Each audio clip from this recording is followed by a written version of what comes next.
Geez, Alexandra, Danny, Remilio, Rachel, Barbs, Mikey, Chris, what is going on? For everyone coming into this stream, welcome in, y'all. We are on live early today, predominantly because I didn't have anything fucking else to do today. Thought I might as well hop on early. At least I'll be off live before night. And for everyone coming in, we're going to be doing some debates about the existence of the Christian God. So if you think the Christian God is real, make sure to hop in those guest requests, everyone. We're going to let our first guest in here very shortly, guys. And just do keep in mind, y'all, if you are in the guest request, make sure you do think the Christian God is real. We may have to do a little bit of a restart to get sent out, but I guess we'll see. But guys, in the meantime, please seriously help me out by double tapping on that phone screen and sharing that live out and saying what's good in that chat, everyone. We already have a couple guest requests here, so we're going to go ahead and let them see what they have to say. Thank you for the hand arts. I appreciate you for the love. Happy Friday. Hey, what's going on? How old are you? I'm 19. You're 19. Very nice. Do you think that the Christian God is real? No, I was hoping to, All right. I appreciate you for coming up. I am just looking to talk to people that do think that the Christian God is real here tonight, guys. What's up, Sean? Hey, what's up? How old are you? 18. You don't have to move. All right, they're obviously a fetus. We're going to move on to our next guest here, Jalen. Everyone just give us a moment. Give us a moment, guys. Give us a moment. Hey, what's going on? How old are you? I'm 18, man. You're 18. Very nice, bro. Do you think that the Christian God is real? Yeah. All right. Why so? Why do you believe he's not real? Did you turn my camera off? Yeah, I did turn your camera off. I specifically don't believe that he's real because I feel as if we have evidences that he couldn't exist. I think that we just can't rationalize the Christian God. But why specifically do you think that the Christian God is real? What evidence supports that he's not real? Okay, I guess we're just gonna shift the burden of proof to me. Sure. Yeah. Let's just go through that. So Well, yeah, you're do the you one think with the claim. You're the one with the claim. So, Maddie, I appreciate you for the $5.50 over Venmo. Thank you for the love. Well, actually, the background specifically says they're fake. Prove me wrong. yeah, but I really came on here to see what your opinion is. To be honest, Okay, yeah, sure, we could get into that. So, do you think that the Christian God is perfect? perfect on what aspect? In every aspect. Like Yes. just overall perfect. Sweet. So yeah, do you think that perfection is more desirable than imperfection? It depends. And what does it depend on? It depends on several things, but I see what you're getting at. Like you're waiting on me to answer this pretty obvious question, and then you're gonna, okay, yeah. Okay, well, Perfection is it obviously is a case that perfection is going to be more desirable than imperfection, right? Because as we could read in like Psalms 18, right, perfection is literally just defined as flawlessness, right? If something would have a flaw, that'd just be a less desirable trait. So therefore, in all cases, perfection is going to be more desirable than imperfection, right? So like, what do you say? Like the state of reality as it exists now is perfect. Nervous. I appreciate you for the corgi. No. No. So okay. Well, so yeah, when God are you existed. speaking are you speaking on the earth? Or are you speaking on just what's Just like going on everything that exists, right? So what we're going to see is prior to creation, everything that existed was perfect, right? Because only God existed. And then after creation, everything that existed was imperfect, right? Because creation's imperfect. So if we're going to say that perfection's more desirable than imperfection, we'll just see the state of affairs prior to creation was more desirable to God. So therefore, he had no reason to create. It's not biblical. Like the world was. The Bible says that when God made the world, it was good. All things were good. He made the world. Okay, well, yeah, you could say that the state of affairs upon creation was perfect, but he's all-knowing, so he knew it would become imperfect, right? Then even if the state of affairs currently were to be perfect, well, we're just going from one state of perfection to another state of perfection, right? So there'd just be no reason to go from a 10 to a 10, perfection to perfection, so therefore creation would be random. Not really. He created a perfect world, but gave it the parameters to where it could be imperfect because it's a choice. No, this is exactly what I said. God created a perfect world, right? But he's all-knowing. He knew that it would be imperfect, right, with the flaw of sin, right? And all that we're just touching on here, right, is even if it were not to become imperfect and or to stay perfect, this is still going from a state of perfection to another state of perfection, right? Going from a 10 to a 10, right? Since no state is more desirable than the other, it's essentially random, right? But we could just simply say that God knew it would become imperfect, so perfection is still more desirable. You can't really discern that because even though he knew what would happen, that doesn't mean that he's an imperfect God. If he knew what would happen, that would just further prove that he's perfect. Wait, we're not saying that God is imperfect. We're specifically saying that God had no reason to create because God went from a state of perfection to a state of imperfection, right? This is like going from like a 10 to a 5. Like, what would you rather have? Would you rather have $100 or $50? That's not relevant. It is, because obviously you will watch this. prefer you will prefer the state of affairs in which is more desirable. And what we're saying here is that the state of affairs before creation was more desirable than the state of affairs after creation, because the state of affairs before was perfect, and the state of affairs after is imperfect. Well, I would rather have $100 if I could do whatever I wanted with it, or if it just stayed $100. But if I could take those $50 and get what I want out of it, and then I would rather have the $50. I just don't think that you're tracking here. Like, for example, right? What state of affairs is more desirable? Just God existing alone, or God plus creation? Desirable to whom? Desirable to God. God wanted to have a relationship with us, so I feel like him creating was more desirable for him. Okay, so yeah, if you're saying that God plus creation is more desirable than just God alone, this means that there's something more desirable than just God, right? Being God plus creation. And as we already touched on, there's nothing more desirable than perfection. So therefore, God is not perfect. Not in the slightest. You can have a perfect life, and you could be fine on your own and just be vibing and have all the money you need and all the education, and then you're like, hey, I want a baby. You didn't need that baby, but you made it. So you didn't really have to. Wait, you desired to have a baby, right? And what we'd say is that the state of affairs of you plus a baby are more desirable than the state of affairs where you just exist alone, right? But obviously, You're not a perfect being, right? But we'll just go back to what I said earlier to try to clear this up. Is there anything more desirable than perfection? Like, for example, if there was a perfect pizza maker and he made a perfect pizza, would it make sense to change the perfect pizza in any way, shape, or form? No. No, okay, so you don't change perfection because there's nothing more desirable than it. Right? But you're comparing mankind to pizza. Like, we have to be realistic here. We have to stay on the Bible. Jalen, you're not following in the slightest. I'm so there's following. nothing more I'm completely desirable. following. There's nothing more desirable than perfection, right? Not true. Some people don't desire perfection. Bro, wait, what? Wait, no. It's literally entailed that there's nothing more desirable than perfection because perfection is just defined. Jalen, listen. Perfection is defined as flawlessness, right? A flaw is an undesirable trait. So therefore, perfection has no undesirable traits. There's nothing more desirable than perfection, because if there was, then that first state wouldn't be perfect, right? What's your definition? And then just to relate, perfection? flawlessness. But just follow me here. There's nothing more desirable than perfection, right? Right. Right. But then you said there is a more desirable state than God existing alone, right? So therefore, God existing alone is not perfect. No, God existing alone is perfect, but him creating something that was not perfect does not mean that he's not perfect. If God existing alone is perfect, then how would the state of God plus creation be more desirable? Because I thought we both just agreed that nothing's more desirable than perfection. What does it have to do with desirable? The Bible states several times that God regretted making mankind and that mankind was evil. Okay, so you don't think the state of affair of God plus creation is more desirable than just God, so therefore God had no reason to create. Ask the question again, bro. You're just like... I'm not yapping, right? So which state of affairs is more desirable? Just God existing alone or God existing with creation? Well, the Bible said that God desired to have a relationship with mankind. Also the angels that are above us in heaven. He wanted a relationship. You're not answering my question, sir. I'm definitely answering the question. No, you're not at all. Which state is more desirable? God plus creation or just God? According to the Bible, God plus creation. Okay, and if nothing's more desirable than perfection, God existing alone isn't perfect, as there's a more desirable state of affairs. But how do you know that perfection is more desirable than a relationship with something that is a part of imperfection, if the Bible clearly states that he wanted a relationship with us no matter how imperfect or perfect? Because we've already agreed that nothing's more desirable than perfection. All right, and then we can also touch on this. So you're saying that God desired to have a relationship with humanity. All right, well, does God lack anything? Does he lack anything? Hmm? I mean, he's different than us. He's a deity. That's not what I asked. Does God lack anything?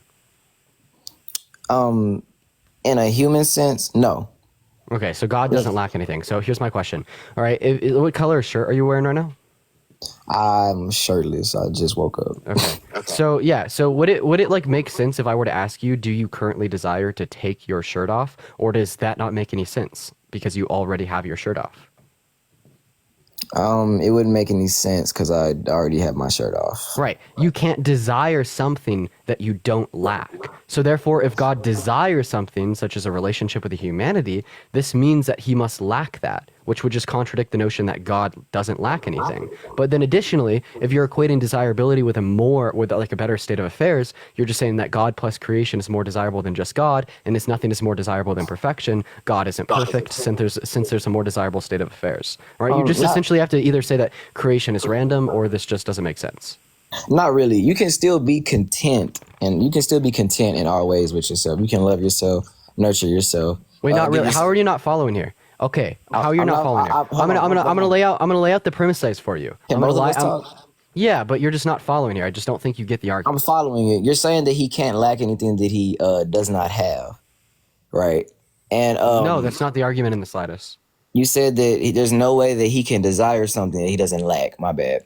And while that may be true, you can still desire something that you don't lack. I don't see what you mean. You can receive love from all places or receive anything from all places, but then you can still want it from somewhere else. I don't see like yeah, but why would God desire this if he's perfect? Like, I mean, we already went through this. If someone made a perfect pizza, would it like make sense for them to change it? The pizza analogy is not valid at all, but no, it wouldn't make sense. Right. So therefore, if God's perfect, if the state of reality before creation was perfect, it wouldn't make any sense to change that either. Okay, Dean. So I have a question. So you get to a state in your life where you're completely content with yourself and you're happy and you have love from your family and you have love from your siblings and you have all the money you need. Would you feel like you lack something if you want a child? Well, yeah, of course. What are you lacking? A child. But, Right. but like we've literally already gone through this. We've literally already gone through this. Here, I'm just gonna break down the premises for you once again. Hold on. You like no, that bro. child? I've been trying to give you the same argument since you've got up here, and you just haven't been engaging. So there's nothing more desirable than perfection. True or false? False. Okay. So well then, what do you take? Can you define perfection? Can you define perfection? Because it seems like I already have 3 times. I'll define it for a 4th. I'm Flawless. saying it's like Jalen, I need you to listen. I'm going to define perfection for your 4th time. We could define perfection as flawlessness. All right, and what's a flaw? A flaw is just an undesirable trait. So therefore, perfection does not have any undesirable traits. So nothing can be more desirable than the lack of undesirability, right? And then also, would you say that perfection is more desirable than imperfection? Would I say that perfection is more indesirable than imperfection? No, more desirable. In a sense, no.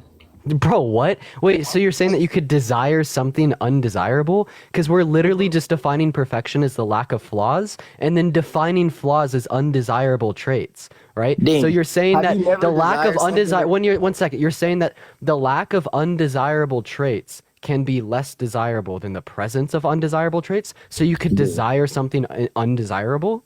Dean, you've never desired something that was undesirable? If you desire something that's undesirable, then it's all things considered desirable. Literally, give me any instance of someone desiring something undesirable, and I'll explain to you how that's not the case. Like, give me an example. Desirable is something that you would want and that has traits that Bro, you Jalen, would. literally, I'm asking you for an example. Give me an example of someone desiring something undesirable. Have you never loved somebody that wasn't good for you? Have I ever loved someone that's not good for me? Yeah, of course. Right, and they have undesirable traits. Well, yeah, we could just simply say that you actually don't desire to love them, right? But then additionally, let me just give you a better example. Like, like going to the gym, for instance. Like, That's what I'm saying, appreciate like- you for the $4.20 over Venmo. right? Like we could just say going to the gym, right? You desire to go to the gym, but then in the gym, it's a very undesirable experience because you're tearing your muscles up. But we'd say all things considered, that's desirable. Or like imagine that you're a soldier in war and you hop on a grenade, right? Well, it's undesirable to hop on a grenade, but all things considered, that is desirable because you're saving the life of your 4 teammates, right? So it's like all things considered desirable. So are you saying that the state of reality right now is all things considered perfect? But you just gave me an example where somebody will hop on a grenade even though they really don't think that would be good for them. So Yeah, because it's all things considered desirable to them. They have conflicting interests. They have one interest that it's undesirable to lose their life, but they have another Right. interest that it is more desirable, right, to save the lives of those around them. So it's So all you don't- things so you don't considered feel like- desirable. so you- so you can't don't do feel like- something. You can't desire to do something undesirable. That's just pure nonsense, Okay, but you just explained to me a situation where somebody would desire to do something undesirable. bro. Let me say this. Bro. If you- Listen, if I you- know, if no, you- shut the bro, Jalen, please. I'm literally trying to explain this to you. It's not actually undesirable. It is all things considered desirable. It's still undesirable for you to hop on a grenade, Dean. Like, come on, Dean. Come on. Listen to me, Jalen, baby. you are not Baby. listening. You are literally not listening. I I'm need you to listening listen. to you. I need you to listen close. It is all things considered desirable. Well, I want to also tell you this. No, Perfection- Jalen, actually engage in the sense. It is I'm all engaged- I'm things engaging. considered desirable. Okay, right? all Like things considered another desirable. example was going to the gym. You desire to go to the gym and tear up your muscles, right? But that's undesirable. So is this desiring something undesirable? No, it's all things considered desirable because of what you're going to get out of working out, right? There's nothing more desirable than perfection. Wait, 1 second. Is there something more desirable than God? Is there something more desirable than God? Yeah. No, but we're not God. wait, is God the only perfect thing that exists? His creation, in a sense, was perfect before it was. I'm asking you a question. Is God the only thing that is perfect in which exists? In the big, yes. Okay, so there's nothing more desirable than perfection. Since there's nothing more desirable than God, and God's the only thing that's the only Okay, thing that's Dean, perfect in which exists. I have a question for you. Do you know that the definition of perfection between you and I is different from the Bible? The biblical definition of perfection is righteousness. God is all things righteous, right? And that's why God really is not concerned with human affairs, because it's more so about righteousness. So it's not about did you go outside and rob this person? It's like did you read your Bible? Did you pray? Do you love? Bro, Are you're you just not joyful? tracking the argument, Jalen. I'm gonna give you the argument again, man. I'm trying to tell you right now that the definition of Jalen, I'm giving you an argument that shows God can exist, and you're not following it at all, right? I'm So- engaging with you, Dean. No, I'm engaging with you. you're okay. Can you repeat to me the argument that I've given you? You told me that there's nothing more desirable than perfection. You told me that if something is perfect, then it holds no flaws. And Right, because the when something definition is- of when- perfection is flawlessness. the definition of perfection is indeed flawlessness, but the biblical definition of perfection is righteousness. Do you see what I'm getting at? You're arguing semantics. Wait, what is righteousness? Righteousness is to be holy, sinless. Okay, but wait, what is sin? So you're saying that righteousness is being sinless. So in other words, right, the definition of perfection is sinless. But what are flaws to God? Sins. So therefore, saying that the definition of perfection is sinlessness is just the same as saying that it's flawlessness. Because like a flaw in God's eye is sin. Right? No, When did humanity go from being perfect to being imperfect? When humanity sinned, because it was the introduction of flaws. So now that we understand that the definition of perfection is flawlessness, right? We'll just go ahead and talk over this once again, right? So there's nothing more desirable than perfection. Perfection's more desirable than imperfection. When God created, he went from a state of perfection to a state of imperfection. So God couldn't have desired to create, right? And then if you would say that God desired to create, well, this would just be a contradiction, right? Because God desired to do something undesirable. That's just a contradiction. I want to contest something you said. You said that that the definition of a sin is a flaw, but humans are flawed in more ways than sin. Sin is to rebel against God. It's not. Wait, really just- 1 second. What's the relevant distinction between humanity when it was flawless and humanity when it is not flawless? there was no sin. Okay, so no, the flaws are sins. Thank you for playing. That doesn't obviously mean that the definition of sin is imperfection, because humans are not as perfect as angels. Bro, when did humans stop being perfect? Humans stopped being perfect whenever they chose to rebel against God. By doing what? Do the opposite of what he By said. doing what? Rebelling. By doing what? Rebelling. But bro, how did they rebel? They rebelled by taking fruit from the tree that gave them the ability, the ability to sin. Right. So fucking thank you. So we're just gonna go back to the argument. Is perfection more desirable than imperfection? Righteousness is Bro, more. Jalen, stop. Is perfection more desirable than imperfection? I already told you that perfection Jalen, is stop. obviously more desirable. Let me answer the question, D. Is perfection more desirable than imperfection? Perfection is definitely more desirable than imperfection, but all things considered, God wanted a relationship with humans. Since we're going to use the same terminology, God wanted a relationship with humans. Yeah, so perfection is more desirable than imperfection, and all things considered, right? The state of reality in which God exists with humans is more desirable than the state of reality in which God exists alone, right? So therefore, God alone is not perfect, as there's a more desirable state of affairs. That's not true, Dean. You can be perfect and still want to add something to your life. Wait, can anything be more desirable than perfection? That's your own argument, Dean. Jalen, can anything be more desirable than perfection? Can anything be more desirable? Yes. Wait, how could something be at a desired more than the maximum amount of desiredness? Because God never added anything to himself. He added more to the world.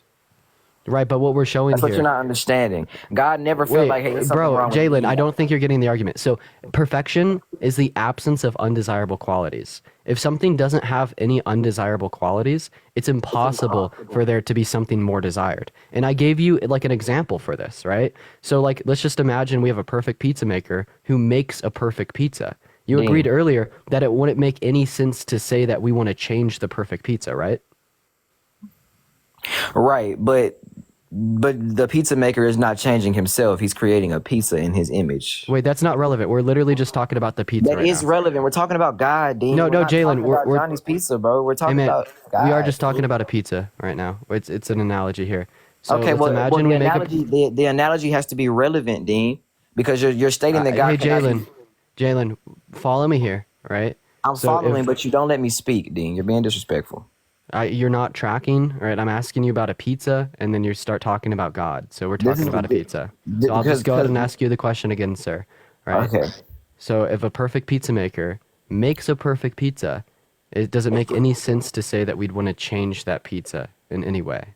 Right, but for this analogy to be valuable, we have to understand that the pizza maker is not changing himself because of the pizza. He's making a pizza in his image. That could come out wrong. So that's not the point of the analogy, sir. Could you just answer my question? Why would the analogy not be relevant to the situation we're speaking on? It is relevant, just in a different regard. Can you just answer? So, Jalen, you just don't get the analogy. I'll explain the analogy to you. But first, I'd like you to answer my question. No, sir, Jalen, you don't understand the analogy if you're like equating the pizza maker to making the perfect pizza. Right? All that we're showing in this analogy is that there's nothing more desirable than perfection. Right? Because if we have a perfect pizza, it wouldn't make sense to say we would desire to change the pizza in any way, shape, or fashion, because nothing's more desirable than perfection. Right? If we score perfect on a test in school, right, we couldn't possibly have scored higher because nothing's more desirable than perfection. You can't go higher than perfection, right? And I appreciate you for the $3 on Venmo. So now that we understand that, would you agree with me that there's nothing more desirable than perfection? Right, but you take that test and you answer it due to your perspective, right? And God's perspective was, I want to make these humans and I want to give them the ability to rebel. I want them to choose me. He's not a dictator, Dean. I don't think you're understanding. This argument has nothing to do with free will, right? In fact, we're not even wrapping this into God first. First, we just have to make some conceptual agreements. And the conceptual agreement that I'm trying to get you to understand is that it's complete gibberish to say that there's something more desirable than perfection. Once we can come to this conceptual agreement... we're coming to an agreement that there's nothing more desirable than perfection. Now, can I speak right quick? I don't like how you're using this pizza analogy because it's nonsensical. You're trying to tell me that it would make no sense for somebody to make a perfect pizza and change it, but that has nothing to do with the debate that's at hand, because God is not changing. The pizza maker is not changing anything about himself. The pizza maker can be a genius, but that has nothing to do with the pizza that he is making. Oscar, thank you for the $10 over Venmo. I appreciate you for the love. Thank you so much, Oscar W. Oscar in the chat. Like that, you could put a pizza. You could cook a pizza inside of a kitchen that's not just up to date. You could cook a pizza in a weak ass oven. Like you can't compare that, Dean. That's a terrible analogy, and you know it is, because not only is it not relevant, it has nothing to do with the situation at hand. God and the pizza maker are not the same person in this analogy, because you're trying to compare making a pizza to changing perfection. God was never trying to change himself or add anything to himself. He wanted to share the love that he has for the world and have a relationship with humans. So I don't understand how the pizza analogy makes sense at all. What is this pizza like? I wish you would bring a better analogy to me than that. Like, I don't doubt that you're very intelligent, but you're trying to make it sound silly. I would rather you use your brain a little bit harder than that. Please. Okay. Yeah, so we're actually not making like an analogy between the pizza maker and God, right? Not in the slightest. We're not making an analogy between the pizza and humanity, right? These factors aren't analogous in the slightest, right? But the point of me bringing this up wasn't to draw a comparison to God and his creation, but to rather just... So, Jalen, I let you speak. You got to let me finish. But rather just to draw a comparison to how nothing is better than perfection. Right? The pizza analogy served the pure and simple purpose of showing how to say there's anything more desirable than perfection doesn't work. Right? But now that we've agreed that there's nothing more desirable than perfection, we'll actually wrap this back into the argument. Right? So, but first of all, do you recognize that when we brought up that pizza analogy, we actually weren't referencing any type of correlate to God nor his creation, and we were just demonstrating how nothing can be more desirable than perfection? Dean, you use the pizza analogy to get me to understand that there's no way that a perfect God would create something imperfect. No, Jalen, that's actually not the point of the analogy in the slightest. So I'll just go ahead and repeat. So I did actually just tell you the point, but it doesn't seem like you were listening. So I'll go ahead and repeat it. So once again, the point of the analogy wasn't to show you some relationship between a perfect designer and a perfect creation. It wasn't to draw an analogy to God and his creation of humanity. In fact, the pure and simple purpose of that analogy was to demonstrate how nothing is more desirable than perfection. The specific question that I asked you was, if there were to be a perfect pizza, would it make any sense for us to say that we want to change that pizza in any fashion? No, it's not, right? So this demonstrates how there's nothing more desirable than perfection. So now that we could agree on that, well, now we're just going to correlate this back to the analogy. So if the state of reality prior to creation, right, was perfect because only God existed, we can't say there's anything more desirable than the state of reality in which God existed alone. Therefore, God had literally no reason to create anything because nothing was more desirable than him existing alone. Dean, how can you compare your thought process and your moral compass to a deity?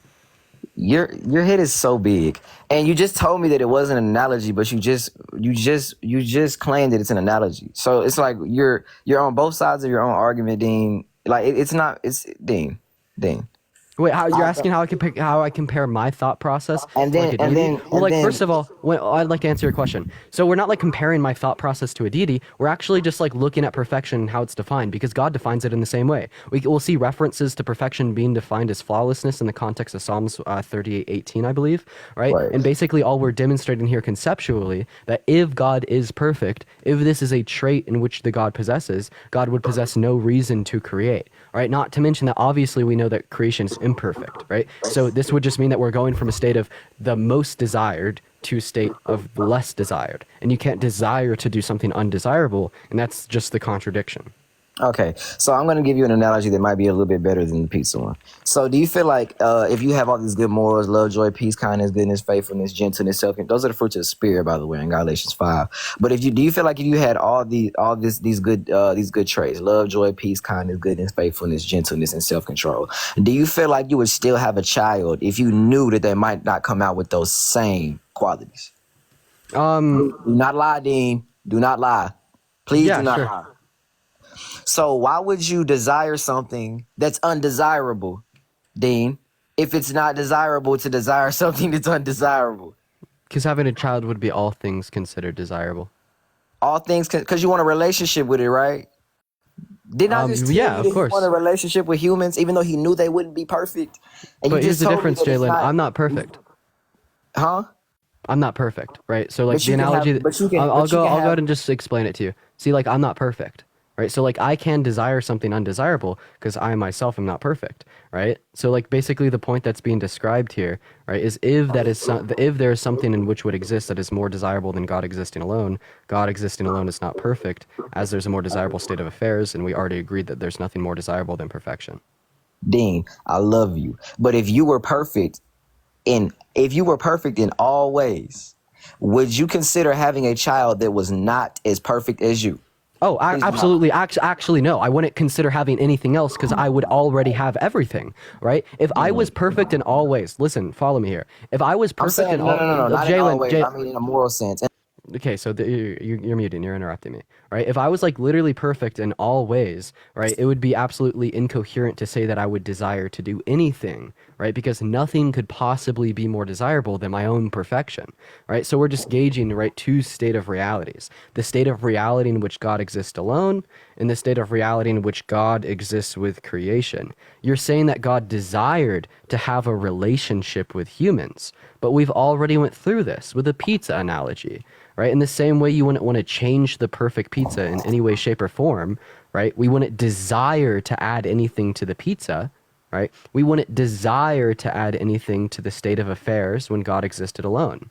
We could correlate this perfect pizza to the perfect state of affairs in which God existed alone, and desiring to add pepperonis to the perfect pizza being complete gibberish would be like desiring to add a relationship with humans. You can add, for one, okay. Even though we already established that this, are you ready for me to talk? Even though we already established that this pizza analogy was very nonsensical, It's not nonsensical in the slightest, sir. you can add pepperoni to your pizza. Wait, sir, can you please demonstrate how it's nonsensical? How's it nonsensical? We already established that this argument is there's nothing more desirable than perfection. You cannot desire something that is not desirable. So perfection cannot desire imperfection. And then you go into a pizza maker making a pizza. Wait, you can't desire imperfection over perfection. I'll just give you an example of this. Like, what would you rather have, $100 or $50? We already went over this, Dean. Jalen, what would you rather have? You're comparing $100. Jalen, answer my question. I would rather have $100. Right, you'd rather have, right, the state of affairs in which is more desirable. Would you rather have a perfect arm that's not broken or a broken arm? I would rather have $100. Bro, would you rather have a perfect arm that's not broken or a broken arm? I would rather have a perfect arm that's not broken. Right, so we see that perfection is more desirable. But this is an arm that I already have, and I can't make another one. I'm not God. I can't just make 5 of them. It's literally not relevant. Like, That's all that definitely we're conceptually You brought up a demonstrating pizza, here. Dean. You brought up a pizza, and you're trying to tell me it's not relevant. Dean, I'm going to ask my question again. I want to contest this right here. I want to backtrack because you told me if I was perfect in all ways, I wouldn't want something. Dean, I didn't mean if you were completely perfect in all ways. I didn't ask if you were a deity. I'm asking if you were morally perfect. Morally perfect. Well, then it's not analogous. If I'm not perfect in all ways, right, I can desire to have more because I have flaws, right? I am not the most desirable state of affairs, right? And what you specifically have to recognize here is that the only way... Wait, Jalen, just listen, follow me here, right? So the only way that you could make an argument for why I would desire to have children is if I was not if I was not perfect in all ways. Right? Well, and what we specifically see here is that the same would therefore have to apply for God. The only way that God could desire to have children, or in other words, to create humanity, is that if God wasn't perfect in all ways. Like, let me ask you a question. What if I was perfect in all ways? What if I was completely flawless, completely self-fulfilled, contempt in myself? I am perfect. There's not a single flaw that I possess. Would it make absolutely any chance, right, to want to change my state of affairs?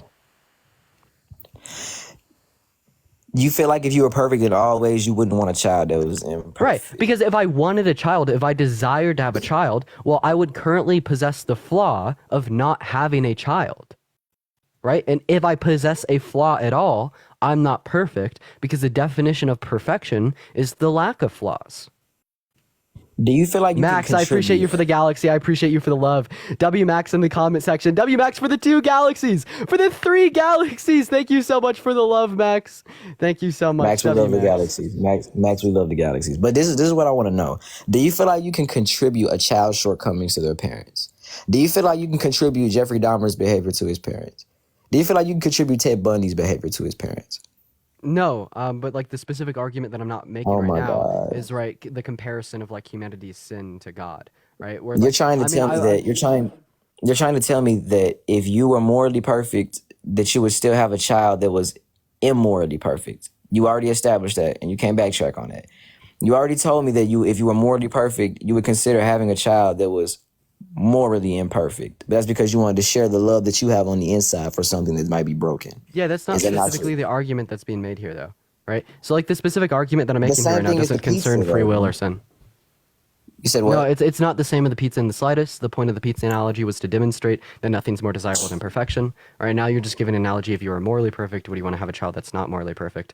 Well, like what we're just like demonstrating here is that we'd still, all things considered, be moving from a state that is in which is more desirable, right? Okay, like for dude. instance, like if I was like morally perfect, I'd still say that I'm better off, right, with a child. But to say that God is better off with anything is not congruent, right? Let's look at this. Let's look at it this way. This morally perfect person that wants to have a child, would you say that they currently possess the flaw of not having a child? Say that again, Dean. I got lost. You keep talking. Yeah. So the morally perfect person that wants to have a child, would you say that they currently possess the flaw of not having a child? No. Okay, so then yeah, they wouldn't want a child because to desire something must necessarily mean that you can't desire something you already have. But I'm not flawed because I don't have children, but I can still want one. Wait, conducive to your end goals, yeah, right? If you want a child, you currently possess the flaw of not having a child. You desire something in which you don't possess. Yeah, you can desire something that you don't possess, but that doesn't mean you're flawed for not possessing that. Wait, would you say that want- because God is perfect, God is completely fulfilled? God is all encapsulating, right? God does not lack anything. Well, it's all about your own. Answer my question. Answer my question. Because God is perfect, does God lack anything? God is perfect, so he does not lack anything. No, sir. If God lacked anything, would God still be perfect? No. Okay, so therefore, if you lack something, you're not perfect. In the same way, before creation, didn't he lack a relationship with humanity? And that's why he desired to create? Okay, watch this, Dan. That's a good question, and I'm going to answer it. Just because you lacking something is when you do not have something that you're really supposed to have. Lack and desire are really not the same thing. They're almost the same thing, but they're really No, you not. must necessarily lack something in order to desire it. Sir, we've already been over this. You can't desire something that you don't lack. Like you told me earlier that you don't have a shirt on. I asked you, would it make sense for you to desire to take your shirt off? It wouldn't make sense for you to desire that because you don't lack that. You already have your shirt off, right? So you can't desire something that you don't lack. You wouldn't want to change a state of affairs in which is perfect, aka the lack of flaws. Okay, so lack and desire go hand in hand, but they're not the same thing. You can want something and still not lack it. I don't think you Give me an understand example. what I mean. God is No, give me an knowledgeable. example outside of God. Give me an example of desiring something that you don't lack. Why would you want me to give you something outside of God if the question is about God? Yeah, because I understand. specifically think that you're just making up a false narrative to apply to your God. I don't think that you could like desire something that you don't lack. Like, give me an example of you desiring something that you don't lack. I couldn't give you an example of that because Because you must necessarily lack something in order to desire it. right, but I'm not a deity, and I don't. Okay, so and so there's things. special rules and exceptions that completely change when we're talking about God. Be so fucking for real. Because he's all a that deity, all that right? we're demonstrating here, bro. All that we're demonstrating here, right, is that you can't desire imperfection over perfection, and if you exist in a state of perfection, there's no reason to change it. Because you're leaning on your own understanding to describe a deity, Dean. That's what I'm trying to. Yeah. get So through here. wait, are you saying that we can't understand or comprehend God with our human mind? Not in his full form. No. So and then, the how Bible can even you says that. comprehend the fact that He exists? How can I comprehend the fact that he exists? Yeah, because since we can't comprehend or understand God with our mind, how can Just you be- comprehend and understand the fact that God exists? Just because you know something exists does not mean that you Wait, have how do to you know that the Christian God exists?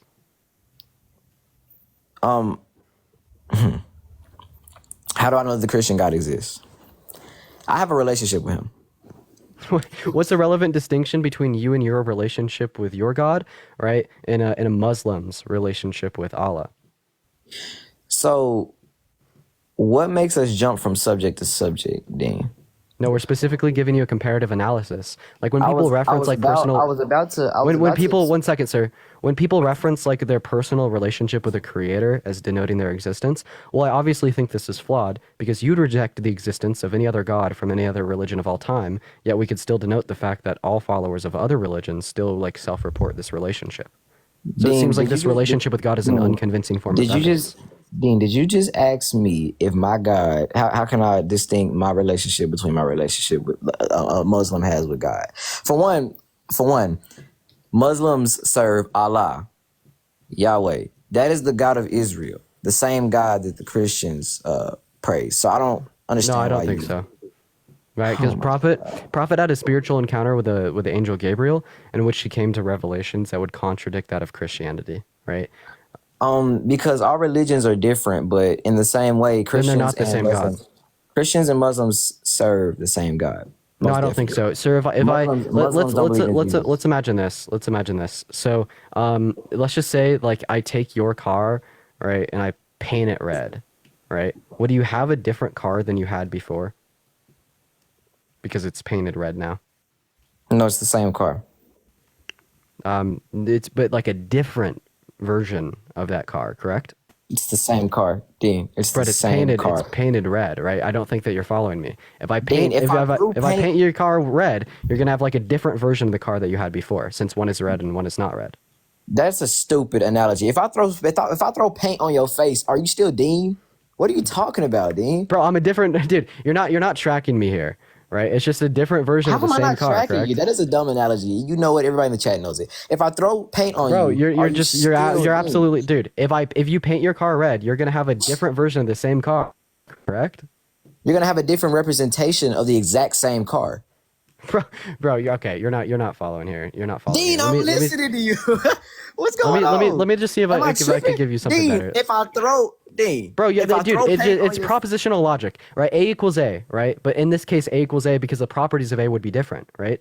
So it's like if the properties of something are different, then they wouldn't have right this the same identity. Like for instance, A equals A, but this would entail that A would have the same properties as A, but we'd specifically be denoting a different property of color, right? So like this is why I bring this up. But like obviously you don't get propositional logic, so I'll just go ahead and explain it to you in a different sense. Okay, right? Dean, So you like literally- the prophet, I'm still wait, talking, wait, sir. can I- So the Prophet Muhammad came to like revelation from his encounters with the angel Gabriel, in which would contradict that of Christianity, right? Like for instance, he came to the conclusion that like Jesus didn't like die on the cross and raise for your sins. In fact, like according to the Quran, right, he didn't die on the cross. We'd also see that he is not reported as the son of God, but rather just a prophet.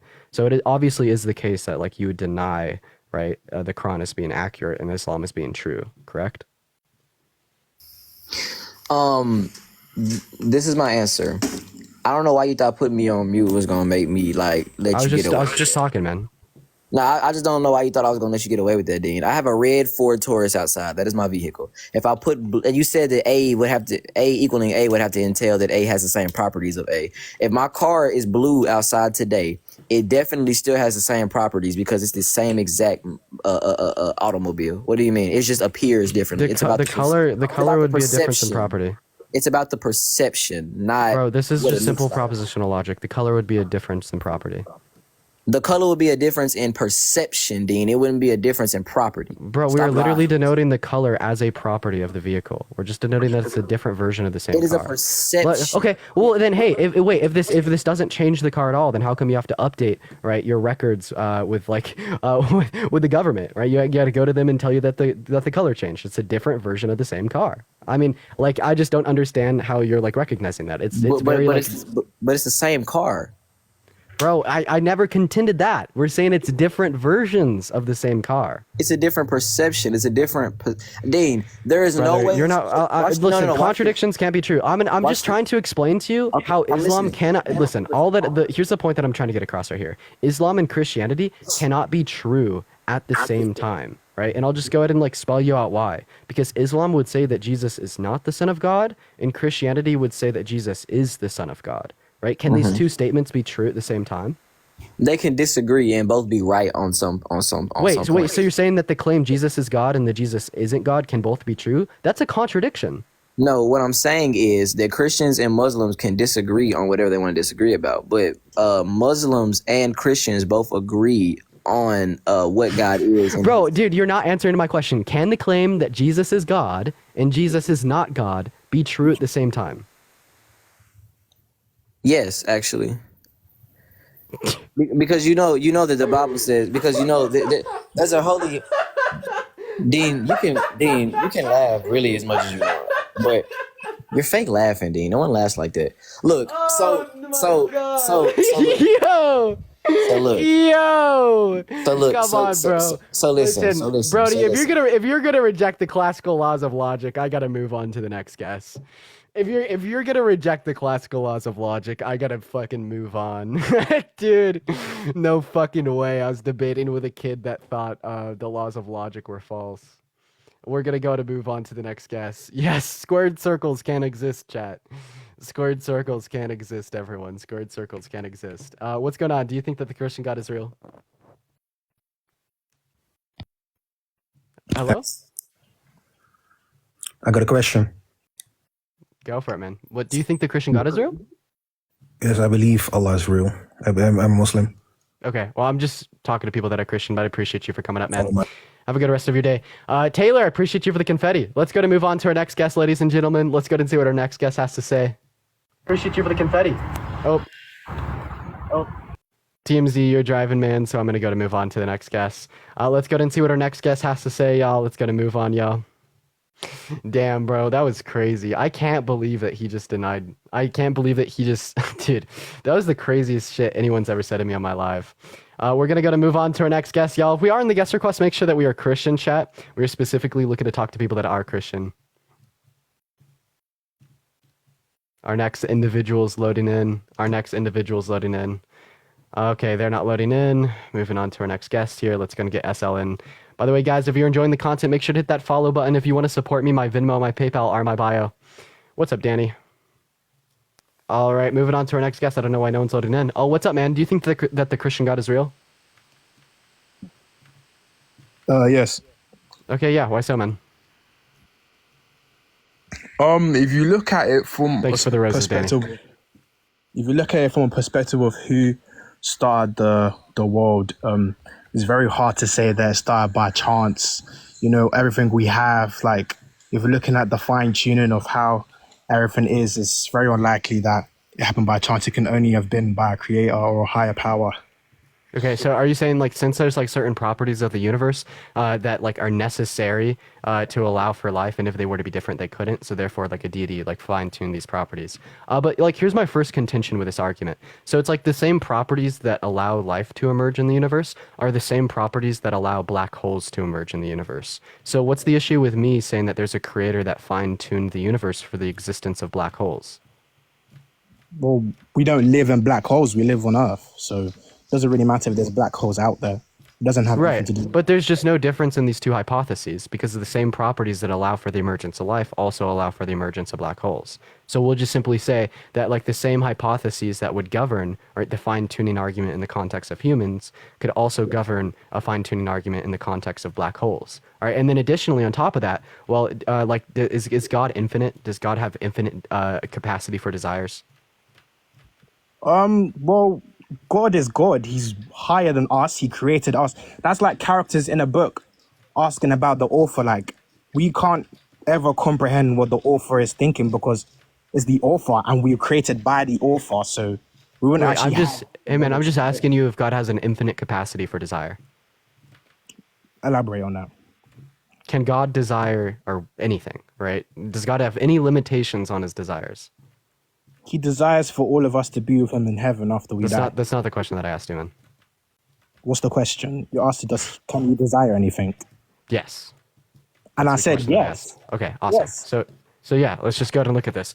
All right, so yeah, if you're saying that there are like certain properties of the universe, right, in which are so specific to allow for life to emerge, that would be incredibly rare for them to happen by chance. So therefore, they must possess a creator, right? Such as like the gravitational constant. Well, like we know that the gravitational constant exists in a finite range, right?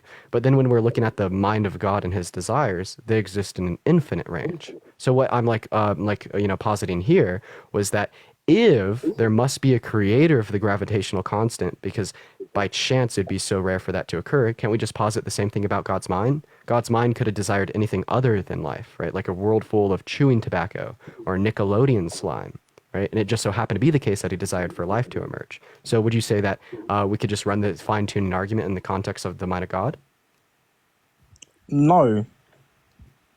Wait, why? Because if there's like necessary properties in the universe that give way for life, right? So therefore these properties must possess a creator. Well, there's necessary desires of God in which give way to life. So therefore these desires possess a creator. Well, God created us to worship him and do his good deed and be with him in heaven afterwards. That was our whole purpose. So that's his desire. That's the only desire I know that God wants me to do anyway. Yeah, but he could, like, in the same way that the gravitational constant could have been different and wouldn't allow for the emergence of life, well, the desires of God and God's mind could have been different and wouldn't allow for the emergence of life, right? Could have led to the emergence of a world full of Nickelodeon slime, right? So I just simply posit the fine-tuning argument on the mind of your God. How are you? I don't get it. How are you leading that to Nickelodeon slime? Like, explain that a bit more. Yeah, because God could have desired to create something else than life. If, right, the mind of God was any different, humans wouldn't exist, just like if the gravitational constant was any different, humans wouldn't exist. Unholy Cat, I appreciate you for the subscription. So you think that humans could have been made out of the gravitational pull the same way that God made humans? No, what I'm specifically positing, in the same way that you suppose that no, the desires of the mind of God couldn't have been any different, right? It just simply is the case that they allowed for the emergence of life. Well, I'd posit the same about certain like fine-tuned variables about the universe, right? They couldn't have been any different. They just simply exist to allow for the emergence of life. Nah, I don't agree with that, but I can move on to my next point. Okay, well, I mean, if you don't agree with that, would you like to give me the specific distinction? I just said the specific distinction, and you keep going back to Nickelodeon slime. I'm a bit confused, to be honest. Wait, what's the specific distinction between applying the fine-tuning argument to the properties of the universe that give way for life and applying the fine-tuning argument to the mind of God and his desires that gave way to life? Well, God is outside matter. Like, he created all of that. So you are saying something that's still inside that creation. So wait, when you say creation, you're necessarily implying a designer. No, not necessarily, because if that is still under that category, like, okay, cool. If you're talking about the universe and the gravitational pull, what made the gravitational pull then? I'm just asking the same question. What made your God desire to create life? Exactly. That's all part of the process. If you're talking about the gravitational pull, then obviously the gravitational pull had to originate from somewhere, right? Wait, no, I don't see why we couldn't just say that the universe is infinite in the same way you say your God's infinite. How can it be infinite? How can your God be infinite? Because he's the one that created it. Wait, so he's a creator, so therefore he's infinite? I don't see how that follows. Right? Like we're just like gonna like presuppose a couple things here. The fine-tuning argument doesn't work, right? Because it could just simply be applied to the mind of God as well. So do you have like any other arguments as to like why No, because you're looking at it the wrong way. If you want to say that the time, matter, space is still all, as at least by me, considered as creations. If you're saying that, right, but when you say creations, you're just necessarily implying a creator. Can you let me finish? So I'm asking you to give me. Wait, no, because you just presuppose that a creator exists in that sentence. Can you let me finish? Let me finish. You're just making these baseless presuppositions. When I talk, let me finish. Thank you. Okay, go for it, man.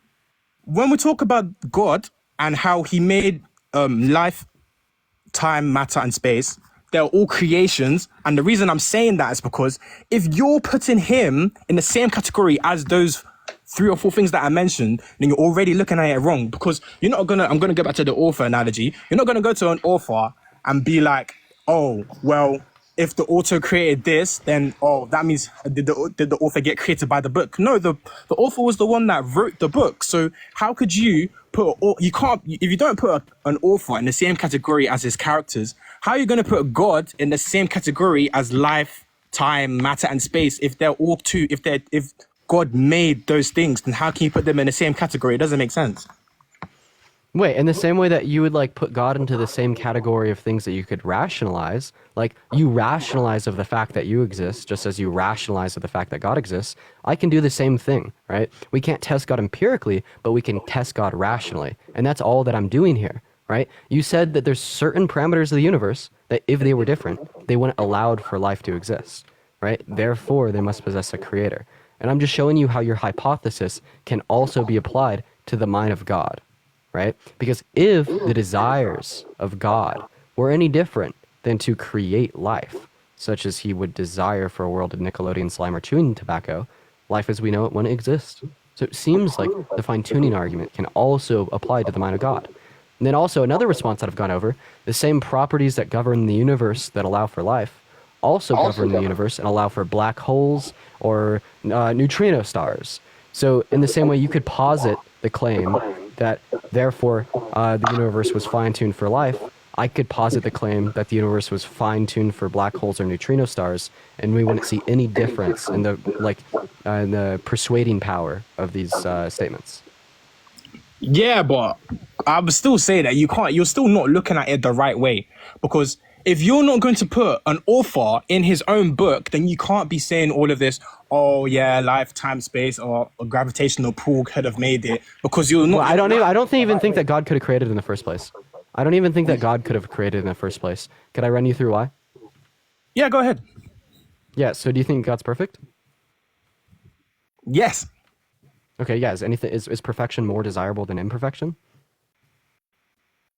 Well, we all desire to do the right thing, but I wouldn't say that we desire to be perfect, because we know it's impossible as a human to be perfect.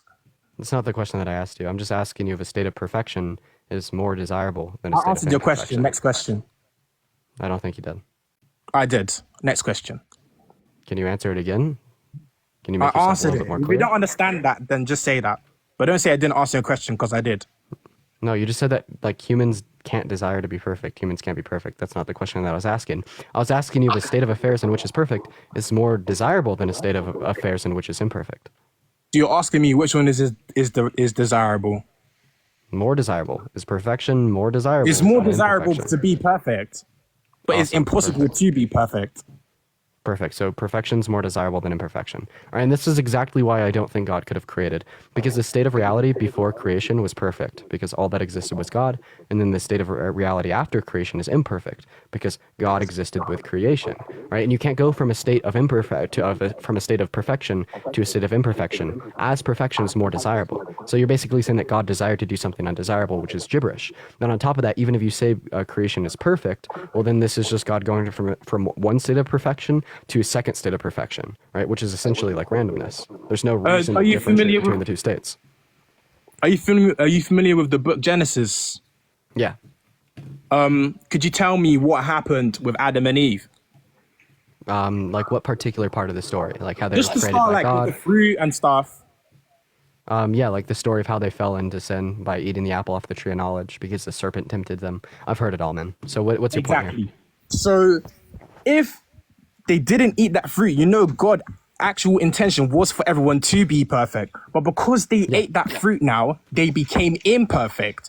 And the reason why they ate that fruit was because God gave us free will, but he left off with one instruction, and the instruction was not to eat from the fruit the tree. Yeah, I've already explained this to you, man. So forbidden yeah, so fruit. first of all, so God's all-knowing, so he knew that the state would go into imperfection. And a state of total perfection is still desirable than a state that starts as perfect but goes to imperfect, right? Then not to mention, even if you deny that it goes to a state of imperfection, we would still be going from one state of perfection to another state of perfection. There's no reason to go from a 10 to a 10, so essentially creation would be random. Because if God desired to move from the state in which he existed alone, this means that he was going to a more preferable state. So this would either result in the contradiction of God desiring to do something undesirable or God not being perfect in the first place. Well, desire and actual things that happen are two completely different things. I can desire to be a millionaire, but that doesn't mean that I'll become a millionaire. God desired for the world to be perfect. Unfortunately, someone made a bad decision, and then they ate from the fruit, and now we're all living in sin. And now Yeah, but God's all-knowing, so he knew that. He knew that prior. Yeah, he knew God's that, all-knowing, but so he he knew didn't that. control us. Yeah, so he not like still the desired a robots. state of perfection that went to imperfection over a state of total perfection. So what's your And point? as we know, that perfection is more desirable than imperfection, and you can't desire to do something undesirable. This is a contradiction. God didn't desire to do something undesirable. Wait, why? Because which state of affairs is more desirable? God existing alone or God existing with creation? What are you talking about? God Which state of desired- affairs is more desirable? God desired- God existing alone or God existing with creation? God existing alone, God with creation. That's why he creates. That's why he created us. Wait, so God plus creation is more desirable than just God. Since we know that nothing is more desirable than perfection, God can't be perfection. Since there's a more desirable state of affairs with him plus creation. And also Alexis, said thank you in for the the 10 Bible- gifted subs. I appreciate you so much. says in the W Bible- Alexis in the comment section. Thank you so much for says- the 10 gifted subs. W says- Alexis, thank you so much.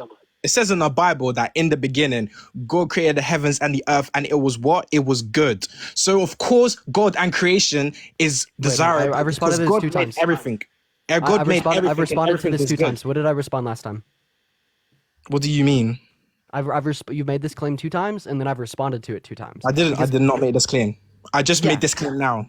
No, because you're just rewording what you already said. You said at the beginning creation was perfect. So what did I respond to this the last 2 times? No, but you asked me the same question again, so of course I'm going to give you the same answer again. Like, what does that Right, mean? but then I keep like giving you my answer to your. Bro, I continue to offer you my critique of your the same question. SL, how do you get a SL, slow different down. response?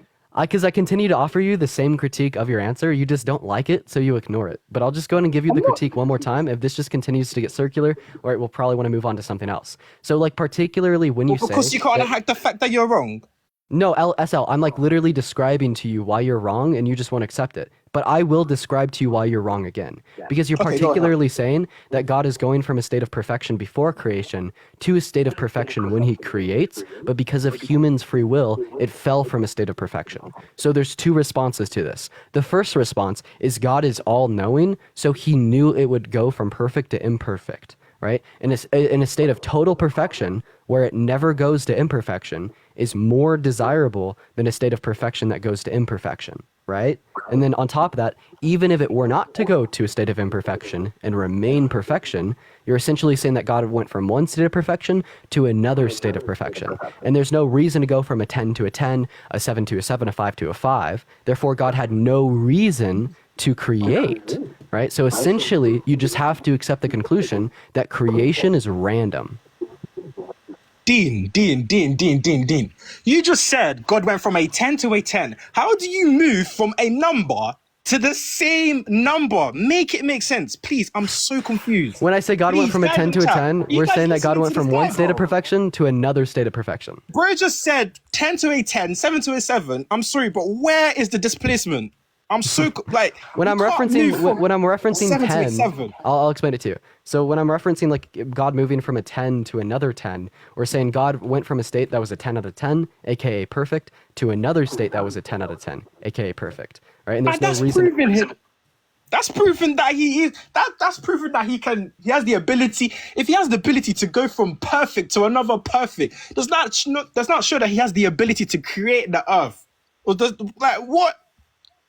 I don't think you get it. Chat, does he? I don't think he gets it, man. Listen, I try not to be like. Listen, bro. Let's say that you. Let's say listen. that you're right, yeah. And he did go from a perfection. Like I don't want to be like too hard on SL because the first time I heard this argument too, I was like, I don't really get it. right? But then just like 30 seconds of explanation, and then I got it. So like let me try to like find a different way to word this to make it more simple. See, unmute the mic. All right, I'll explain it to you one more time. So before God created, the only thing that existed was God. After God created, the only thing that existed was God and creation, right? And the state before he created was perfect because God's perfect, right? And then the state after he created was imperfect, right? So this is God going from a state of perfection to a state of imperfection.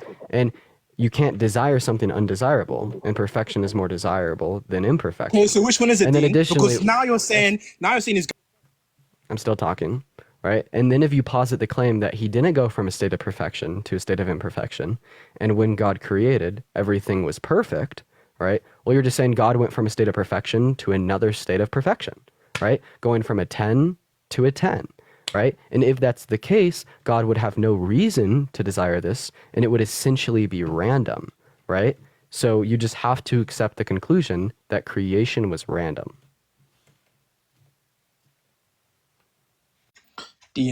Bro, how can you say that creation is random if you've literally explained to me Because you're going how from a 10 God- to a 10, a state of perfection to perfection. There's no reason, right, to value one state of perfection over There's no another state of reason perfection to as human they're mind. both the most That's what desirable. I'm saying. See, now you're so why can't I mute you then? Because I was talking and you interrupted me. What's Bro, going on there? the only reason that I I'm can't interrupting you mute is you. because I've That's not explained this to fair. you 5 times. I've That's not explained this to fair. you 5 times and you're just not getting it. So now I'm getting a little That's bit not fair. impatient. So I'm just trying to explain it to you proactively That's not as you fair. ask the questions. You're still talking. That's crazy. Let me speak. Bro, how if God can intricately go from a perfect to a perfect, how is that random, please? Please explain how that's random. Because if he's Yeah, of doing all course. these things and you're explaining that he's doing all these things, how is that random? Yeah, I'll explain to you how it's random. I'll explain to you how it's random, right? Because if God's going from one state of perfection to another state of perfection, this means not one state was more desirable than another state. This is like asking, I have $200 bills in my hand. Which $100 bill do you want? Well, because they have the same amount of desirability, right? Essentially, your answer to this question is going to be random, right? Or let's imagine that you want to buy a new Corvette, and I'm a car dealer, and I come to you with 2 of the same Corvette, right? Just like the 2 states before and after creation were 2 of the same states of perfection, right? Your choice on which Corvette you choose would essentially be random because they entail the same desirability, right? And similarly speaking, we're applying this in the context of creation. The state before and after creation were the same amount of perfection, just like the same $100 bills, just like the same 2 Corvettes, right? So essentially, the choice to create wasn't led by some higher level of desirability or some reason to choose that state over another state, so it's random. In the same way the choice of which Corvette you take is random, in the same way of which $100 bill you choose is random. Okay. Well, the thing is, yeah, if you're questioning why God has gone from one perfection to another perfection, which I'm sure a lot of people in the chat still don't really understand, it's you've already got it all wrong, because you can't question or comprehend someone who is perceived by many people as a higher power. So I don't even blame you for not getting it. You're not going to understand it. We're not supposed to understand it. We just know that it's true. And you can sit here and argue all you like, but it's just, it's factual, okay? Like, it's not something that, oh, you're right, you're wrong, you're right, you're wrong. Like, it's just always going to be something.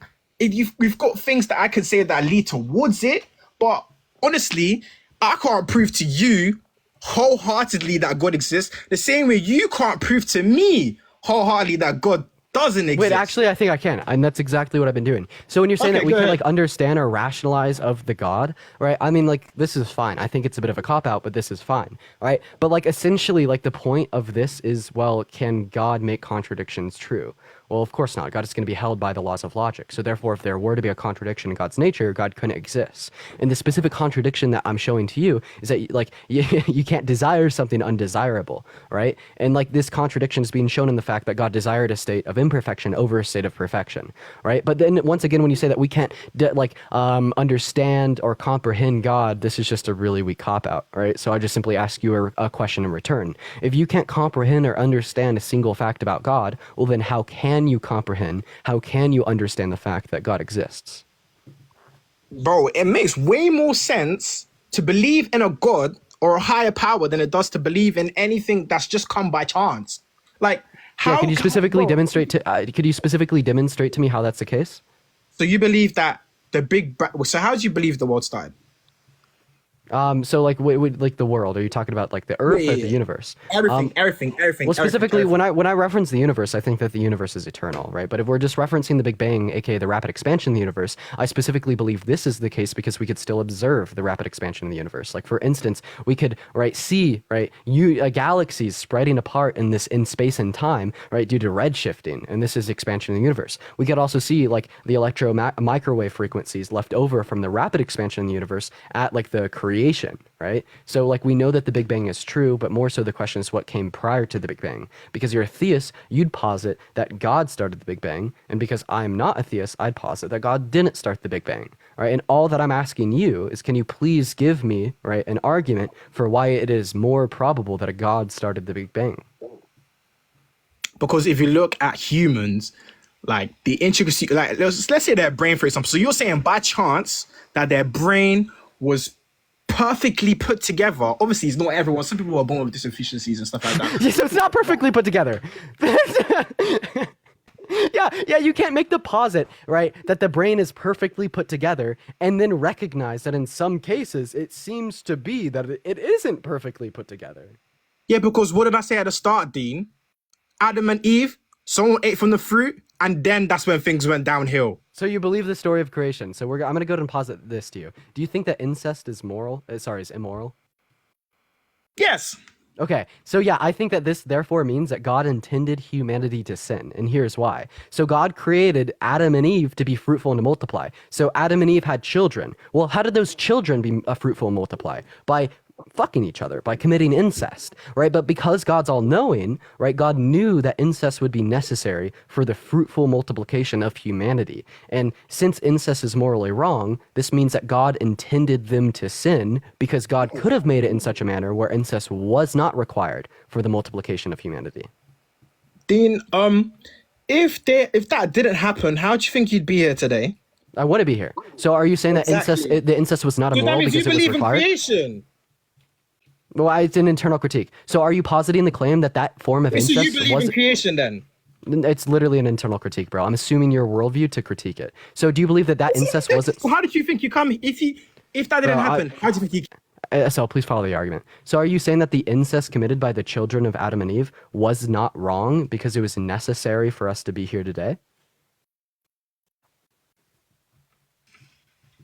No. I'm saying that it was wrong? The world changes and evolves and we realize things that are wrong. But back then, it wasn't wrong. That's why there's an Old and New Testament. Why wasn't it wrong? There's an Old and New Testament in the Bible. There were things that were acceptable back in the day that aren't acceptable now. It's two different laws. So why wasn't it wrong? One that was for the people who were here before. Huh? Yeah, so why wasn't it wrong? Because it was needed. It was necessary. Okay, here's my question.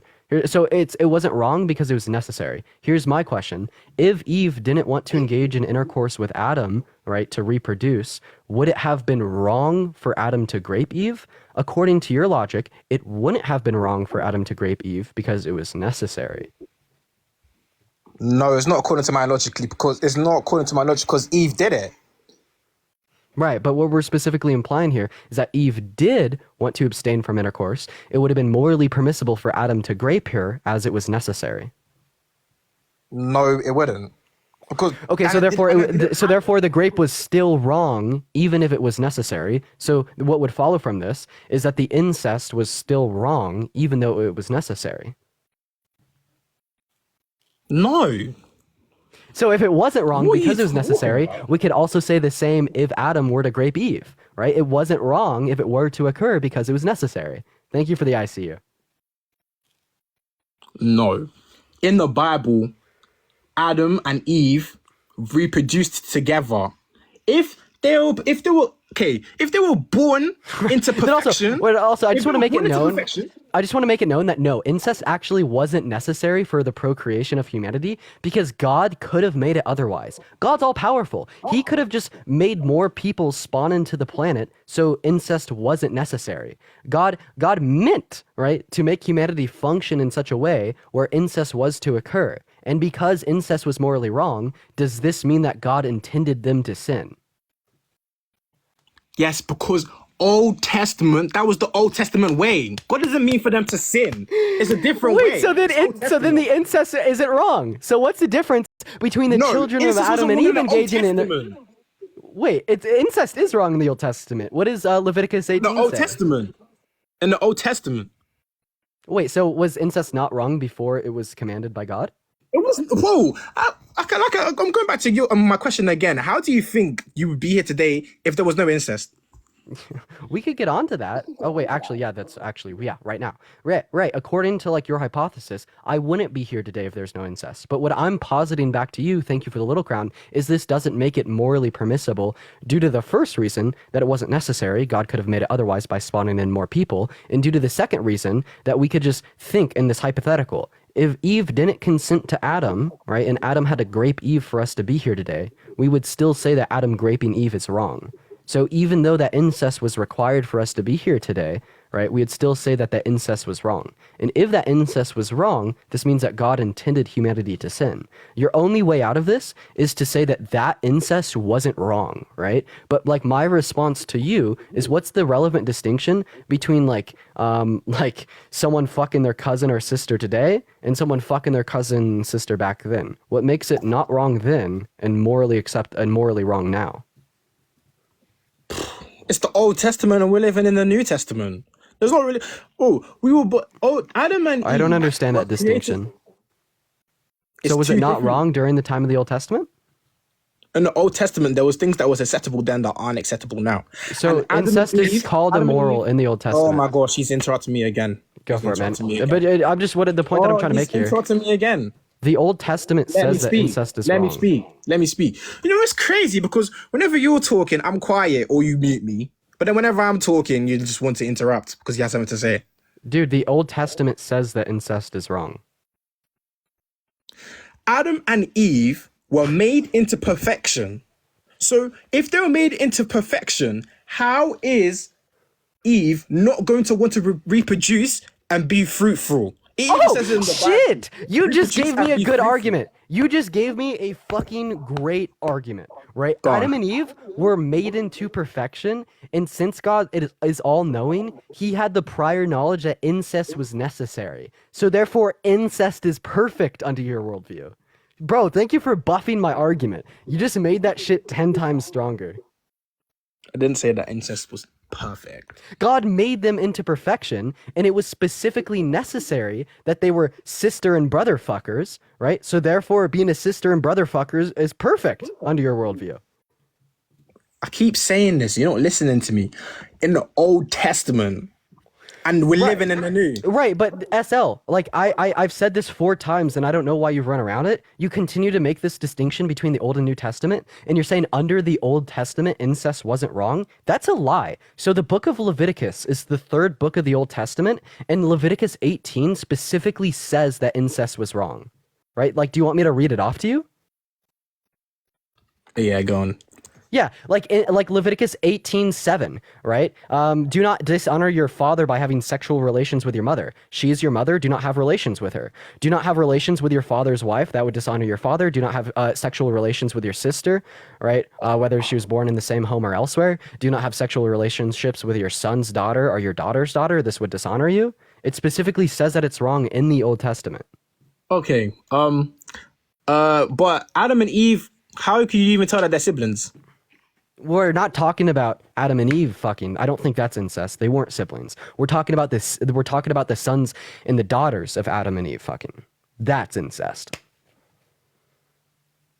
Yeah, but what's to say that they didn't just reproduce loads of different people?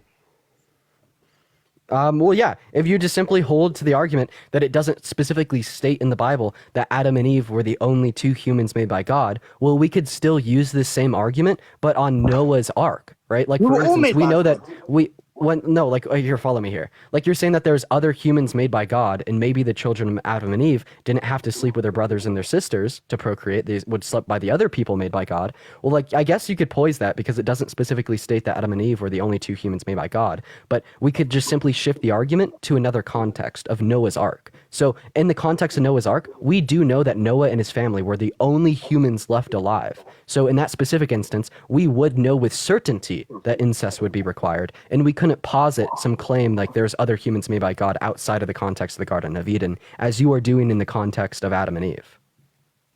Okay, yeah, that's fair. So what was that? How would that like connote it back to saying that the Christian God is fake? Yeah, because you say that the Christian God is all good, but then you're saying that incest is bad. Then I'm positing incest was necessary and God's all knowing, therefore God intended them to do a bad thing. Someone that is all good can't intend people to do wrong. Well, the truth is, as much as I would love to argue that the incest is right, it's still wrong for us to look at it as something that we can yet comprehend or understand or like get logic with, because he's still high. He's a higher power to us. So how are we? Wait, is God's moral law changing? Pardon? Does God's moral commandment ever change? Oh, he doesn't live by he lives by his own moral. He made moral, so you can't measure him by moral because he is his own moral. Like he made. Yeah, moral. I'm asking you if God's moral commandment is unchanging. Is God's moral command unchanging? No. So it does change? We don't know if it changes because we're not in God's mind. Wait, so it's possible that murder is morally righteous in the future? Since it's possible that God... Okay, so if it's not possible that murder is morally righteous in the future, this means it's not possible that God's moral law can change. Therefore, God's moral law is unchanging. And if God's moral law would dictate today that incest is wrong, and God's moral law is unchanging, this would mean that incest was wrong at the time of creation, so God did intend them to sin. Unless you could provide me a specific distinction. Specific distinction between what?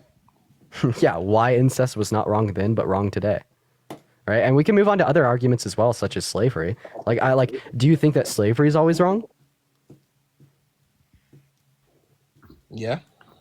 Okay, so you're not Christian. Because specifically in the context of the Old Testament, in Leviticus 25:44-46, it says that the Israelites could own people that weren't Israelites as property for life, right? And they were slaves. It even uses that word.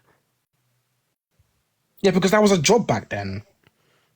So wait, but you said that slavery has always been wrong, so it would even be wrong back then. And no, it wasn't a job. Owning someone as property for life and beating them at their will is slavery. Not people evolve. There's other stuff that you can do. Back then, it would have been the only option. Wait, it would have been the only option to be slaves? Back then, for certain people who were poor, like couldn't afford anything, where else do you think they were going to turn to? Of course, they would do slavery. There was nothing else for them to do. Yeah, we could just make a comparison to racial chattel slavery in the U.S. Right? So like after like the transatlantic slave trade and like the African individuals in the context of Africa were in America, right? The system of America dictated that the only thing that they could do was to be slaves, right? Of course, at the advent of slavery in the context of the U.S., they couldn't work other jobs, right? They necessarily had to be slaves or they would starve to death. So if you're saying that this is what would make it acceptable in the context of the Bible, does this mean that racial chattel slavery in the context of U.S. history wasn't wrong? No, that was wrong. Okay, so it seems like even if it was their only option, it was still wrong. So even though it was apparently their only option in the context of slavery in the Bible, it was still wrong. Well, yeah. So then you're saying that God commanded something wrong. I always said that slavery was wrong, but I'm not. So then God commanded something wrong. So God commanded something wrong. No, Leviticus. Yes. Leviticus. Let me talk. Little bro. Let me talk. We were given free will. They did it themselves. Don't call me little bro. They were given free will. They did it themselves. Yeah. What does Leviticus 25:44 say? You read it to me. Yeah, your male and your female slaves are to come from the nations around you. From them you may buy slaves. This is God talking to Moses, giving him his moral law. God says that people can own slaves. When that verse does it say God said you can? I appreciate you put the hands up. Where does Leviticus 25 verse 44. Read it again, and tell me where it says God said you can have slaves. Yeah. He's just stating what Wait, Moses 1 second. had. You're saying you want me to point out to you where it says you can own It says- slaves? He's just stating. All right. that Now follow you me here. can- Follow me. I'm going to show you it. I'm have going to show you it. slaves. He's not saying that you should have slaves. Wait, if God That's not said what you he can said. murder, would God be doing something wrong? If God said you can murder, would you be doing something wrong?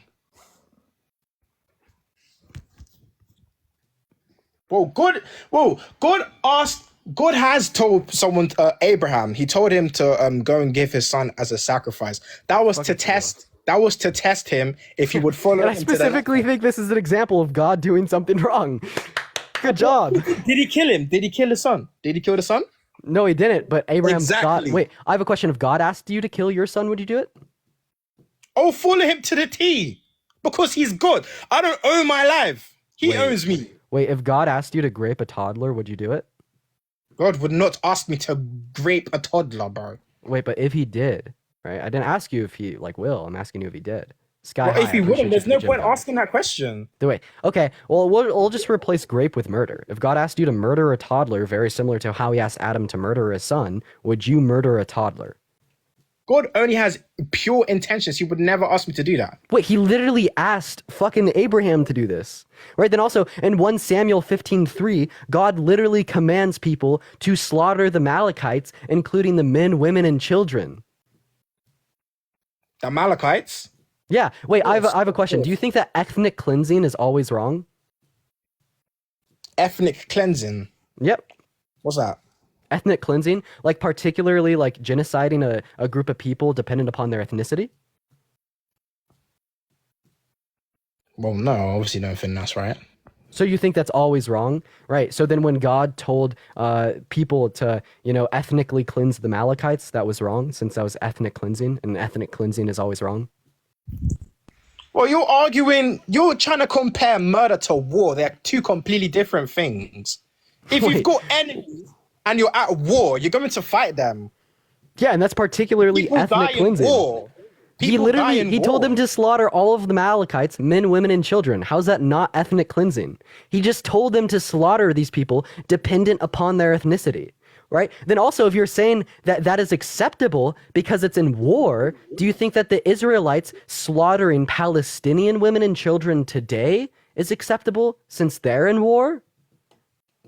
Please show me where this is in the Bible, because this is not true. I'm specifically demonstrating to you how ethnic cleansing is still wrong, even if it's in war. So all that I'm asking you here is ethnic cleansing always wrong? Because if it were to be always wrong, this would mean that God commanded something wrong. But you don't want to say that God commanded something wrong, so you have to hold to the claim that ethnic cleansing is sometimes acceptable. No, all God did, well, in the context that you're saying, all God did was back his people and tell them to go to war. That's all he No, did. So I he don't know what told you're his talking about people ethnic verbatim cleansing. to kill the men, women, and children. So you don't think that's ethnic cleansing, you think that's just war. Let me ask you another question. Yeah, So it is just currently, war. the Israelites are doing that to the Palestinians. They are killing the women and the children, all innocent, just because they're Palestinian. Would you say that that's ethnic cleansing or genocide? Or would you say that that's war? Okay, give me your definition. Answer my question. Answer my question. Give me your. If I don't know the definition to something, why am I going to answer a question? Are you dumb? Wow, what definition do you want, bro? Ethnic cleansing, please. Yeah, like totally destroying and eradicating a group of people dependent upon their ethnicity. What? Maddie, I appreciate you for the $6.66 over PayPal. Thank you for the love. Yeah, like eradicating a group of individuals because of their ethnicity. Okay, and you're saying that that's what the Israelites are doing to the Palestinians. Yes, but like just the critique that you posited in the context of 1 Samuel 15:3 is it's not ethnic cleansing because it was war, right? So I'm just simply asking you if you'd say the same thing in the Well, context. what's happening between is what you see? You're saying that what's happening between Israel and Palestine isn't war. I'm not calling it war at all. I think it's genocide. I think it's ethnic cleansing. Would you disagree? Do you know the full history between Israel and Palestine? Can you answer my question? Would you say that that is already ethnic answered. cleansing or genocide? No, you haven't. I said yes. No. Okay, I said so it no. is. I said no. It's a war.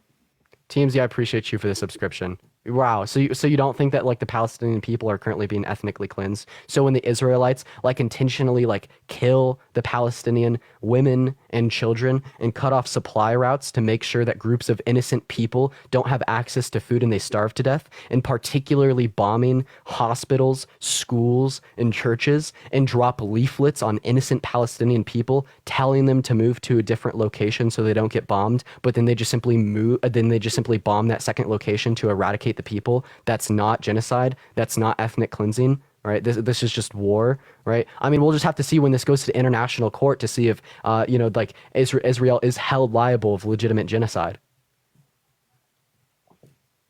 Oh, I said Unless I already appreciate you answered, for the hand arts. already answered you, so I don't know why I still continue. Right. So what we're demonstrating here, right? You could say it's war. I disagree with you, but you could say that. But I think at least, right, at the bare minimum, in a very conservative view, it will have to say it's war and genocide. It's war and ethnic cleansing. And this is what I'm saying about the context of 1 Samuel 15:3, right? This was ethnic cleansing commanded by God. So if you would hold to the claim that ethnic cleansing is always wrong, right, you'd have to say that God commanded something wrong. Right? But so you'll particularly have to hold to the claim that sometimes ethnic cleansing is acceptable. So SL, are you willing to state that sometimes you think ethnic cleansing is acceptable? But why would you say it's war and genocide? Genocide is always something that follows after war. If two nations are fighting, there's going to be a genocide regardless, because many people will die. That's what genocide is. But many people die. So you don't have to say war and genocide. I'm going to say that genocide is going to be defined as like the intentional, right, abuse and death of innocent individuals because of some like co-founding trait in which is shared amongst them. Right? Yeah, I'm sure that there's a more formal definition of genocide, but you're not following me. You're not following me here. I'm literally just defining, bro. SL, listen to me. I'm defining ethnic cleansing as the eradication of a group of people dependent upon their ethnicity. And God commanded this because God commanded for the Amalekites to be killed, men, women, and children, because of their ethnicity. So by my definition, this is, right, ethnic cleansing. So I'm just asking you if ethnic cleansing in accordance with this definition is always wrong. Oh, I want you to show me that verse, please.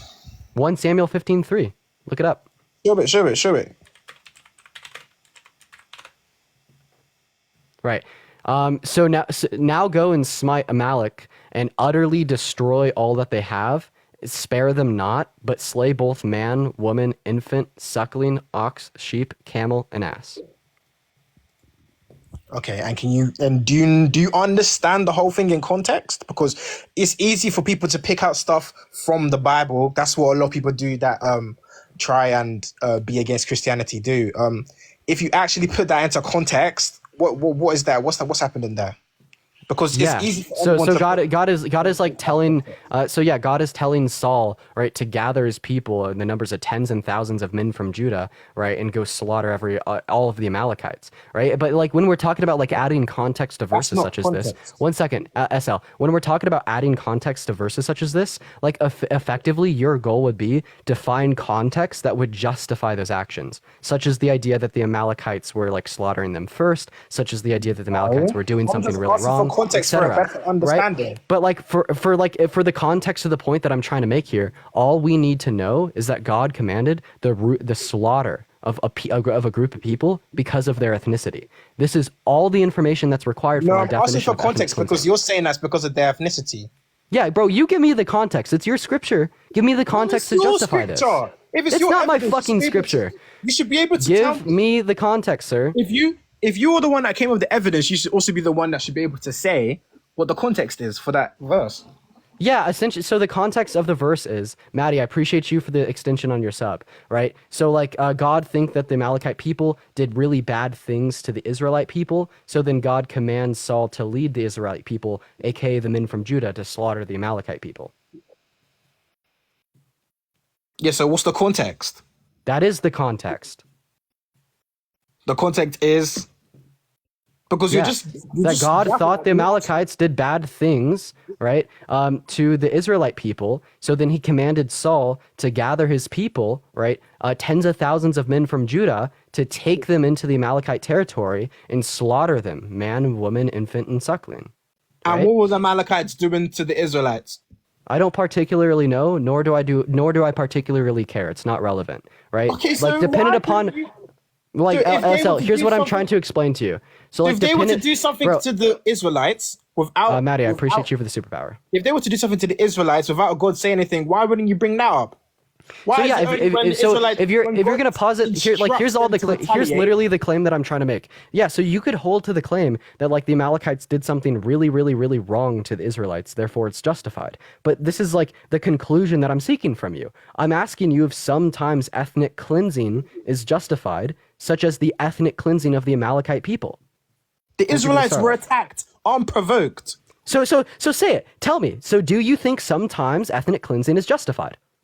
That's not ethnic cleansing, though. I have defined ethnic cleansing as the eradication of a group of people dependent on their ethnicity. Now go and smite the Amalekites and utterly destroy everything that they have and spare them not, but slay both man, woman, infant, and suckling. This is the eradication of these group of people, these man, women, children, right, infants, and suckling, because they're Amalekites. Amalekite, that's an ethnicity, right? So this is ethnic cleansing. So all that I'm asking you, right, is like if sometimes ethnic cleansing is justified. T Debates, I appreciate you for the subscription. No, you're assuming that it's ethnic cleansing. Why are you assuming? You said that it's ethnic cleansing because they're targeted because of their ethnicity, right? But Yes, in yes, that is the definition of in ethnic war, cleansing. To decide if someone is on the other side is based off their ethnicity, is based off what country they're fighting for. And usually the people who are fighting for that country are from that country. So of course you're gonna, if when World War II happened and everyone was Were looking the for infants Germans that fighting were for in their the country, war. SL?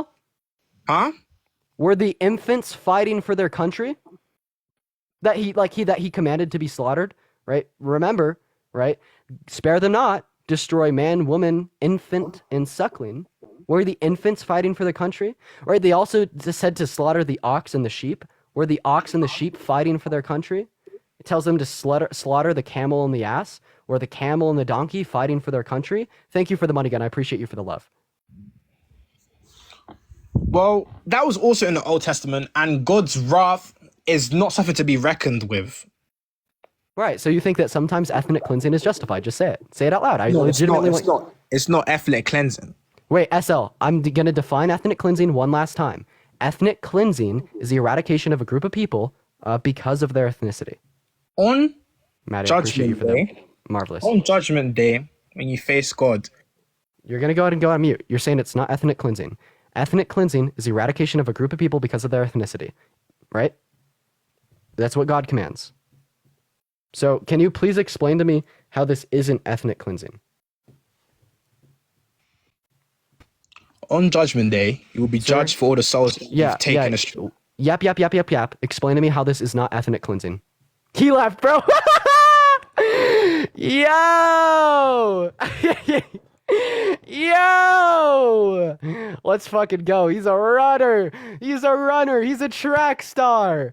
Yo! Oh my god. Toby, thank you for the $6 and the 66 cents on Venmo. I appreciate you so much for the love. And Kristen, thank you for the $20 on Venmo. W Kristen in the chat right fucking now for the $20 on Venmo. Thank you so much for the love. W Kristen, W Toby, let's go, y'all. I appreciate all of you guys so much for the love, and thank you for the hand hearts as well. Fucking beautiful. All right, we're gonna go ahead and move on to our next guest here. Let's go ahead and see what our next guest has to say. Keep in mind, if we're in those guest requests, make sure that we do think the Christian God is real.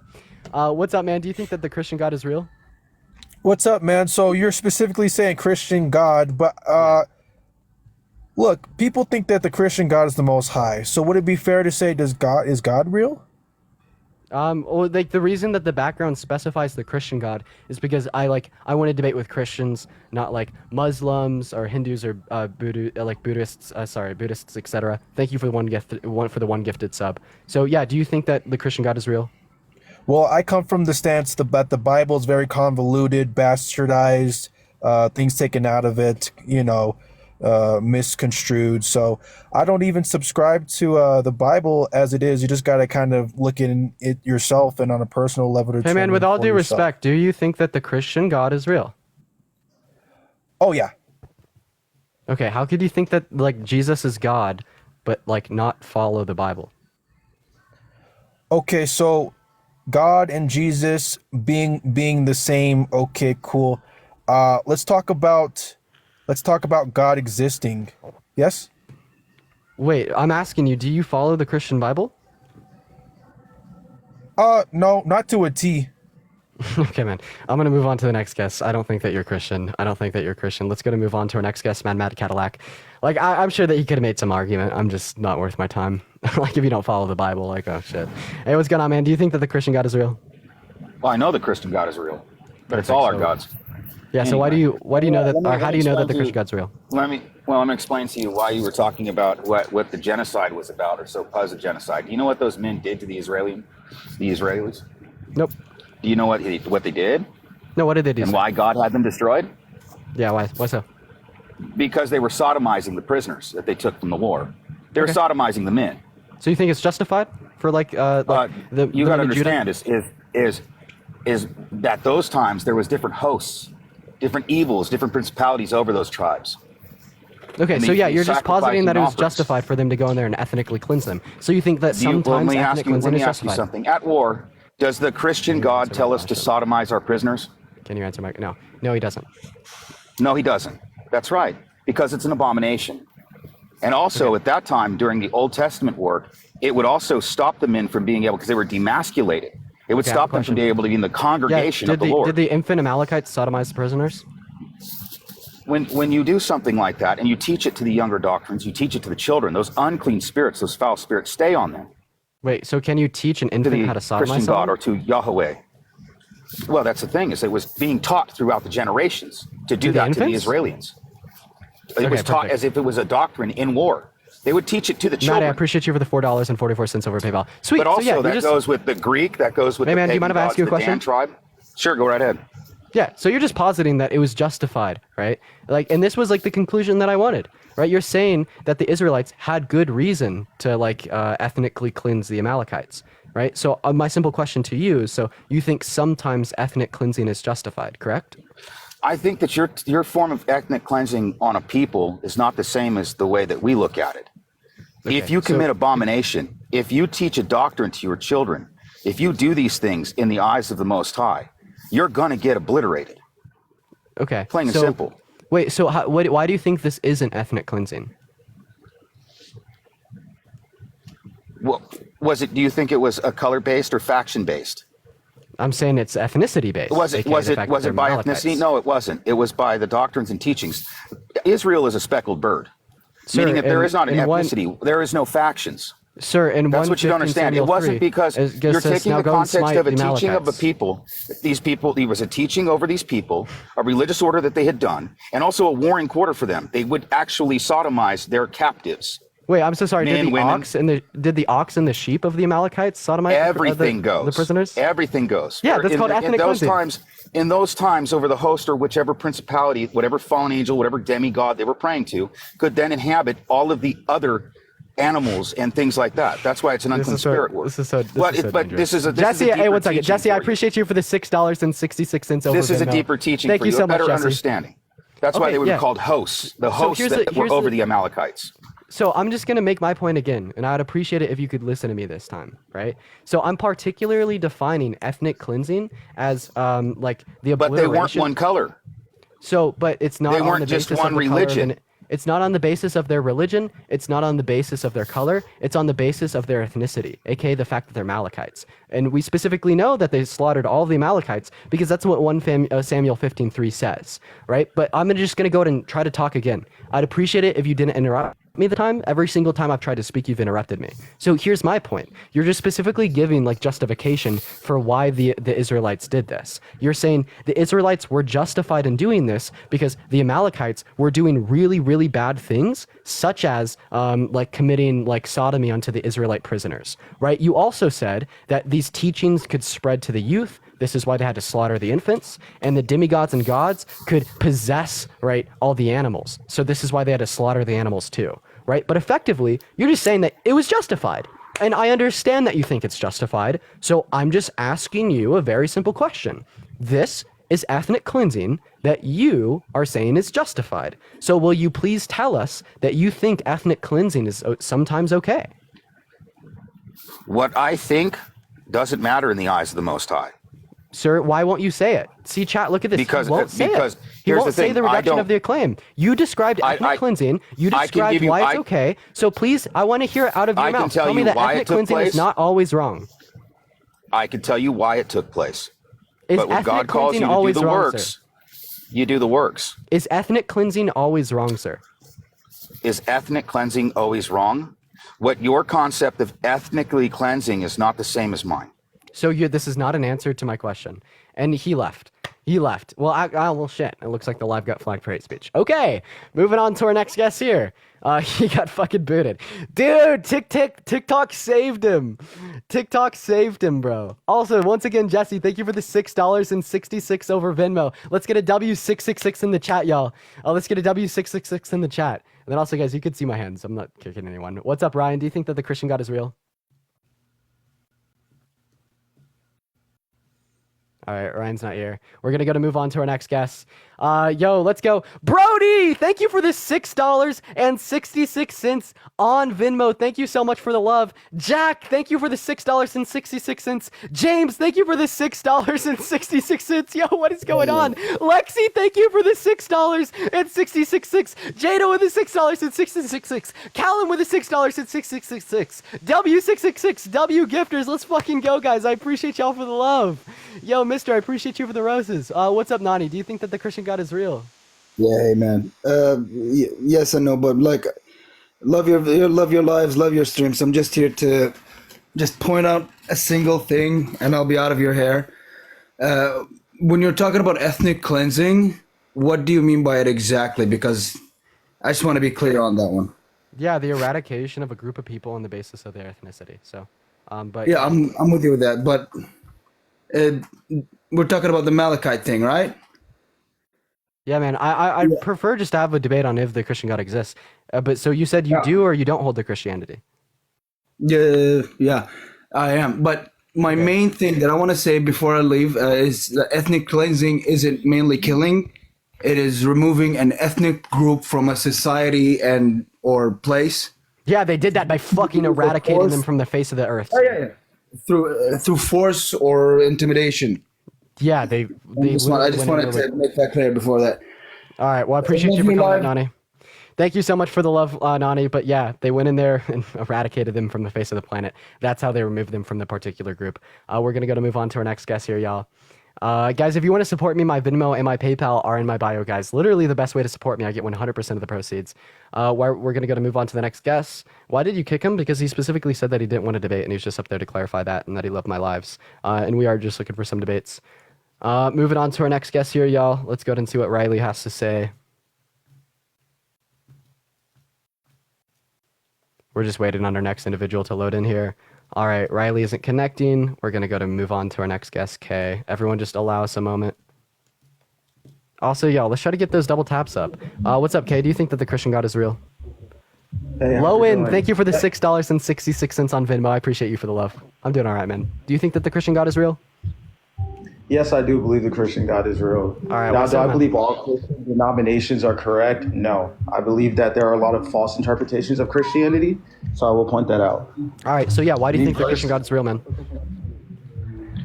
I've experienced them on a very, very personal level, and I've seen things that have shook me to my core. And I had a friend reach out to me, and this might sound like BS to a lot of people, but a friend reached out to me. He had claimed that he had made a personal relationship with a spirit that was not of God at the time. And that spirit had told him to reach out to me that my life was in danger for certain people that I was associating with that were practicing other spiritual practices such as Ifa. If you're familiar with that, which I just don't think that anecdotes are really that convincing. Like, for instance, because you subscribe to Christianity, you'd also have to say that like Islam is false. But like millions and millions of followers of Islam would report like personal relationships with their God, very similar to how you would with yours. Then like on top of that, right, I bet there's hundreds of people in the chat right now that have personal experiences with Jesus. Yo, so for all my Pistons in the chat, how many of y'all have had a personal experience with Jesus? That's really interesting. I've never heard of that entity, if that's the correct way to say it. Yeah, see, look at all these hundreds of people in the chat that have had experiences in a personal relationship with Jesus from the religion of Christianity. Does this mean that like Christianity is also likely to be true? What I will say is I won't deny that other entities outside of the Christian God do exist. Yo, so are you accepting the existence of Jesus? I don't know him, so I can't say that or not. Now, could that entity be a Wait, 1 second. Do you think all the people spamming? Yes. Do you think that all the people spamming that they have had encounters with Jesus in chat, right, gives evidence for the existence of Jesus? It gives, yeah, I would say yes. Yo! No, repent and turn to Jesus! Repent and turn to Jesus, and your soul, sir, shall be saved. Repent and turn to Jesus. He rose from the dead and resurrected. There are false gods that do. There are fallen angels that do portray themselves as false gods. I see. Holy shit. Thank you for the $66 and the 60 cents on Venmo. Oh my God. 1 second, bro. 1 second. Yo, Icy, thank you so much for the love. Holy shit. Thank you for the $66. Absolutely unreal. Thank you so much for the love. W fucking Icy for the $66 on Venmo in that chat right fucking now, ladies and gentlemen. But we're going to move on to the next guest. He accepted the existence of Jesus. If you know, you know. If you don't know, you don't know. But you're just going to have faith that that conversation wasn't going to go anywhere. Yo, JT, thank you for the couch potato. Thank you for the love. Hey, what's going on, man? Do you think that the Christian God is real? No. No? All right, bro. I'm just looking to talk to some Christians. Appreciate you for coming up here. Let's go to move on to our next individual. Let's go to talk to BOW. Alrighty. Moving on to our next guest. What's up, man? Do you think that the Christian God is real? Yeah, I do, 100%. All right, how old are you, man? I am 19. What year were you born in? Huh? What year were you born in? Oh, 2000. Okay, man. I'm 19. I was born in 2004. So we're going to move on to our next guest. Let's go ahead and see what our next guest has to say. Everyone just allow us a moment here. Damn, yo, someone in the chat just said they got a BULLET with my name on it. Hi, do you think... Someone in the chat just said they got a B... Oh, they got a crazy echo going on. We're going to move on to our next guest here, chat. Everyone just be patient. Yo, someone just said, right, that they had a BULLET, right, with my name on it. Was that a death threat? Did I just get a death threat live? All right, we're loading our next individual in. Just give us a moment. I know that these in between the guests is a little bit difficult, but just bear with us here, y'all. Hey, what's going on? Do you think that the Christian God is real? I do, actually. I know he's real. All right, very nice. So why so? Well, for first of all, you cannot physically prove that God exists, because to prove is basically to say that there's not any other way. Hey, real quick, do you happen to be driving right now? I'm in my car. But you're not driving? No, I'm not driving. Okay, yeah, real quick, do you think that you could just turn the Bluetooth on your phone off so we could hear you through your phone's mic instead of your car's mic?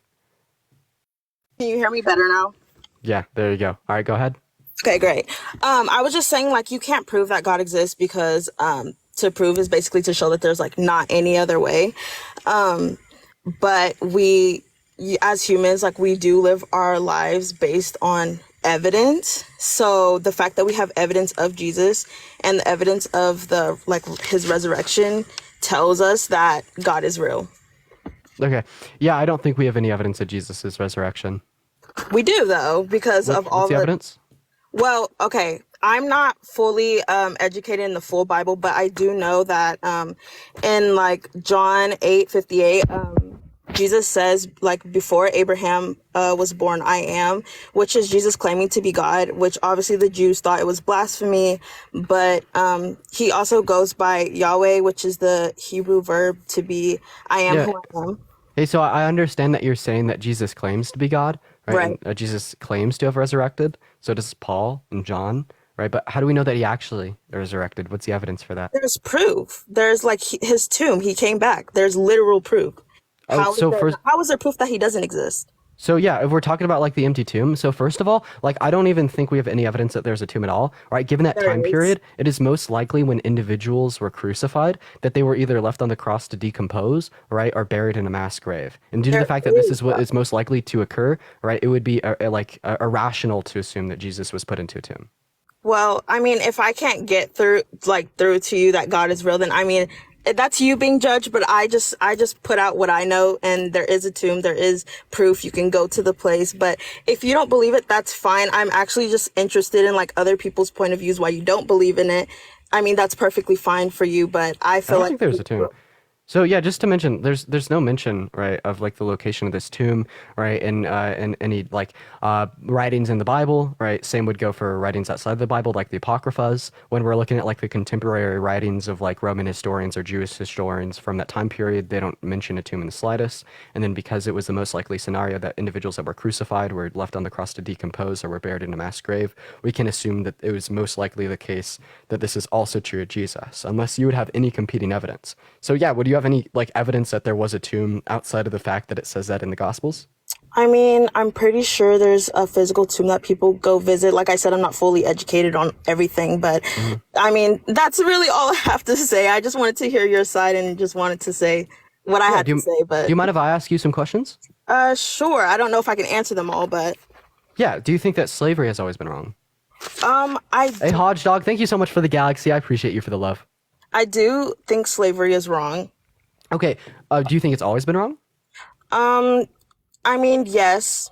Okay, so yeah, in the context of Leviticus 25, verses 44 through 46, God tells us that it's okay for us to own slaves. He's like, the Israelites could own non-Israelites as property for life, and in Exodus, they say that they could beat them as long as they recover in a couple days. So if you're saying that slavery has always been wrong, this means that God commanded something that was wrong, which means God isn't all good. Well, I think we have free will, and I think a lot of people forget about that. I do think also that we as humans always look at what's happening now, like the immediate what's happening, and he looks at the bigger picture and what he has in store for us. So I do still think it's wrong. I don't think God made a mistake with what was happening, but I also don't think God makes anything that is wrong. I mean, the devil works too, so Wait, I don't understand like what your response of humans have free will is doing here at all, right? Because like we could say like humans murder today, humans have always murdered, but like murder was wrong because God told us it was wrong, right? In the same way that humans own slaves today and humans have always owned slaves.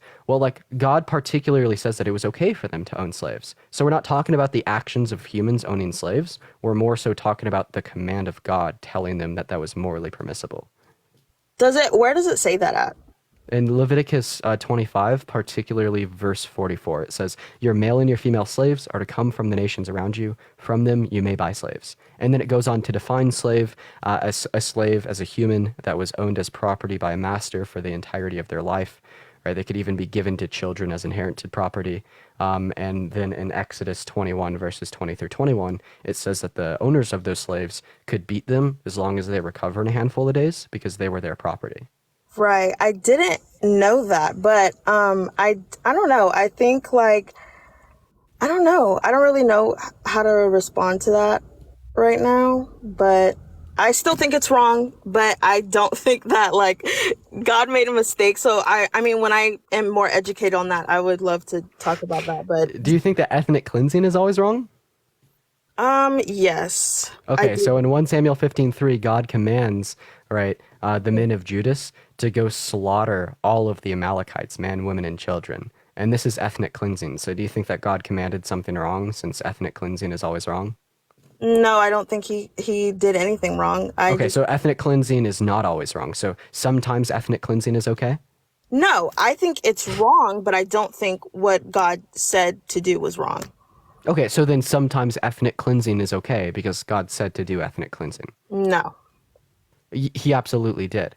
So he says verbatim, now go and smite the Amalekites and utterly destroy all that they have and spare them not, but slay both man and woman, infant and suckling, ox and sheep, camel and ass. So God commands, right, his men to eradicate a group of people in their entirety because of their ethnicity. Right, but God doesn't have the same mind as us. So our thinking, our morals, all of that does not equate to what God thinks or what he does. So I don't know why you're comparing the two, like what if what he did was wrong, if what he said was wrong, or what he's making people do is wrong. When I'm just asking you the question of like, Paul, thank you for the sunglasses. I asked you if like ethnic cleansing is always wrong, and you said yeah. And if that's true, that means that God commanded something wrong. But like, I'm not necessarily like making the argument that God commanded something wrong here. Of course, I do think God commanded something wrong, but more so the purpose of the argument is to get you to admit that God didn't command something wrong, and therefore sometimes ethnic cleansing isn't wrong. Well, unfortunately, I will not admit to that because I think God is right in every way. Yeah, so therefore ethnic cleansing isn't always wrong. Sometimes it's justified, like when God commands it. No, I don't think. Okay, my personal opinion. I think God is correct in everything that he does. It's God. He's the only one who knows what he's doing, whether we know it or not. Yeah, Okay. so therefore this particular form of ethnic cleansing was correct. No. Wait, but that's what he did. Yeah, but you don't know why. You don't know why. You don't know if that's actually. It's not the same definition for God. Like, Can you please tell me? Can you define ethnic cleansing for me? Like when you eradicate a group of people versus over their ethnic. So when he tells his people to go kill all the Amalekites, men, women, children, infants, and suckling, is that eradicating a group of people based upon their ethnicity? I don't think it's based upon their ethnicity, though. It could be something else that he's. Amalekite isn't an ethnicity. That's what you're basing it on, though. It's God. He told him to kill the Amalekites. You know, understand that like Amalekite that's an ethnicity. Right, I understand that, but that's not necessarily could be the reason that God wanted that. Wait, it doesn't have to do with the reason why he wanted it. It had to do with what he wanted. He wanted a group of people, all right, in the facility, man, woman, children, and infants, to be killed because of their ethnicity. You don't know that's why, though. You're not God, so you can't say that that's why. Wait, we're not talking. What do you mean? That's why? That's what happened, and that is why, because it tells us that in the Bible. No. Yes, it does. I literally just told you. Now go and kill all the Amalekites, men, women, infant, and suckling. Utterly destroy all that they have and spare them not.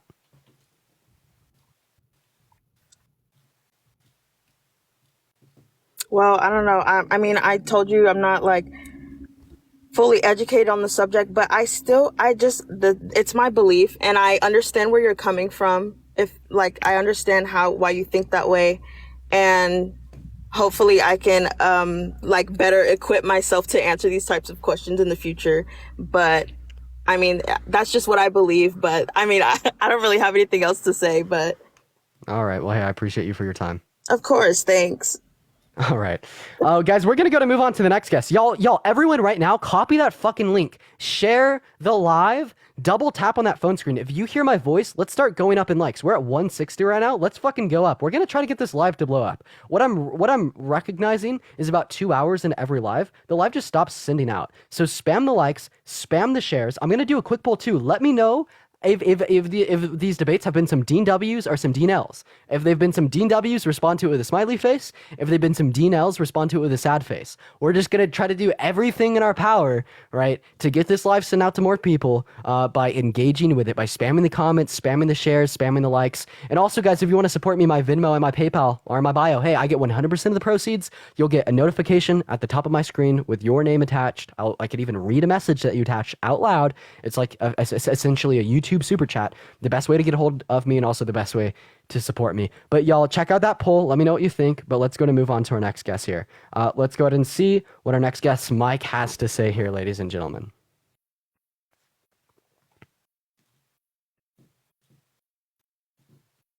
Everyone just give us a moment to get Mike loaded in. All right, it doesn't look like Mike is loading in, so we are going to go ahead and move on to our next guest. Let's go ahead and talk to Jordan, y'all. Let's go ahead and talk to Jordan. We may even like try a restart. Like, I don't know if that would work. I don't know if it's worth it, but hey. What's up, Jordan? How old are you? Oh, crazy. This was an accident. Oh, no worries, Jordan. Have a good rest of your day. No worries, man. We're going to go ahead and load up our next guest, Eddie, y'all. Make sure we're in the guest request that we are Christian, and make sure, right, that we are above the age of 18. What's up, Eddie? Do you think that the Christian God is real?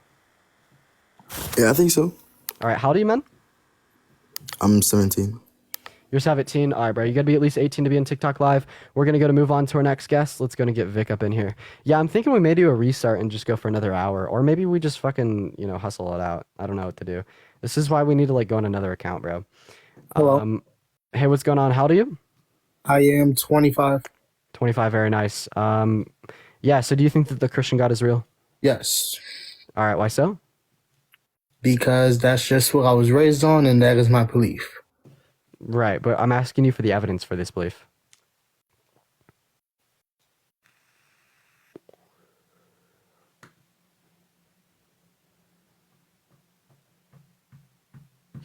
All right, they don't have any evidence. Moving on to our next guest here. Let's go ahead and see what our next guest has to say, ladies and gentlemen. We're going to go ahead and pull up our next guest here, y'all. We're going to go ahead and pull up our next guest here, guys. Everyone just allow us a moment. We're going to go ahead and pull up Mr. Fat. All right, Mr. Fat dropped. Moving on to our next guest. Let's go ahead and pull up Char. Yeah, y'all, it may be worth a restart just to see if the live gets sent out. Hey, what's up? Do you think that the Christian God is real? All right, you want to pause? Hi? Hi, I do think he's real. All right, why so, man? I know he's real because I fucked him. I fucked God, everybody. How about that? Wait, did Jesus come inside you? He did.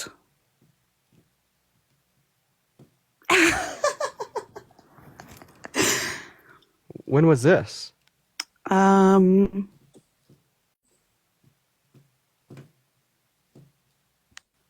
22nd of February.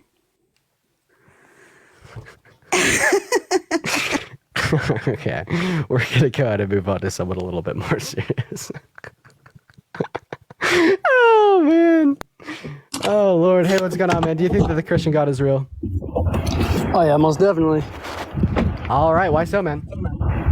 The historical evidence. But I just want to go back to you and the Holy Malachites thing. You got to understand why God commanded that, right? He commanded them to kill the Israelites because they attacked on Israel. Yeah, so sweet, man. You think that God had good reason to command ethnic cleansing, so you think sometimes ethnic cleansing is okay? Oh yeah, of course. You got to understand why he commanded Elizabeth, thank you for the $6.66 over PayPal. Say that out loud, sir. I want you to say that out loud. Sir, I want you to say that out loud. I want you to say that out loud. Say, sometimes ethnic cleansing is justified. Say that out loud. In God's will, yes, it is. I want you to say that out loud. Sometimes ethnic cleansing is justified. In God's will, yes, it is. I'm asking you to say it out loud yourself. Say that sentence. You know, what gets me is that you only attack Christianity. Have you ever done a live about Islam? Or Bro, I Buddhism literally or lost a anything friend else? of 3 years. You only this isn't attack true. Christianity.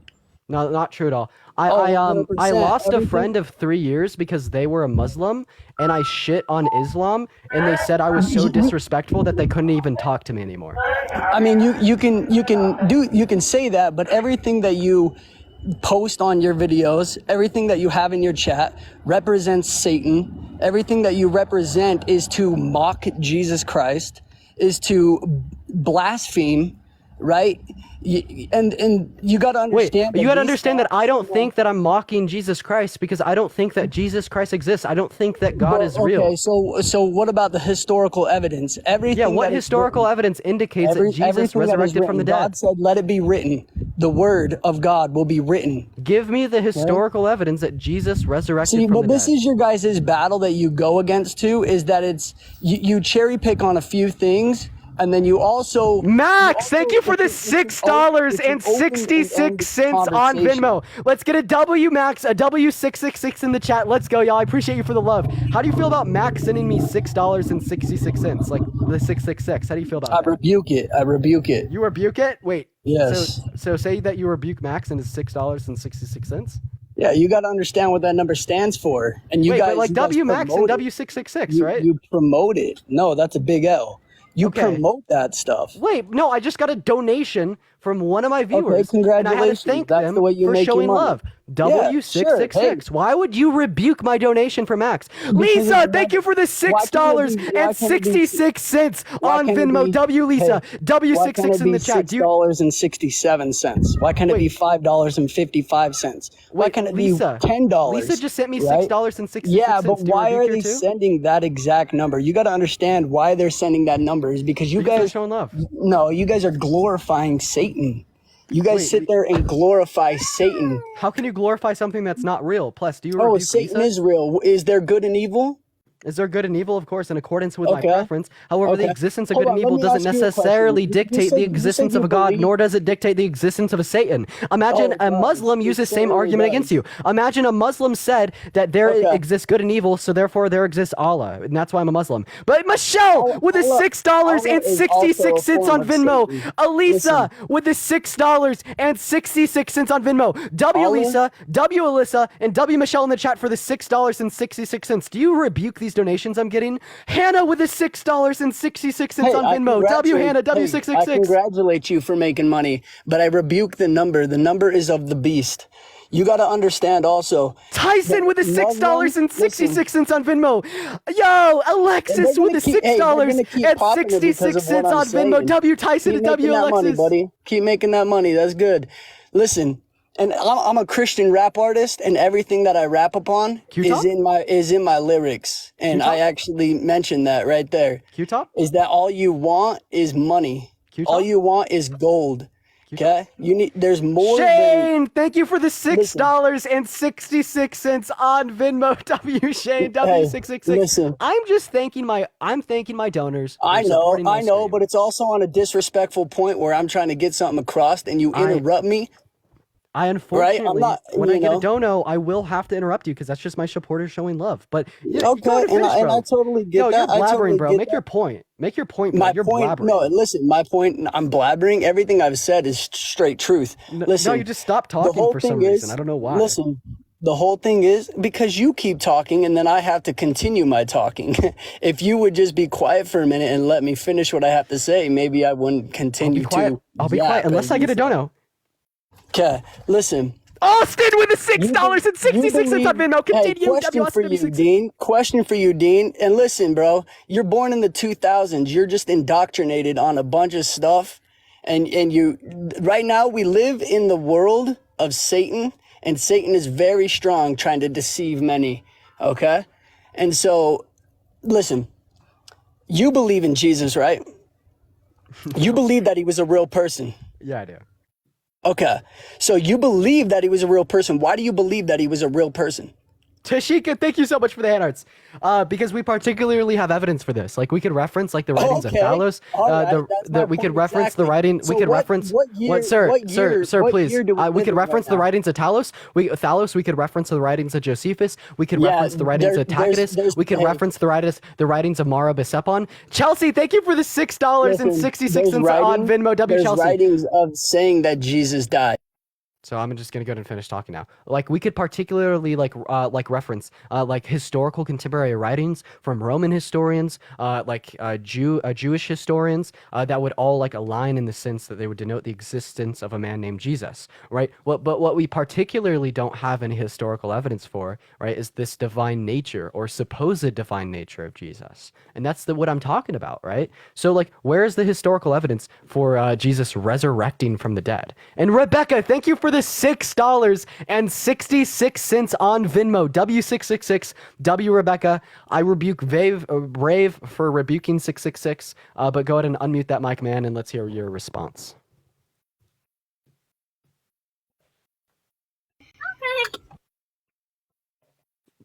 Don't leave. There you go. I'm not. How is that not divine when he does prophecies and they are fulfilled? Oh yeah, with a particular fulfillment of prophecies, I'm gonna say that most of those are gonna be self-fulfilling, right? In the sense that self-fulfilling, so like they these just like come these out applicators randomly. were just They simply come like out randomly. you're not. He even called letting me out that finish he's gonna die. He called out that he's gonna die and he's gonna rise again in 3 days. now. He called out that he's gonna die and that he's gonna rise out in 3 days. Unalive, excuse me. Let me watch my words for your live, okay? He says he's gonna unalive himself, that he will be unalived, and that he will rise again in 3 days. Oh yeah, I don't think that he actually rose again. Okay, so Can you give me you're evidence for Muslim. that? So you're Muslim. No, I'm just not Okay, Christian. so that's what Muslims believe. Muslims sit there and believe that Jesus is real. They believe that he's a prophet. Prophets cannot lie. You got to Can you give me like understand that could you give me like the particular prophecies that Jesus fulfilled? Oh, many, dude.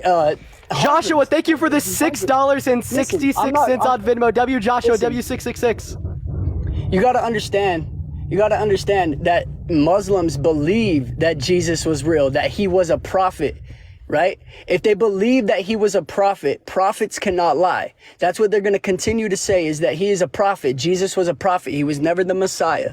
If he was never the Messiah, why did he call himself the one to come save the world from their sins? So particularly, I will respond to this. But first of all, like, I'm not a Muslim. I don't understand why you're bringing up But you Islam. believe that Jesus was real, but So you don't believe that he was crucified and rose from the dead.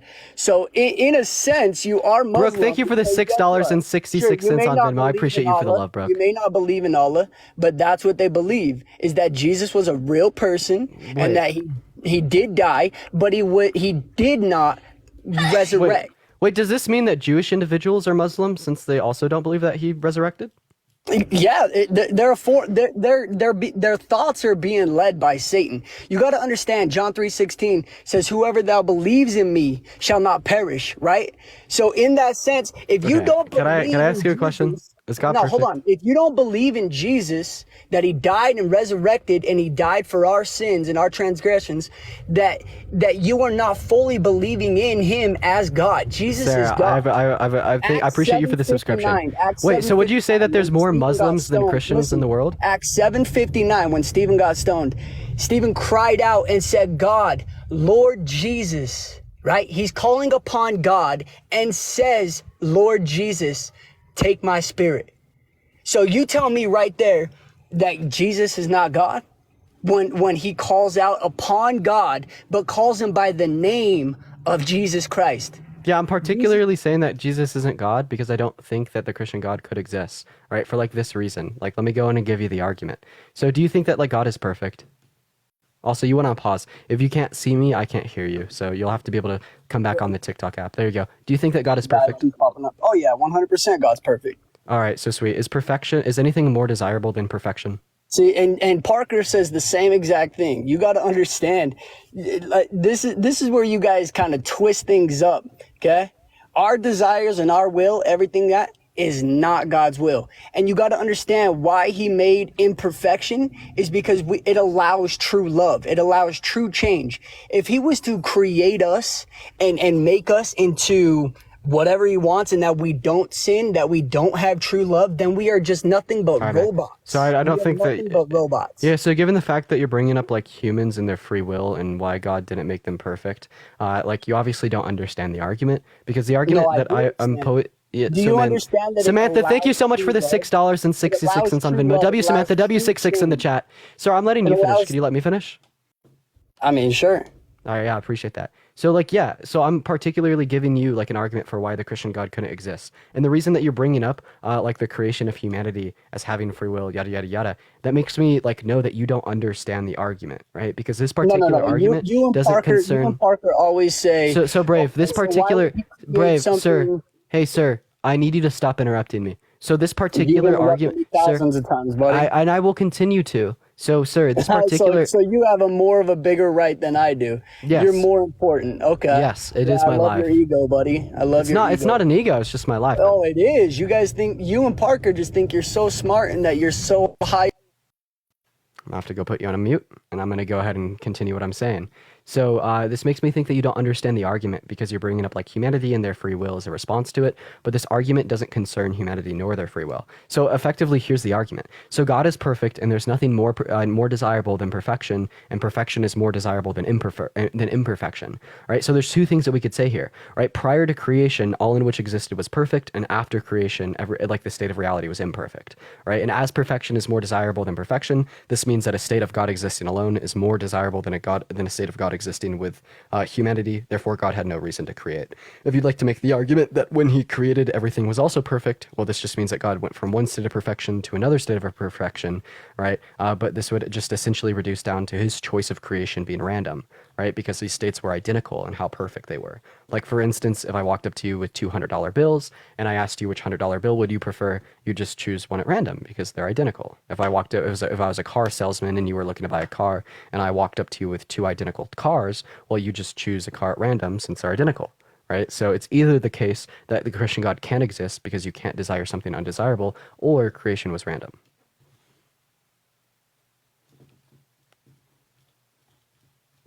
Exactly what I said, okay? It interrupted me. It's going to go back to exactly what I said. To create something that is going to allow true love, true change, true of heart, right? If he was to create all of us and not give us that free will, then it's going to be to the point where we are just robots, where we are just doing as he says. You're not doing as he says. There's millions of people not doing as he says. But the ones that are the ones that have true love, are the ones that accept true change, right? The ones that do are accepting that Jesus is Sir, the Almighty. I've already referenced how this doesn't concern humanity and free will. It literally just concerns the idea that God had no reason to create because he went from a state of perfection to a state of Why not? imperfection, and perfection is more desirable than imperfection. So therefore, God would desire to exist alone over desiring to exist with creation. No, because perfection in his eyes is one that's willing to change. Okay, so One you'd is say that is creation willing was to perfect. love. So yeah, you'd say that creation is perfect. So God went from a state of perfection to another state of perfection. Therefore, creation was Do you random love because he your had life? no reason Do to you love desire your life? one state of perfection over another state of perfection. Dude, I already went over this and I already explained this to you. Like, for I instance, know, and we have so two that perfect states. goes God went back from to one to making another. us We have robots. $200 bills. Which one would you prefer? It's just going to be a random choice. So therefore, creation was random. No. Right, can It you was explain to not me random. specifically how that's not the case? Because if both states were Okay. perfect, So do you God see went a from one building? state of You see a perfection to building? another Hey, state of do perfection. you He had see a no building? reason, right, to value one state over the other, unless, right, the first state was not The perfect, and God is value is true imperfect. love. The value is true love, true change, true of heart. Because if not, then Okay, again, so we're then God, all which robots. state of reality is more desirable? God plus creation or God existing alone? God plus creation. Because Okay. if he was alone, then why would he be? Perfect. What would be the point? Awesome. So you're saying that God plus creation is more preferable than just God. Therefore, God's not perfect because nothing is more preferable than creation. If God was perfect, this would mean that nothing is more preferable than God, even God plus humanity. Okay, so how do you think that we came about? You believe in this whole Big Bang theory? Holy fucking pivot, dude. That was the No, yeah, craziest pivot I've ever it is a heard. pivot because you guys bring this up every single time, every single live you do, every single person you talk to. Can you respond to the that's point that I exactly made? what you bring up. Can you I'm respond to not the point I going made, to sir? because it's so irrelevant. It's so irrelevant because you sit there and think that that's your. Dude, if you're not willing to engage in the argument, I'm just going to move on to the next guest. Dude, please. What's up, Ryan? How do you? All right, Ryan's not here. Let's go to move on to our next guest, y'all. Keep in mind, guys, if you want to support me, my Venmo, my PayPal are in my bio. Y'all have been showing so much fucking love today. Absolutely incredible. Absolutely incredible, chat. Make sure to hit that follow button while you're at it as well. I do debate lives every single day. But yeah, we're going to go and get our next guest up in here literally right now. All right, Sam, you're not loading in. Moving on to our next guest here. Let's go ahead and see what Isaiah has to say here, y'all. Dang, my stomach is hurting. I'm probably going to end my live soon. I'll probably do like another 20 minutes here, chat, because I am fucking starved. All right, Isaiah's not loading in. Moving on to our next guest. Let's go and see what I Don't Know has to say. All right, everyone, just give us a moment. Hey, what's going on? Do you think that the Christian God is real? All right, I Don't Know is not here. Moving on. Wait, honestly, chat, I'm going to make a burger for lunch. Should I go live on my second account after this and just stream while I'm making food? That kind of sounds like a good idea. All right, we got our next guest loading up in here. Yes? Dude, W. All right, bet. Right, we'll just hang out with us for like another like 10, 15 minutes, and then we'll go over to the second account. That'll be a lot of fun. We're just going to try to get one more debate. Also, y'all, my response video to Brooks is going to be going live tomorrow, ladies and gentlemen. That's going to be going live tomorrow. All right, Home and Liberty Forever. You're not loading up. Moving on to our next guest. Let's go and talk to Eastside D. Yeah, guys, so that video will be going live tomorrow. You don't know the second account? I'll shout it out at the end. The second account is @itsnotdean. Literally the same ad as this account, but with a not. All right, Eastside D. Oh, fuck. Eastside D, re-request. You took too long to load in. I'm so sorry for removing you. We're moving on to the next individual here. Also, hey, what's going on, man? Do you think that the Christian God is real? Yes, I believe that the Christian God is real. All right, why so, man? the evidence of it. So Yeah. there's historical evidence. Yeah, like what particular yeah. historical evidence proves that the Christian God is real? All right. Just give me a moment.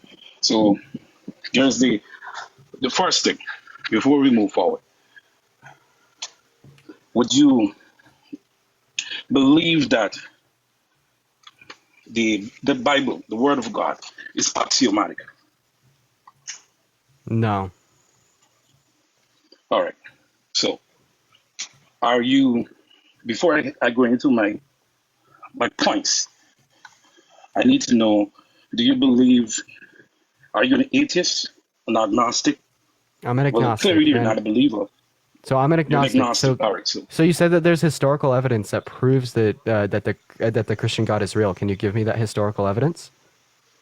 All right. So the historical evidence would be the disciples of Christ, such as the proponents of Christianity, often points to historical evidence supporting the life, the teaching, the death, and the resurrection of Christ. What is the evidence?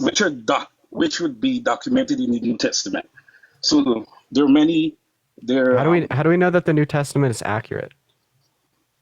Well, it's basically down to belief. Okay, so are you talking about faith? So archaeological. So there's an archaeological evidence that Such as? So their findings, their words of Pontius Pilate. They're historical figures like Pontius Pilate and all these people that are referencing the New Testament. Dude, if honest, the historical figure of Pontius Pilate, if anything, right, disproves that the narrative of Pontius Pilate in the Gospels is true. And like, I'll explain to you why. It's just funny that you bring this up, right? This is actually a point to show that the New Testament is flawed.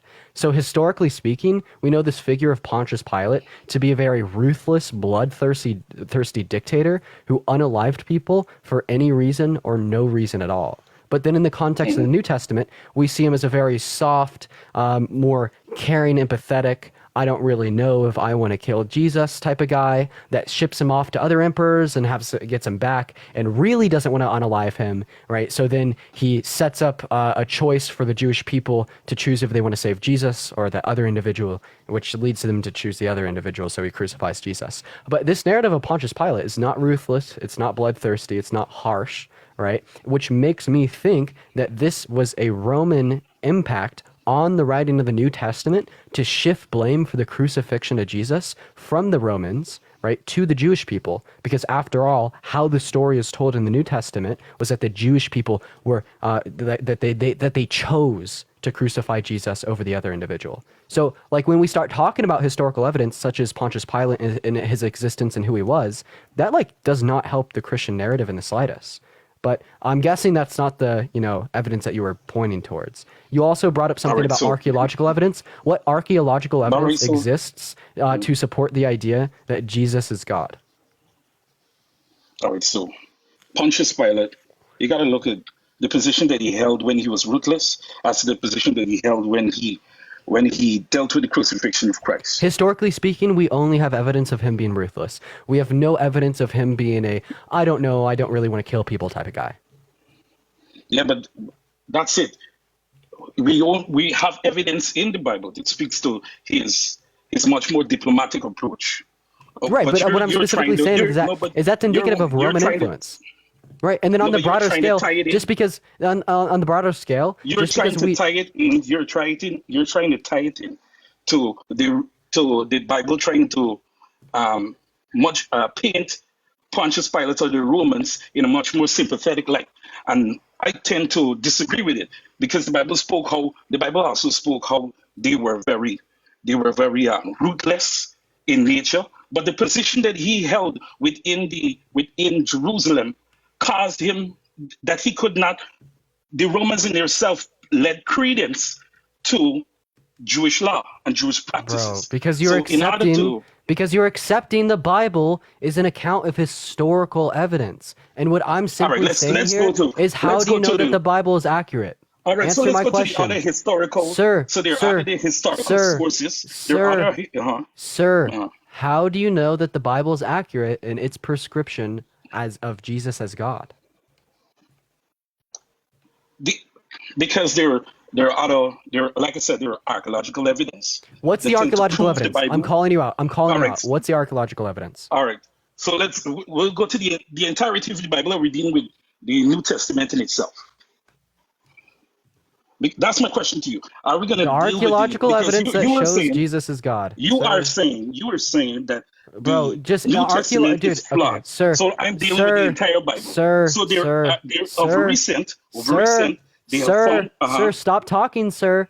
I want you, dude. You've been up here for 10 minutes, just fucking filibustering. You haven't said anything of value. Give me any archaeological evidence of any of the divine notions presented in the Bible. All right. So there's the writings of Flavius Josephus, was a Jewish historian. Josephus does not report that Jesus is resurrected. Josephus reports that Jesus was real, right, and that people thought he was resurrected. But we also know that there's like interpolations of his texts with texts that came but later. he also made reference of Jesus being crucified under Pontius Pilate. Right, So just like I don't. Right, like I think it's a historical fact. Him.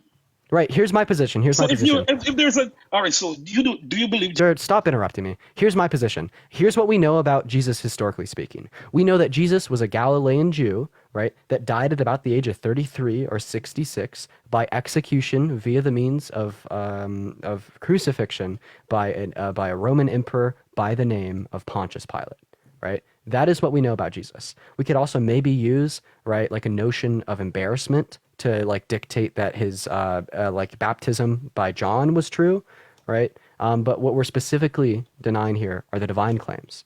I accept that Jesus was real, and I accept that he was crucified, but I don't accept that he was God, right? So what is the specific evidence that Jesus was God? Bible. Once again, yeah. So you're saying the evidence that Jesus was God is that it says so in the Bible, sir. How do you know that the Bible is accurate? The Gospels. How do you know that? Also, the deconstruction. That guest left, but I would love to like co-host with you one of these days. Maybe we could find a guest specifically for you to talk to because you are fucking good at what you do, the deconstruction zone. But anyways, continue. How do we know that the Bible's accurate, sir? The Bible is accurate because, like I said, there are references from historical figures that can speak to various things that took place within. Okay. Sir, I'm going to go ahead and explain this to you again. In addition, I'm going to go ahead and explain this to you again. The recent archaeological findings that illustrated that certain things happened within the Bible. Let's make reference to the Egyptians and the Israelites being enslaved in Egypt, and the Red Sea being parted, and the Egyptian guards and the Egyptian soldiers infiltrating or trying to get to the Israelites. And what happened? The Red Sea collapsed on them. You want to co-host for a little bit, Ben? So there is a historical findings. I'm listening. We're listening. All right, so there are historical findings of Egyptian chariots. There's not. Spears. That's incorrect. That is incorrect. That's incorrect. That's a claim by a guy named Ron Wyatt who made that up. Yeah, good old Ron Wyatt. Fun fact about Ron Wyatt, the same guy that claimed to find the Ark of the Covenant in the blood of Jesus, and when asked about the evidence for his claim by like Christian apologist universities and institutions of study, he couldn't present any evidence to him. So some of the most like apologetic, right, Christian institutions deny Ron Wyatt's claims. Yeah, even conservative Christians reject that. The way archaeology works is you publish your findings in a journal for other archaeologists to do their research against, and then it gets peer reviewed. So you can't just make a claim on a website that you discovered something and then not turn over any of your discoveries to the wider body of scholars. So that is that. So we're also dealing with the historical writings of various people, of various various figures around that time that can lend credence to the writings of Mark, Luke, John, and these other people that witnessed Jesus, as opposed to other religions. Like for instance, I'm not going to dive into too much of Islam because Islam dealt with the Islam came into existence like 500 to 600 years after the first Christians or the first Christian church. So to actually for me to go into that, it's to a man that they have even witnessed anything about witnessed Jesus or it was so far down the line for us to come to a conclusion that he knows anything about Christianity.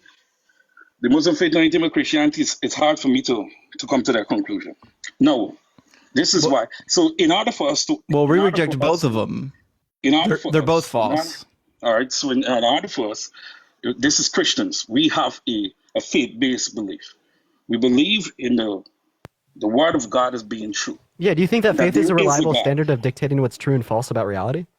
Yes, because... Okay, so by faith that you're incorrect, does this mean that you're actually incorrect? Listen, no. You see, we deal with semantics. When you go in there, you deal with semantics. Let's deal with the reality of it. No, that was logic. Laws are also made from religion in itself. The writings of Thomas Aquinas and these people, which are these people dealt with law, morality, and I don't. So what's your point here, man? Yeah, I don't hear a point yet. My point is, I'm trying to bring out how the God of the Bible is real, and the Christian God is real. I think the only thing. So I think that you provided us two forms. Sir, you're gonna have to stop talking at some point. I'm listening to you guys. I've listened to you for the last 2 hours speaking about the Big Bang Theory, something coming from nothing, and. So you brought up like a couple things of evidence here. So you brought up Ron Wyatt's apparent discoveries. You brought up your faith, and you brought up like writings outside of the Bible. I feel like we've touched those all, right? Ron Wyatt's discoveries. Justin brought up how even the most conservative Christians would deny those claims, right, due to the lack of any evidence.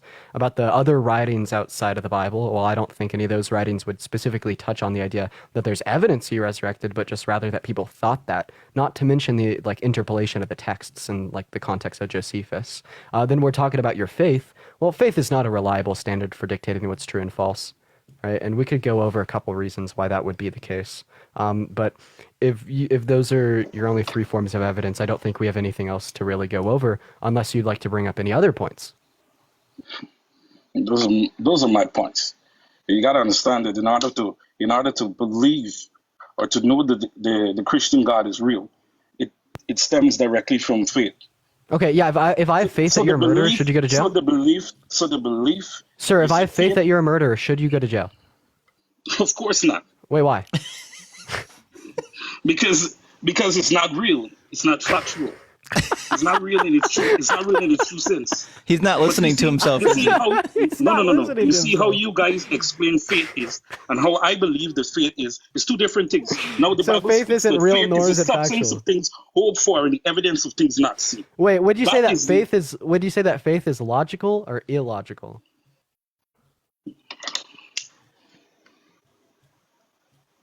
Would I believe that faith is logical or illogical? I believe it's logical. You believe it's logical? Yeah, okay. Because it's hard for me to fathom why it would be illogical. Okay, so then why wouldn't you go to jail if I have faith that you're a murderer? If faith dictates what's true and false? Because it's not real. It's not real. Okay, so neither is your faith in the Christian God. Yes, your faith in the Christian God is not real. It's not factual. The Christian God is real. Wait, so is faith only justified when it's held towards a God? Because you see, what is your definition of faith? Let me explain what is my definition of faith, and then we'll understand. Sure, I'd love to hear your definition of faith, sir. Let's hear it. It's a substance of things hoped for, the evidence of things not seen. So believing in something without evidence. It's the substance of things hoped for, the evidence of things not seen.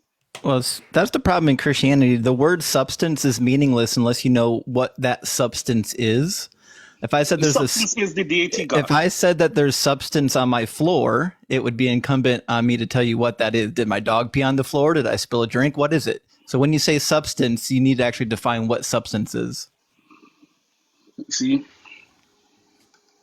give me. You see what substance? What the Bible speaks to what substance is God in itself. Is God in itself. We Kingdom. don't have we have the evidence that there is a creator. You have presented fucking none. We have haven't the heard it. evidence that there's a creator. You What's the haven't. evidence? How do Yeah, you the haven't given us universe any of this operates? evidence. You're the evidence that there is a creator. How the universe operates in its entirety. Actually, we're evidence of evolution. There's no listen to me. That is there's many Christian scientists that debunked Oh yeah, name one. evolution in itself. Name a single one. Oh, does he not believe in evolution? That's kind of embarrassing. That is embarrassing. Even the Catholic Church accepts evolution. Right. That's yeah. a Catholic. Hey, do you believe in microevolution, sir? I don't believe in evolution. I believe in evolution to an extent, but not to Sir, the you didn't answer extent- my question. Do you believe in microevolution, such as the Yes. idea that our jaws evolved to be smaller, pushing out Yes. like the Yes. necessity of the wisdom? I Okay. already said that I So- agree so that beautiful. evolution exists. So partly, beautiful. So here's but the thing. To Here's the explain thing. the existence of creation and so on, it's hard. No, Sir, it's you got to impossible. stop interrupting me while I speak. Same thing goes for like you interrupting Justin, right? You're just talking a lot. So you believe in microevolution. So macroevolution is just simply microevolution plus time. You believe in microevolution, and I'm guessing you believe in time. Therefore, you must believe in macroevolution as well. Like I said, to an extent, but not to dealing with the creation, not to dealing with how the universe started. and Okay. how Do you human think? beings. Do you like buy the Genesis account of creation? Yes. You do. So here's a quick question for you. Do you think that incest is morally wrong? Oh, Do I believe that incest is bad morally word. wrong? Yeah. Of course. Okay, so yeah, if you believe in the Genesis account of creation, well, the only way in which the children of Adam and Eve could reproduce was through incest. This was necessary. God's all-knowing, so he knew that this was necessary. God's all-knowing, so he knew that this was necessary. So God intended them, right, to commit incest. And if incest is morally wrong, God intended them to do something that is wrong. Therefore, he can't be all good. All right, so I love the way that you went on to evolution, not creation, and what's it? Nevertheless, let me continue. I think you stumped him, Dean. He's speechless. No, you did not. The Garden of Eden is in Alabama, Justin. He spoke to it. No. The Bible spoke about the geological location of the Garden of Eden. So let's go to your point on incest. Now, can you accurately state that the Bible said that Adam and Eve were the only two human beings created? Nope, fair point. Yeah, so you'd say that maybe God did make other humans. Okay, fair. Because he said in the Bible, I think that there's he a path created forward male for and that. female. He created male and female. He said, "Let us create man and woman in our individual likeness," and he created male and female. Yeah, so Then there's he like said he created Adam and Eve there's and two put- responses. you see- Hey, sir, there's two responses to this. I think that Justin had one, so I'll go ahead and let Justin go ahead. Yeah. Have you read Romans 5? And are you familiar with the argument for the corruption of the seed? Right. Let's grab Romans 5, where Paul says that through one man, all have been corrupted through Adam. Let's grab Romans 5. I think it's 5:8. Damn, good argument. I mean, I was just thinking we could put it in the context of Noah's Ark, where we know those were the only humans, and we get the same result. But if there's a verse in the Bible that says through one man, oh shit, looks like Adam and Eve were the only humans. Absolutely, there is. So if you go to Romans, I'm reading it. Let's grab it. We're going to be in chapter 5. Verse 12, therefore, just as sin came in through the world through one man, and death through sin, and so death spread to all because all have sinned. Sin was indeed in the world before the law, so on and so forth. And then Of course, the antithesis to that is that Christ is the second Adam. So by one man, all are forgiven. But the idea was that all mankind sinned, or they became corrupted because Adam sinned. And at that time, the seed of all humanity was inside of Adam. And this theological viewpoint is clearly spelled out in the book of Hebrews. If you go to chapter 7, there is an explanation for why the Melchizedek priesthood is greater than the Levitical priesthood. And listen to the reasoning. The reasoning was because at the time that Abraham gave an offering to Melchizedek, all the seed of all of his descendants that would ever exist were actually inside of Abraham, which included the Levites, which means that the Levites were subservient to the Melchizedek priesthood. So it says, see how great he is. This is Hebrews chapter 7. Abraham, the patriarch, gave him a tenth of the spoils, and those descendants of Levi who received the priestly office have a commandment in the law to collect tithes from the people, that is, from their kindred.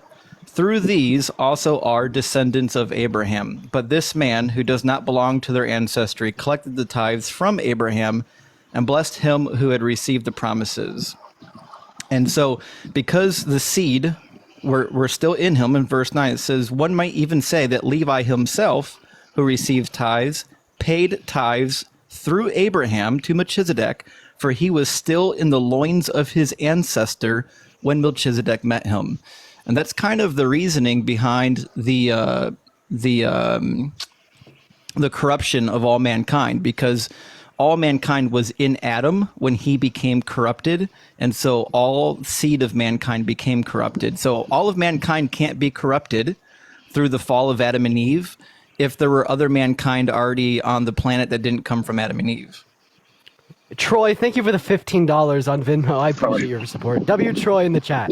So yeah, now that Justin has just absolutely fucking schooled you and absolutely fucking schooled me, I think that we have a strong case here. If incest is morally wrong, and incest was required for the multiplication of humanity, God intended humanity to sin. God intended humanity to reproduce. Right, through incest, which is a sin, therefore he intended humanity to sin. No. When did it get categorized as a sin? Oh, well, the first time we see a reference of it as wrong is in Leviticus 18. So are you saying that it wasn't wrong prior to the point in which humanity knew it was wrong? Because God said to Adam and Eve to go and reproduce, and your seed shall reproduce. You see, let's Can you answer my question, sir? Hey, Can you answer my question? Go ahead, Hey, Justin. Dean, what's it called when something is morally permissible sometimes but not all the time? Isn't that called subjective morality? Oh, yeah. It almost seems like you're maybe holding some particulars here, sir. And unless you could provide like a good distinction, it seems very subjective, right? So, or just very baseless. So, yeah, are you saying that like incest was like acceptable in the time period because it hadn't been commanded into law yet? Exactly. That's what I'm saying. So here's also the thing, all right? So you know what else hadn't been commanded into law? Or you know what was commanded into law in Leviticus 18, right? Yes. With same gender intercourse as well. Like, do you think that like being non-heterosexual is wrong, sir? Of course. I believe in being non-heterosexual. Okay, of course you do. Of course you do. So prior to the point that God gave Moses Leviticus 18 in the Levitical law, you're saying that there'd be nothing wrong with me running a train on my mom, dad, sister, and brother? That's what he said. You see, you're going off on a tangent there. No, because according to your will, right, nothing is wrong prior to when it's commanded. So before the commandments of Leviticus 18, right, what we'll see is that you'd have to say, right, I could bang my mom, dad, sister, brother, grandmother, and grandma all at the same time, a massive train, and there'd be absolutely nothing wrong with this. Not for the reason that it's same-sex, not for the reason that it's incest. According to your view, you would have to affirm this claim. No, I could not. It hadn't been commanded yet. So what you're saying is wrong before it was commanded, so therefore the incest was wrong during the time of Adam and Eve. Thank you for the little crown. Let me tell you, your ideology is flawed. I don't think Pharaoh understood the argument. I understood his argument. He said that heterosexual, homosexual activity, according to the Bible, you got to say non-hetero. You'll get flagged and banned and get my life. All right, non-hetero.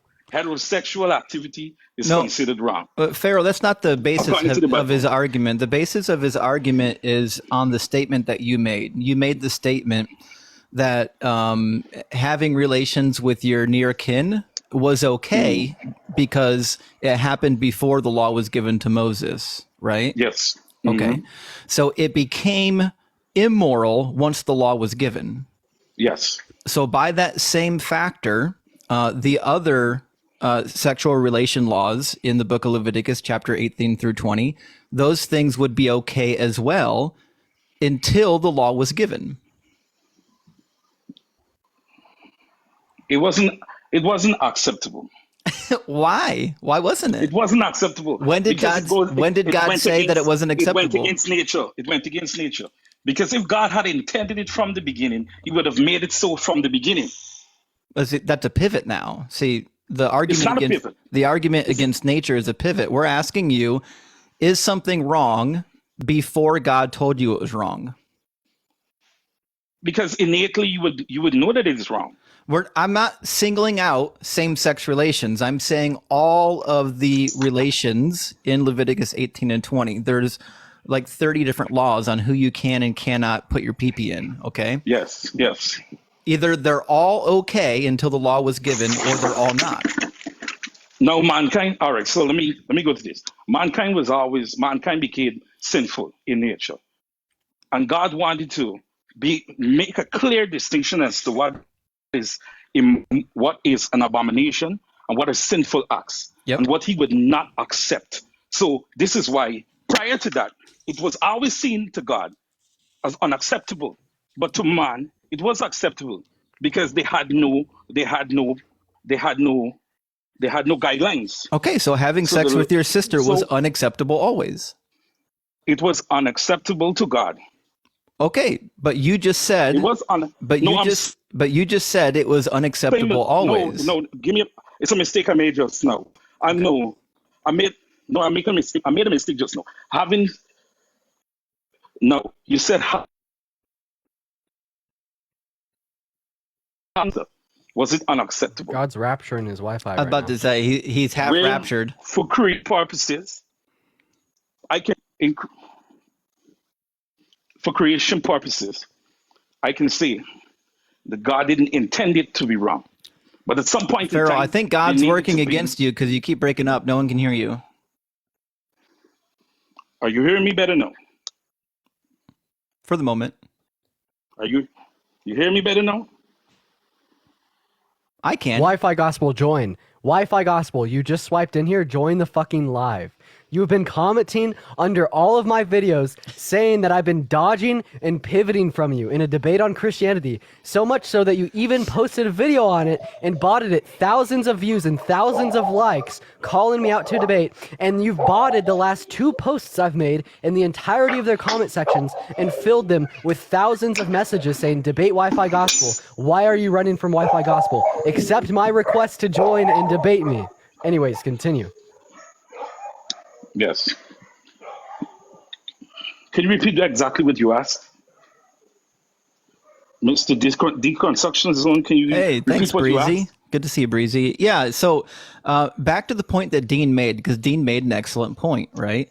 There are other laws in Leviticus 18 telling you who you can and cannot have relations with, okay? So which of those laws are eternal and which of them are temporary? I can't exactly state right off the bat what are eternal because I don't know them. I don't know them exclusively, but I can go through them. Dean, you cooked them. Dean, you cooked them on that point. Yeah, bro. I mean, we'll just give another example as well. So the first time sir, 1 second. So the first time that grape is mentioned as being immoral in the Bible is in Deuteronomy 22, 25 through 29, I believe. Right? So prior to that point where it was written as being wrong, was it wrong to grape people? Grape? Listen, I'm from a different part of the world. Just say what exactly RAP. It's just a TikTok safe word for RAP. Yes. Yes, it was. Okay, so it seems like God's moral commandment is unchanging, right? And it's not dependent upon it being written into text on a piece of paper or a golden tablet or something. Yeah, but man. So here's my thing. So here's my thing. Here's my thing. If it is unchanging, this means that God intended Adam and Eve, right, and the descendants of humanity to sin through committing incest. It was not sin. It was not sin to God. Wait. So in that time, let's just say if Adam literally fucking graped Eve, right? They didn't know yet that they didn't know that it was wrong, right? Because Deuteronomy hadn't been written. Did they sin? Did they sin? If Adam graped Eve, did Adam sin? Adam did not grape Eve because he got on. Eve, bro, listen to my fucking God gave a commandment words. to them. Listen God gave to them my a commandment fucking to words. them. Listen to my fucking words. If Adam graped Eve, right? If any of this shit happened, right? Was it a sin since it hadn't been called wrong yet? Another thing, when Cain killed Abel, right? The Old Testament, Deuteronomy, Leviticus, and Exodus hadn't been written yet. So we didn't know that killing someone was morally wrong. So when Cain killed Abel, was that a sin since they didn't know killing was wrong? Didn't God identify to Cain that what he did was wrong? What he did, past tense. Yes, exactly. So After the at that fact. point in time, After the fact. If God come, you see, it wasn't nobody it killed prior to that. So they didn't know actually what was right or what was wrong. Yeah, If so did killing he somebody sin? Did he sin when he killed him since he didn't know it was wrong, since he didn't have that commandment from God? When God brought it to him, he Bro, knew you're not answering my question. We're not talking about when God brought it to him after. When he was he entered the sinning earth, because he didn't became know it was wrong? sinful. It's a yes or no question. When Cain entered the earth, he became sinful. It's a yes or no question, Farrell. So killing his brother is sinful. Wait, why? Because he didn't know that killing Because his brother God was wrong. brought it. So why did he feel that he did something wrong if he didn't know? Okay, was well, I wrong. mean, yeah. So, so are you saying if you don't feel like you're doing something wrong, then it wouldn't be a sin? So let's just go back to my first hypothetical. Let's say that Adam graped Eve, and Adam didn't feel like he did anything wrong. Did Adam sin? We're not dealing with hypotheticals here. Yes, sir, we are. deal It's with- how we test no, your logic. No. We're Yeah, not you dealing don't with want to deal. hypotheticals. You don't want to I deal have with never- hypotheticals because I they have never shit brought on your a hypothetical worldview. here. I have Because they never shit brought a on your hypothetical worldview, here. bro. Literally, the only way we could test God is with rationalism, is with logic, is with consistency, No. You gotta is with understand that hypotheticals. God stands out of your ability of what you Answer consider my to be fucking question. logic. If And what you Adam con- graped Eve, did Adam do something wrong? Did Adam sin? Yes It or was no? not. God gave the commandment to them to let them be fruitful and multiply. This They could is do- Adam being fruitful and multiplying by graping her. No, but God did not. If God brought you two together, so then it cannot be rape or grape. Farrell, can you grape your wife? Of course, in a modern sense, you can. Well, what do you mean in a modern sense? Prior to 1919. No, please tell Prior me to you 19 understand what graping means. Of course, I understand what grape. I'm getting some red flags already. Farrell, tell me you know what grape is. Of course, I know what grape is. I study law. Of course, I know what grape is. Okay, so you can grape your wife. So Dean's point stands. Yes. All right. So prior to 1991, before they said that a man can grape his wife, it was not considered to be grape. I don't care Correct? what 1971 says. I'm asking you. I'm asking you. Hold on. I'm asking you. You deal with I'm asking you if deals you with priors understand. and- I'm asking you if you understand Dean's point. He's asking you, is it okay for somebody to grape somebody before the law was given against grape?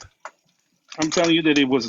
I'm telling you that it was not considered to be graping, because if you don't know what graping is, Farrell, how can you accept it? Farrell, can you grape your wife? Yes, you can grape Okay. your wife. Is it possible for Adam to grape his wife?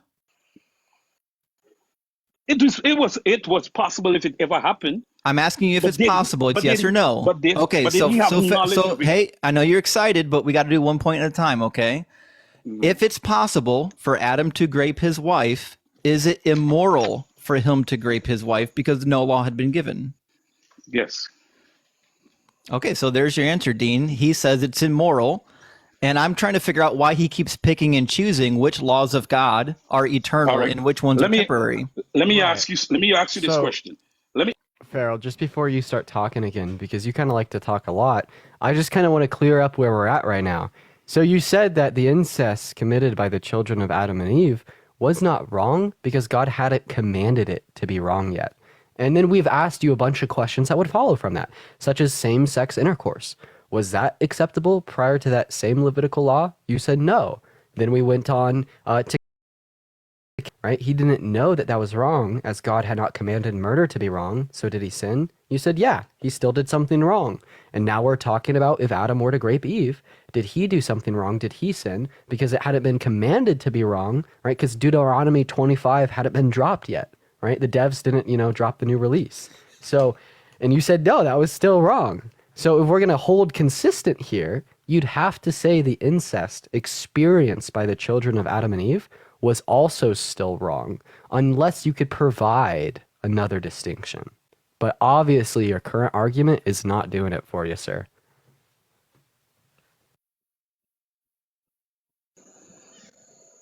This is my argument to you. And think about it logically. If you don't have knowledge of something being wrong, can you say that it's wrong? So Adam doesn't have knowledge of grape being wrong, and you still said that would be wrong. I'm asking you. Yes, the answer is yes. The answer is yes, it's still wrong. It's still wrong. Yes. Despite you not having knowledge of it. Yes. All right, so. Wait, I'm so sorry. What about, I have a question towards you. Let's just imagine this. So there's a group of people that live North Sentinel Island. So there's this island called North Sentinel Island. On this island, right, they've had no exposure to the world outside themselves, which also means they've had no exposure to Christianity, right? And you think Christianity is the true dictator of what's right and wrong. So since they've had no exposure to it, they don't really know what's right and wrong because they haven't read the Bible. They haven't been exposed to God. PC, thank you for the galaxy. I appreciate you. Yeah, WPC. WPC. So if tomorrow on North Sentinel Island, they all started to fight, grape, kill, and murder each other, would you say this wasn't wrong since they didn't know they were doing anything wrong? We could also reference women that get abortions. Better example. We could also reference women that get abortions. Do you think that women that get abortions are doing something wrong since they don't think abortion's wrong? Of course, they're doing something wrong. Why does it sound like he just picks and chooses which laws are wrong and which ones are wrong temporarily? No. I'm not doing that.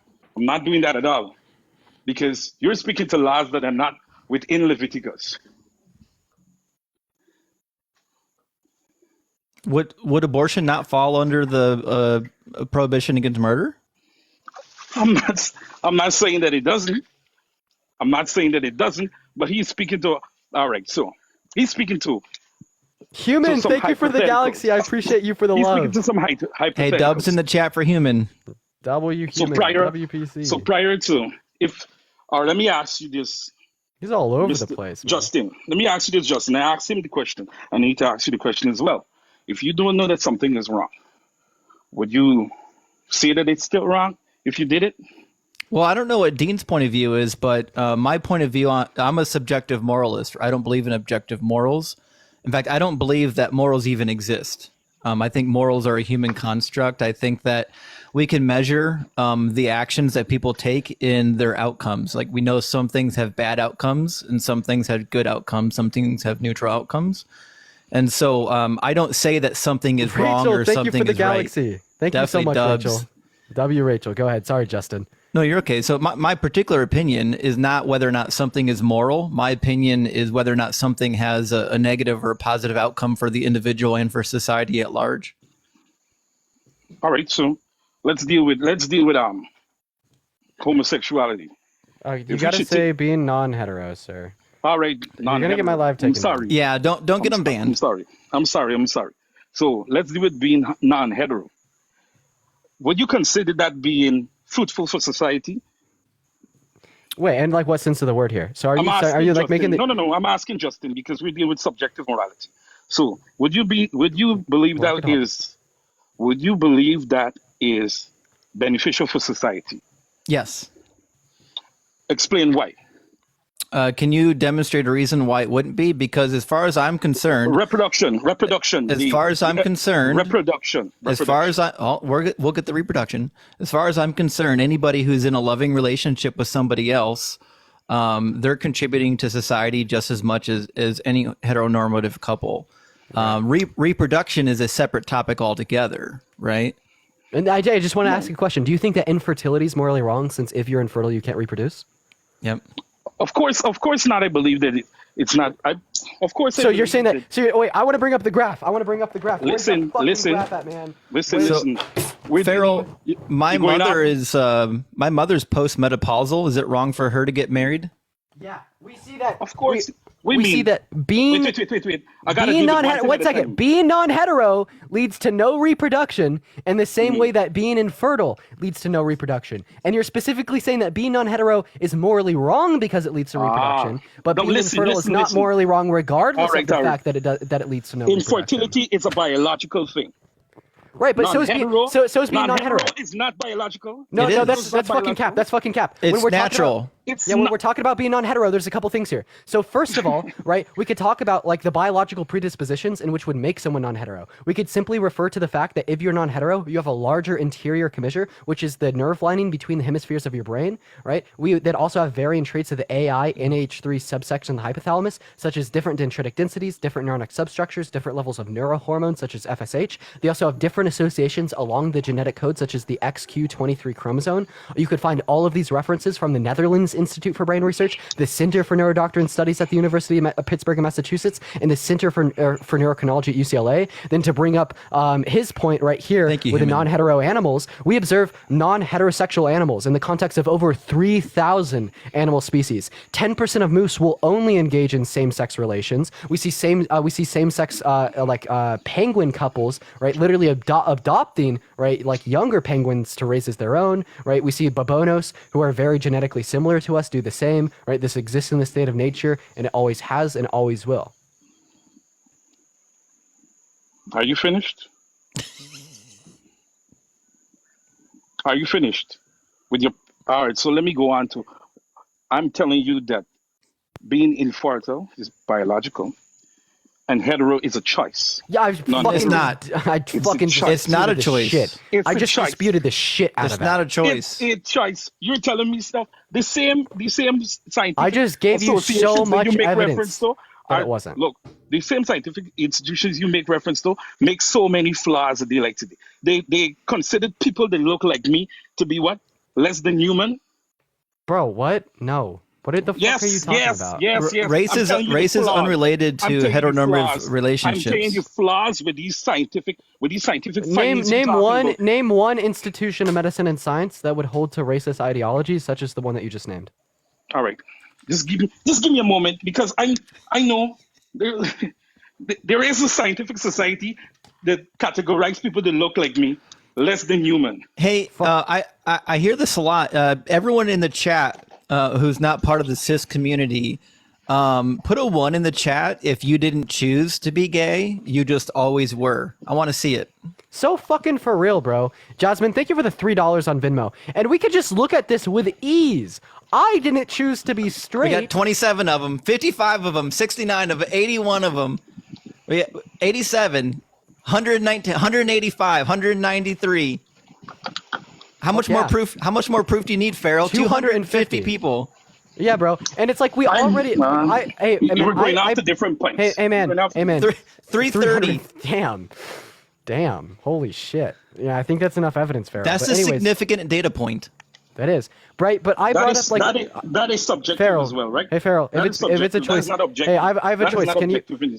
Can you choose to get sexually aroused by me right now? It's a choice. Yes. You can choose that. Do it. Yes, you can choose that. Do it. You can choose that. I want you to choose it. See, the attraction in of itself is not a sin. I'm not going to choose it. I'm not going to choose it. We need you to give evidence for your claim. We need you to give evidence for your claim. Justify your claim by quickly choosing to be sexually attracted by me, telling me you're sexually attracted by me, and then choosing back. Keep in mind, this is not Keep in mind, this is not specifically wrong because there's no claims in the context of the Bible that would denote that the attraction is wrong, only the intercourse or acting upon those attractions, right? So now that we understand this to be a fact, you are doing nothing wrong by justifying your claim here. So go ahead and justify that shit, sir.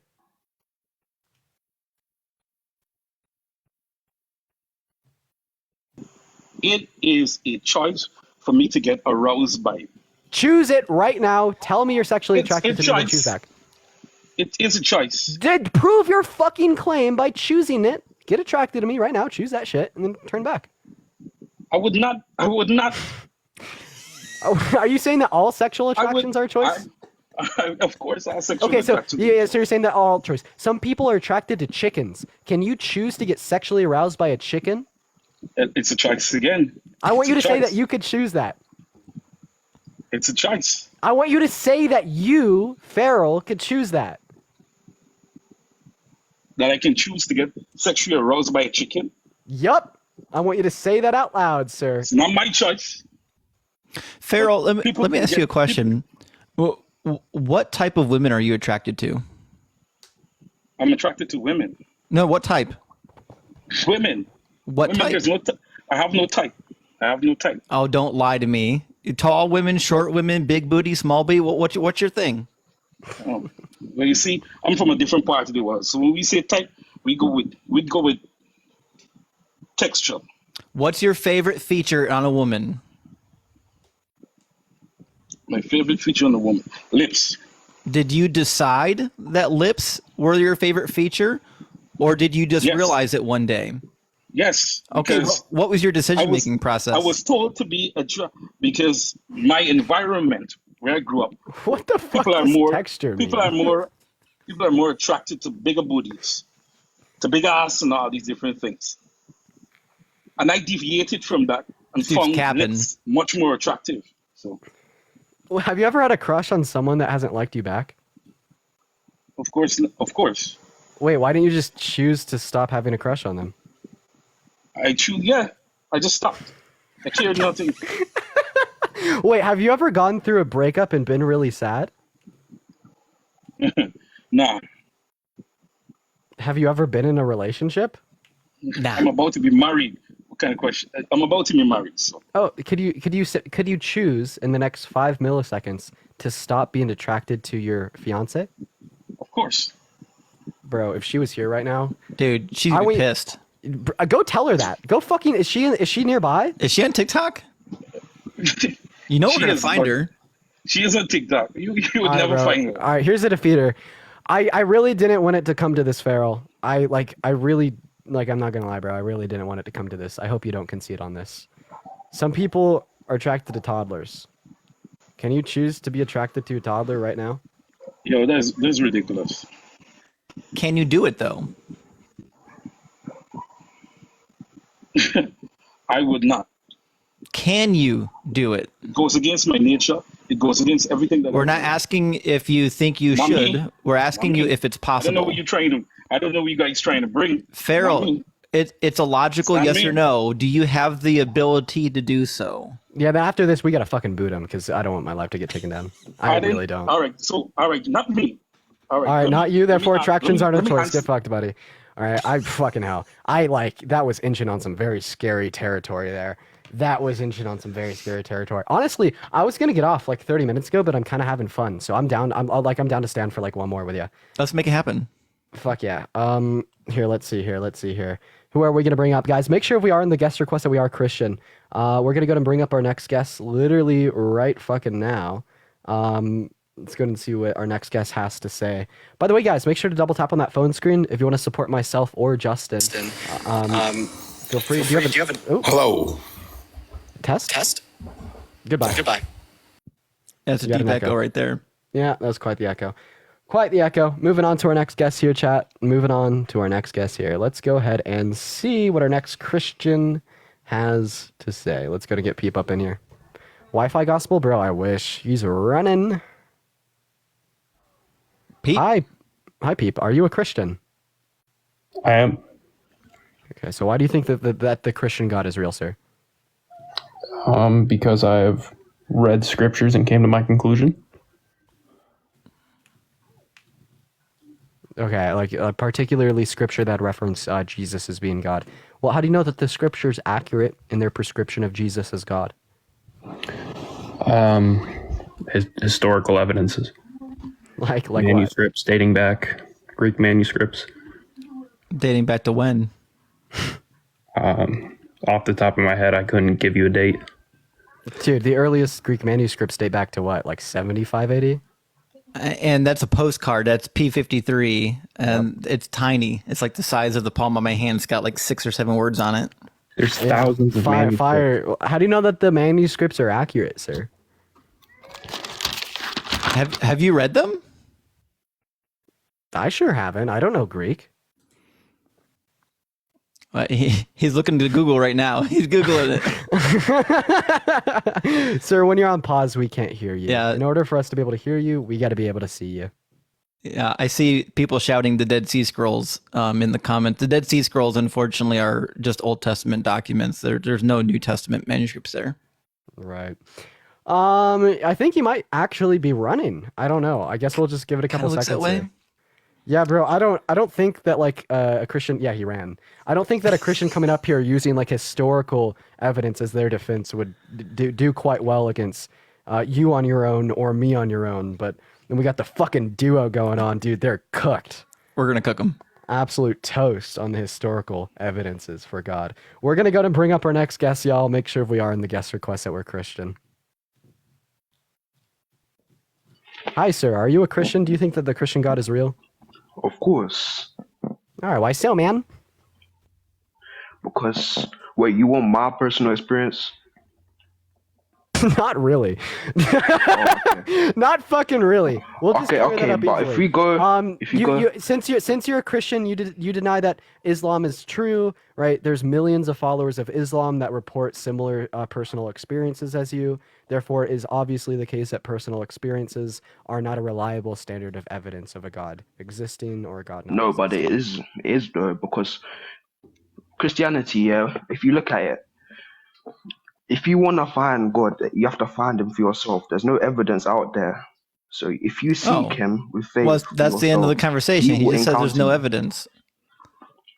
No, you can find your own evidence within the Holy Spirit, and I believe the Holy Spirit is evidence. Wait, I think that there's a lot of evidence that God doesn't exist. Do you want to go through some of it? Okay, let's go. All right, yeah. So we'll just start out with like a rational proof that like God couldn't exist. So do you think that God's perfect? Yeah.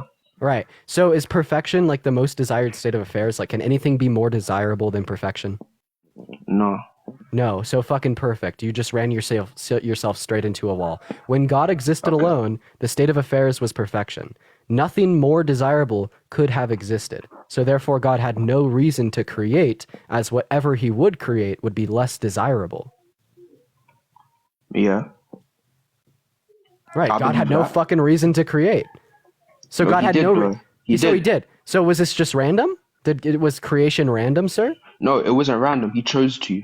Right, but chose on the basis of what? He had no reason to create, given the fact that the state of affairs prior to creation was perfection. He was lonely before.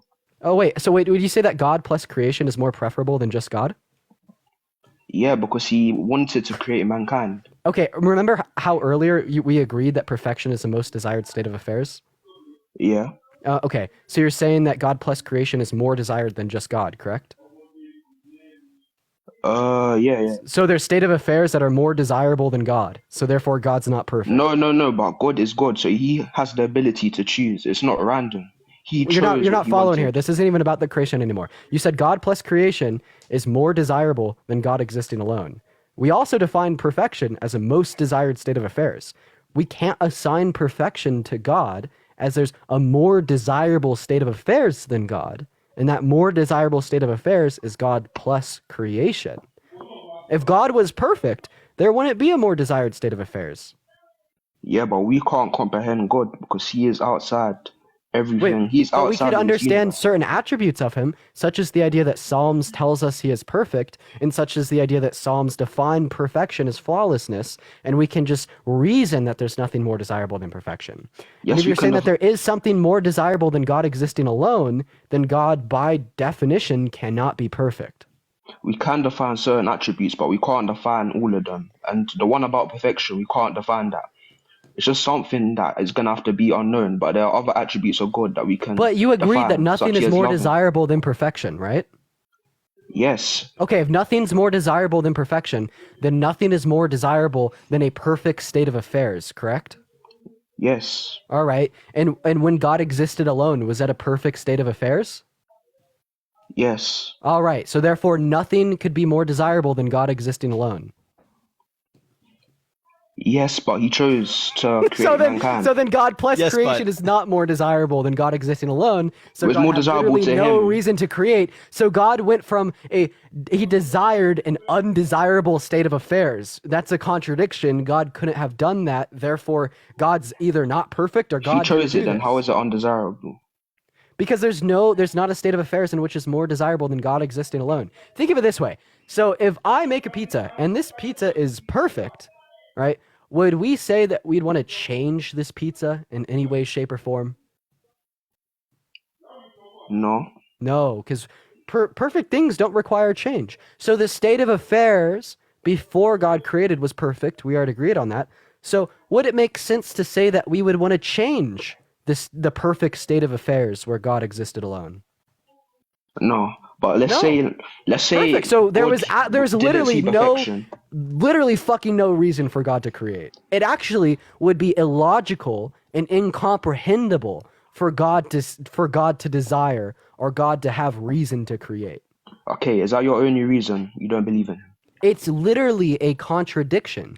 God desiring something undesirable. That's not a contradiction though, because we don't know why. Dude, we don't know desiring why he something. chose So that. so God desires equals true. God doesn't desires equals true. That's a No, contradiction. but how are we undesirable?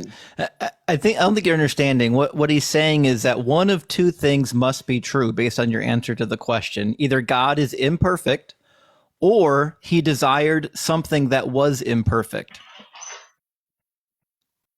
Yeah, God desired a state of affairs of imperfection over a state of affairs of perfection, which is just incoherent gibberish. Okay. Is that your only reason? So you don't believe in God? So which is it? Is it because God's imperfect or because he desired something that was imperfect? Neither. I believe he is God and he has the choice. He is God and he can choose what he wants. He doesn't I believe get it. that we No, can't. he doesn't. No, But no. in the What I same way, believe as a Christian. in the same way you said, if there was a perfect pizza, it wouldn't make sense for us to change the perfect pizza. If there's a perfect Yes, state but of as affairs, mere i.e. God humans, we existing can't alone, comprehend. it wouldn't make sense for us to say we'd want to change the perfect state of As affairs. mere humans, we can't question God. I don't That's what I'm fucking saying. think. Wait, I'm so sorry. Do you question the God of fucking Islam? Yeah, do you question Allah? Yes, because I don't believe in him. And I You have can't a personal you can't experience. question Allah.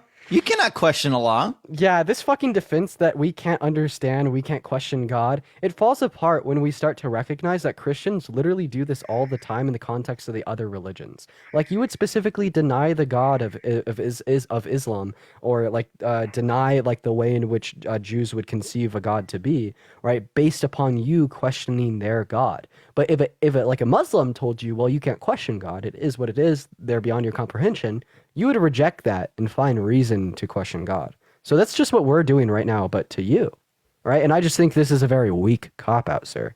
And if you're saying we can't question God, he's perfect, he's always right. If God asked you to murder and rape a toddler, would you do it or would you question him? You see, now like we're just not getting into that because you're just going off on It's a a yes or tangent. no. It's a yes or no answer. We're going on a tangent now. If God asked you to No, but we're harm going a on toddler, we're going would on you a do it? tangent. We're going on a tangent now. No, it's a logical. It's a logical. This isn't logical. Raping It's a toddlers is logical not question. logical, bro. It's a not logical question. If God asked you to harm a toddler, would you do it? It's not logical, and I'm Wait, not wait, answering wait. If God asked you to commit ethnic cleansing, God would you would do it? never ask me to do Wait, that. sir, if God asked you to God commit is all ethnic... loving. Sir, if God asked Jesus you to... loves you. If God asked you to... Please. If God asked you to commit ethnic cleansing, would you do it? We're just going on a tangent now. I can't lie. can you answer my question, please? If God No, I asked you cannot to, answer your question because Why I not? know what you're trying to do. Why You're can't backing you me answer into my a corner question? so I can answer your question.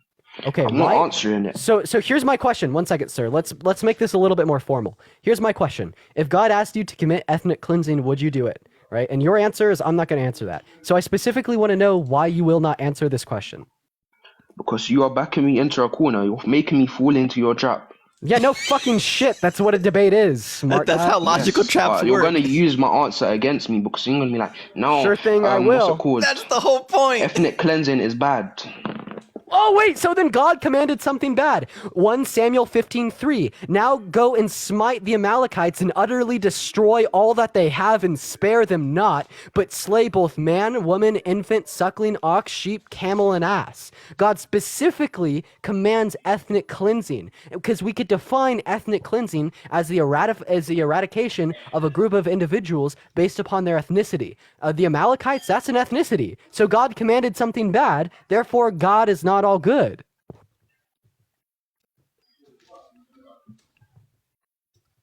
Okay. Hey, I don't believe that, but okay. It's your own I guess I'm cooked. I guess I'm cooked. He don't get it. It's okay. If you think I'm cooked, I'm cooked. But I'm not. I think you rotisserie, buddy. Yeah. I'm not, bro. Anything else that you want to go over, little bro? Nah. All right, bro. I appreciate you for coming up here. Damn, bro. I know I said one more, but this is just too fun. I'm having a good time. Yeah, I'm not done yet either, bro. I'm not done yet either. Maddie, thank you so much for the $20 on Venmo. I appreciate you for the love. Maddie in that chat. If you want to support me or Justin, y'all, we got gifts here on TikTok. I don't know what about Justin, if he has anything in his bio in context of like a Venmo or PayPal or Cash App, but I do have my Venmo and my PayPal in my bio, y'all. That is the best way to support me. I get 100% of the proceeds. Plus, you'll get a notification at the top of my screen where I could read your name as well as an attached message, give you a shout out. It's just the best way to get a hold of me. But anyways, welcome in, guest. Do you think that the Christian God is real? Thank you, Steam, for the Galaxy, by the way. W Steam. Obviously, you're so smart. I just wanted to get some answers from you. Okay, are you a Christian? For this argument's sake, yeah. Okay, goodbye. We're just going to talk to Christians. Okay, moving on to our next guest here, ladies and gentlemen. Yo, W co-host, guys. W co-host. It's pretty fun. It's good to be here with you, Dean. Guys, I'll be after Dean's live is over. I'll be live as well. Alrighty. We do late night Friday night every week. Wait, are you going to go live like right after I end or like later? Okay, perfect. I'll give you a raid, man. Thanks, man. Of course. Hey, what's going on? Do you think that the Christian God is real? Oh shit! I didn't even know it was on. Yeah. Okay. They sounded underage. Moving on. This is going to be our last guest. Since Justin's going live, I'll be able to, fill my hole for, debates against Christians by just listening to his live. So what's up, Joey? Do you think that the Christian God is real? Yes. Why so, man? Sure. Ultimately, it's my subjective reality. This is incoherent gibberish. Okay. What's the relevant distinction between you and your relationship with God and my friend Parker's relationship with his imaginary friend that sometime pops up in the corner of his room when he's sleeping named Adam? I think it just boils down to what you label it as. Some people have a different name. Well, that's okay. So you don't think that the claim that the Christian God exists and made the universe is objectively true? I believe $1 on Venmo. Yeah. So I don't believe there's truth, to be honest. I think ultimately everyone has to make their own decisions. There's a lot of metaphysical issues here. There's a lot of, you know what? If you were a patient and we were a doctor's office, I'd send you to a specialist, sir. But I'm just gonna go ahead and move on to the next guest here. I don't know what the fuck that was. You don't get that from a theist often. I know you don't. That was very humble. Hi. Go ahead. The question in the comments about the passage that Dean brought up earlier of ethnic cleansing is 1 Samuel 15:3. You can also reference Deuteronomy 20 verses 10 through 18 and others. Beautiful. Ethnic cleansing, not beautiful. Hi, do you think that the Christian God is real? Yes, I do.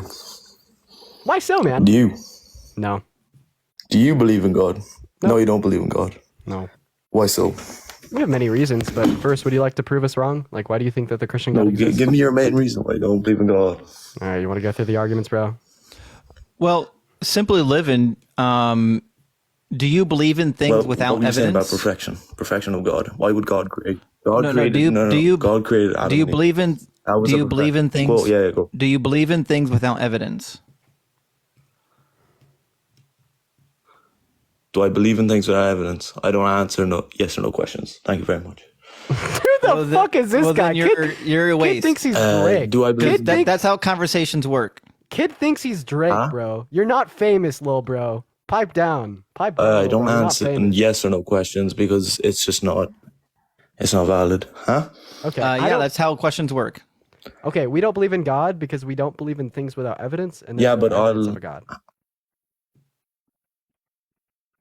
So you don't believe in that? There's evidence of God. So if the sun was a little bit closer, we'd all be dead, and if the sun was a little bit further, we'd all be dead. If gravity was a little bit less, we'd all be dead. Okay, so already that is so perfect beyond like. Hey, what's the gravity on the moon? Do you know why the? Do you know what the gravity? Do you know what the gravity is on the moon? We're talking about God here, buddy. We're talking about God. I don't run. It's an easy question. If you want to talk so about gravity space. on the moon is 1/6 the gravity on Earth. Okay. Are you aware that tardigrades are living on the moon as we speak? What's a tart? A tardigrade. It's a very small organism, but it's a living organism. Okay. So gravity just being slightly different than what it is doesn't negate the fact that life couldn't exist. Oh yeah, but they're living organisms. Yo, if we Lou, were thank you us so as much humans, for the could we gift live? box. I appreciate you for the love. Yo, huge W Us Lou as in the humans, could we comment live if section. gravity Thank you was so much for all the a little bit love. less? W fucking Lou in that comment section right now, ladies and gentlemen. Thank you so much. Absolutely massive W Lou. But continue, little bro. Yeah, sweet. Yes, you're talking about living little organisms, but us as humans, could we survive? Why are humans relevant? Living Because organisms God can created us. survive. Yeah, humans could survive on the moon. Yeah, but who did God create in the first place? Right. Ever heard of Adam and Eve? Nobody. God's Do you mind- fiction. Do you mind if I posit an additional critique of the fine-tuning argument here? So there's two things that I say. So my first critique of the fine-tuning argument is the same universal constants that allow life to occur are the same universal constants that allow black holes to emerge or neutrino stars to form. So the hypothesis that the universe was fine-tuned in such a manner to allow for the emergence of life is just as likely to be true as the hypothesis that the universe was fine-tuned in a manner to allow for the emergence of black holes. And further yet on top of that, you're saying if the gravitational constant was any different, humans couldn't be on the Earth. Therefore, this must mean the gravitational constant has a creator. Well, if the desires of God were any different than to desire for humanity, humans wouldn't be on the Earth. What if he desired for a world full of chewing tobacco or Nickelodeon slime? Does this mean that the desires of God have a creator? Well, no, that would introduce an infinite regress. So it seems like, in all reality here, the fine-tuning argument for God is illogical as it reduces to an infinite regress and gives the hypothesis of fine-tune for life and fine-tune for black holes the same amount of power. Thank you for the gift, Lou. Lil bro, stop yapping. Now, what do you think created the universe? So, you believe in the Big Bang Theory, the theory. Do people just not respond to critiques of their argument? he didn't listen. Are you in middle school, sir? He's trying to run a philosophical argument that he's got points for, and he simply cannot go off script. No, but I know, dude. He can't deviate. Okay, you don't believe in God. No. You don't believe in God. He can't get off But this you script. don't have a reason. You don't have a no. Do you have a why the reason for universe not is believing in created. the tooth fairy? Where did it come from? I actually particularly do have reason, but we could touch on that later.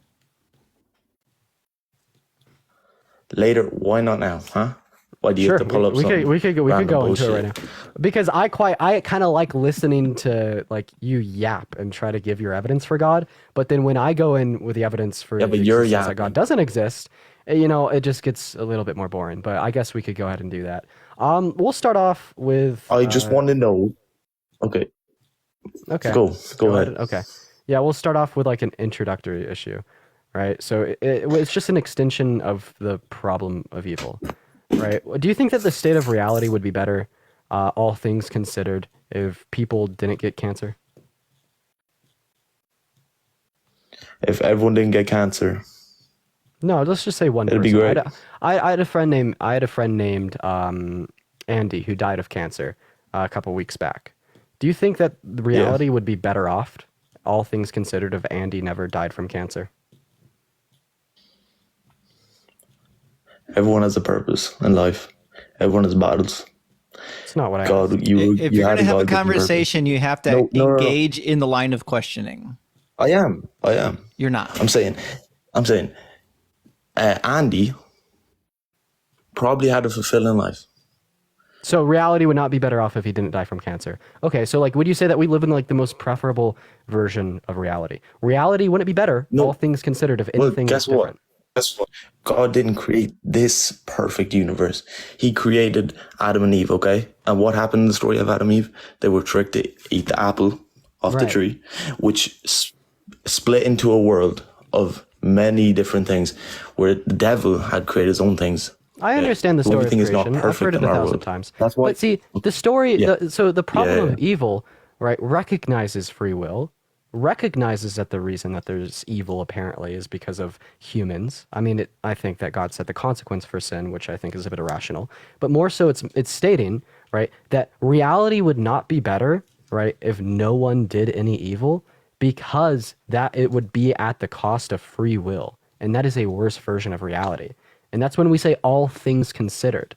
Like, all things considered, taking everything into account, do you think that reality would be better if grown men were not attracted to 3-year-old girls? God limited our power and gave us free will. That's why. Not what I didn't ask you. If No, God no. gave us That's free why will. people are able. superpower. No, that's why people are able. That's why people are able to do this. That's why Hitler was able to kill this many Jews, because God limited his So power. I just want to make sure to give here. us free will. So you don't think reality would be better if people weren't attracted to 3-year-old toddlers because that would infringe upon their free will? Yeah.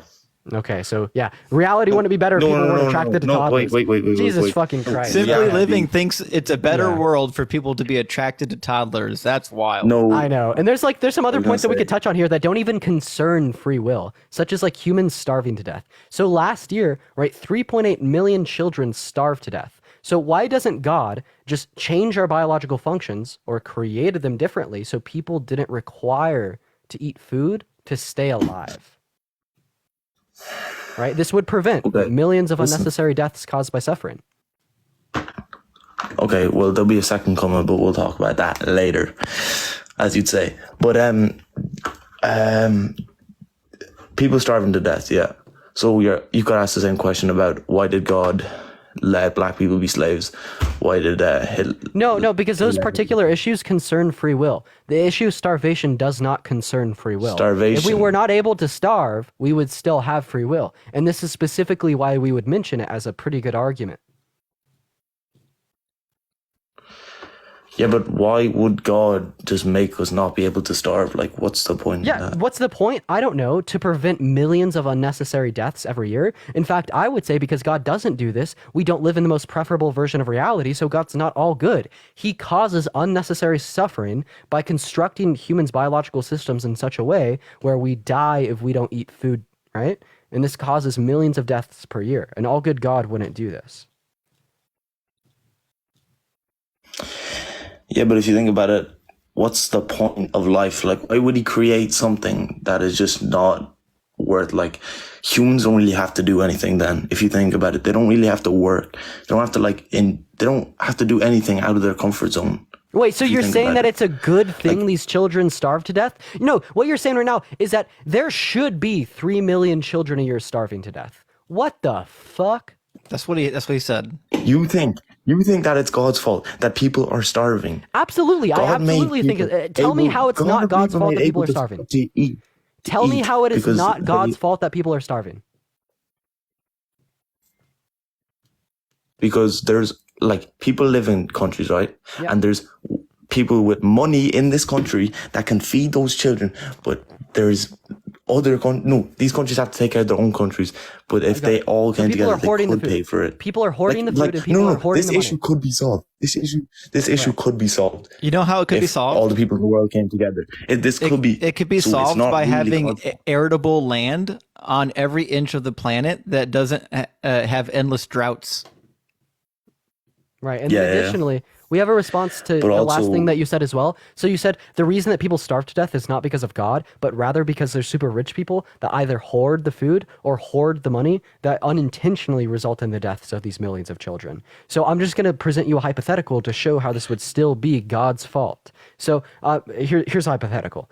We have I know five, you're talking about why you're bothered. Sir, please.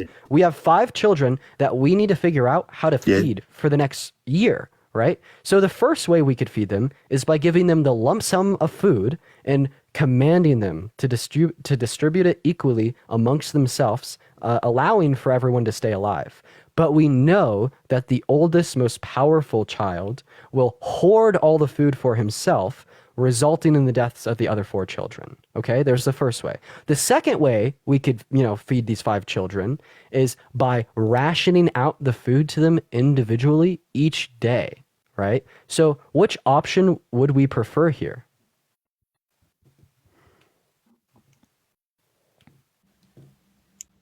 Wait, what? My audio cut out for a bit. Okay, so which option would we prefer here? Of what? If God made us you didn't hear me. I'll go ahead and so just listen to the hypothetical once again. We have 5 children that we're trying to figure out how to feed for the next year. I didn't hear you. We have 5 children in a room that we want to figure out how to feed for the next year. The first way to feed the children is to give them the lump sum of food up front on the first day, but we're all knowing, so we know, right, in advance that the oldest child will hoard all the food, resulting in the deaths of the other 4 children. Okay. Then the second way we could feed the children is by rationing out the food to them individually each day. And we know this will prevent any and all deaths. Which option should we choose here? So if we were to feed these children, which one would we choose? Yes. We choose the one that results in the least deaths. Right, yeah. And then on top of that, I want to take it one step further. If you were the parent of these children and you gave the food to them all up front knowing 4 would die instead of distributing it equally, would we call that negligent? Negligent, schmeglin, whatever. Yeah, you would. We would call that. What are you on about? The answer is yes. Right. You were going. So yeah, but this is the hypothetical. I never right? said that. Okay, so, whatever you think. So yeah, but here's I can't believe you are so lost in life that you are arguing about why God isn't real, and that it's kind of sad to me that you haven't had an experience. It's called God, logic, and that when you come on the day of judgment, he's testing your logic. That's what they always do. You can't live life by this. Simply living, if you don't repent to the tooth fairy, you're going to spend eternity in hell with nothing to be with corn on the cob, and you're going to have no teeth. That's what awaits you if you don't repent to the tooth fairy. It's sad to me that you refuse to admit that she lives.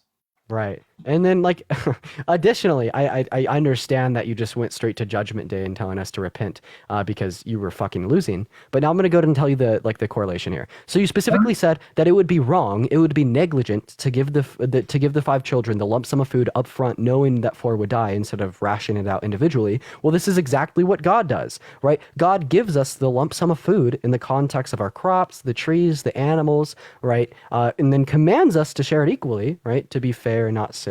But he's all-knowing, so he knows we won't. He knows the most powerful people will hoard the money and will hoard the food, resulting in the deaths of 3.8 million children annually. So if you would call the parent wrongful and negligent for this in the hypothetical, we must now also call God wrongful and call God negligent for this in real life. Thank you for the galaxy. I appreciate you so much for the love. W Gifter. W Seth. So you're saying that God's wrong because he gave all food to one group of people? Well, do you see the parallel? Yeah, do you see the particular like parallel between the hypothetical of the parent giving them the lump sum, knowing 4 will die, and this being negligent, right? To the Yeah, but how didn't God did we this? not? Did we not talk about free will? Right, Already. but we accounted for this in the hypothetical because remember in the hypothetical of the parent giving the food to the children, right?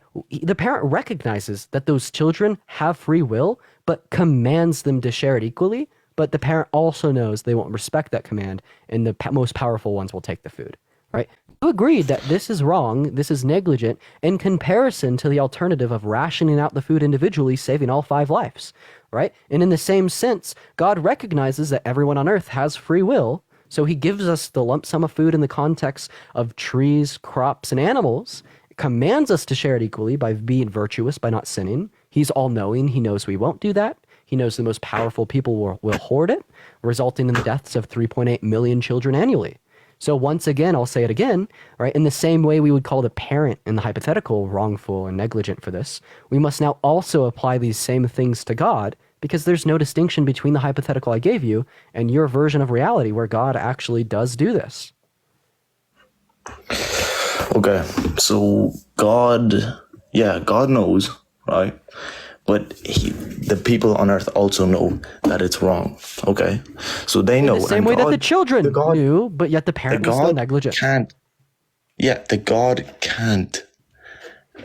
can't help the people. In the same way that the parent, Laugh. in the same way that the parent could help that. by rationing out the food individually to the people, God could help by just simply making us unable to starve to death. This doesn't infringe upon our free will in the same way that rationing the food out individually to the children doesn't infringe upon the free will either. Amanda, thank you so much for the $6.66 over PayPal. But what we're specifically demonstrating here is that isn't the world he created, and he's wrongful you were talking and about negligent why for God this. didn't spread God's the money. not all good. Why didn't he spread out the food? Why didn't he spread the food? Okay, God because he doesn't humans, exist, right? He put trust in no. He put trust in humans, right? Humans have an option, right? They can be good and go to heaven when they die, okay? With all the food, cool. If they share the food, okay. But the humans know this, and if they don't, they'll end up in hell. If they don't believe. Does God know? Real, even though does he God came down, know that right? the humans know this? Is God aware? Yes, God. Okay, God already showed you. Does he know all things? God showed you every.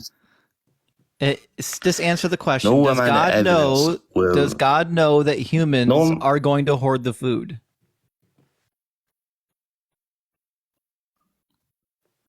No, God. Sorry. Yes, Does he know that it's going to happen? Yes, he does. Okay, so he chose to create a world, which Dean said, in which he knows the food is going to be hoarded, even though there's an alternative world he could have created in which people weren't starving from a lack of food. So you think that he can create humans to be perfect? You think that's he what he doesn't need wanted? to create humans to be perfect in order to create enough food for all humanity to exist. Exactly. Create enough food. Like, you're actually so thick. Like, no amount of evidence will convince an idiot. You haven't produced Honestly. any evidence. See, we're demonstrating the illogical You're just position coming that up you with hold. illogical stuff, but I'm Bro. literally going against the point that I'm saying. Nothing's illogical about this. I'm gonna go ahead and humans are explain this doing to you. is wrong. Humans have a want you to choice. answer my Humans question. have a choice if it's No, wrong Livin, or not. I want you to and answer they my decide question. that to I'm do asking the you. wrong. So give me the difference between these two hypothetical realities. The first hypothetical reality is the one that I've already given you of the parent trying to figure out how to feed 5 kids for a year. That hypothetical was important. So let's not graze over that, right? The parent, right, recognizes that these 5 children have free will, right? And the parent wants to figure out how to feed them for a year. So he gives them the lump sum of food and tells them to do good and tells them to follow their rules and to share it equally, knowing that they won't do good, knowing that they won't follow the parents' rules, knowing that 4 children will die. You said this was negligent. You said that this was wrong, right? But now we're talking about God in the real world, right? So God gives us all this food, tells us to be good people, tells us to follow his commandment, tells us to distribute it equally. God recognizes we have free will. God's all-knowing. He knows human will sin, go against his commandment, resulting in 3.8 million child deaths a year. What is the difference between calling the parent wrongful, negligent, and calling God wrongful and negligent? Okay, so a parent feeding a kid, 5 kids, but God feeding a whole world. So it's quite different. Like your hypothetical. He doesn't understand the hypothetical. You're hypothetical. I know. Bro, you're trying to compare it to God, that's just not a relevant distinction, sir. It's just hypothetical. So the reason It's just hypothetical. so the reason that that's not a relevant distinction is because we could just ramp up the amount of children this parent has. We could say that this parent has like 7 billion children, right? Apply all of the same practices, and we'll yield the same conclusion. The parent was still wrongful and negligent. But it is a hypothetical, and the point of a hypothetical is to test your logic, right? This hypothetical shows that God is wrongful and negligent, right? But you don't believe this. I think you sent that to the wrong person, Adam. I think you sent both of those to the wrong person, Adam. Adam, I love you. You're my favorite mod. I think you sent this to the wrong person. So, what's the difference between the hypothetical scenario and how God has chosen to distribute food in the context of reality? Okay, so you wanted me. Let me just regather my brain because you're fucking destroying it, which you're just yapping. Damn straight we are. He doesn't understand the hypothetical. I don't think he does either. See, this is why I didn't want to go into the proof why God doesn't exist, because it results in this. It results in the theist being fucking boxed like a fish, right? 380 no scope. Sorry, 360 no scope. All right, just lost for words, not knowing what to say, because there's very simple, obvious, and rational refutements of the Christian worldview. All right, I warned you. I said I didn't want to bring this up. Then also not to mention that with these rational arguments, it takes like a lot of one-on-one conversation. You can't really wrap Justin into it that much. Whenever you're ready, little bro. All right. Alrighty, man. So, God told Adam and Eve, right, not to eat the apple off the tree. In the same way the parents, but yet they still did the food. And yet the children God still hoarded the food, resulting in the deaths of the other 4, and you'd still God can't control humans. He made them so God can't control humans. He could only tell them what God can't control humans. He could only tell them what is good to do. In the same way the parent can't control the children, the parent could only tell the children what is good to do. But inevitably, when the children digress from the parent's commandment, you would call the parent negligent. Think of it this way. I have a child, and I'm going to put that child in a room with a loaded pew-pew. And I'm going to tell the child not to touch this loaded pew-pew because they're going to hurt themselves, right? But the child has free will. And the child touches that loaded pew-pew and unalives themselves. I'm also all-knowing, so I know that this is going to happen. Was I negligent for leaving that child in the room with a loaded pew-pew? All right, God knows talking about God. stuff, we're talking about but he can't control. Sir, you don't can you understand. answer the question? He doesn't know that it's guaranteed going to happen. We're not talking about God. We're talking about a child. Can you answer his question? Yeah, we're not talking about like Justin is saying. Please answer the question. We're not talking about God. We're talking about a child with. Yeah, but it's a hypothetical to God. It's a hypothetical to God. That's how logical tests work. If you're not able to answer the question, then just go away with your tail between your legs. Right. Like, can you engage with a hypothetical, sir? We're not talking about God right now. We're talking about a child in a room with a loaded pew-pew put there by his parent. The parent knowing that would result in the death of the child. Was the parent negligent? Adam, thank you so much for the galaxy. I appreciate you for the W, Adam. We fucking love you, Adam. W, Adam, thank you for the 2 galaxies. Double dubs. Let's go. Yo, with the 3 galaxies, you're showing so much love. Thank you so much, Adam. When would a parent ever put a kid in a room with a load of people? Okay. When would God ever put humans on an earth with a finite amount of food supply all at once, resulting in the deaths of 3.8 million children? See, it wouldn't happen. Is it finite though? Is food finite? Yes. What? Yeah. Is Or matter can you finite regrow or it infinite? anywhere?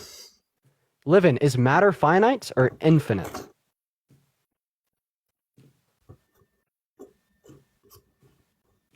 Huh? Is Is matter? matter finite or infinite? Mm-hmm. Matter is finite.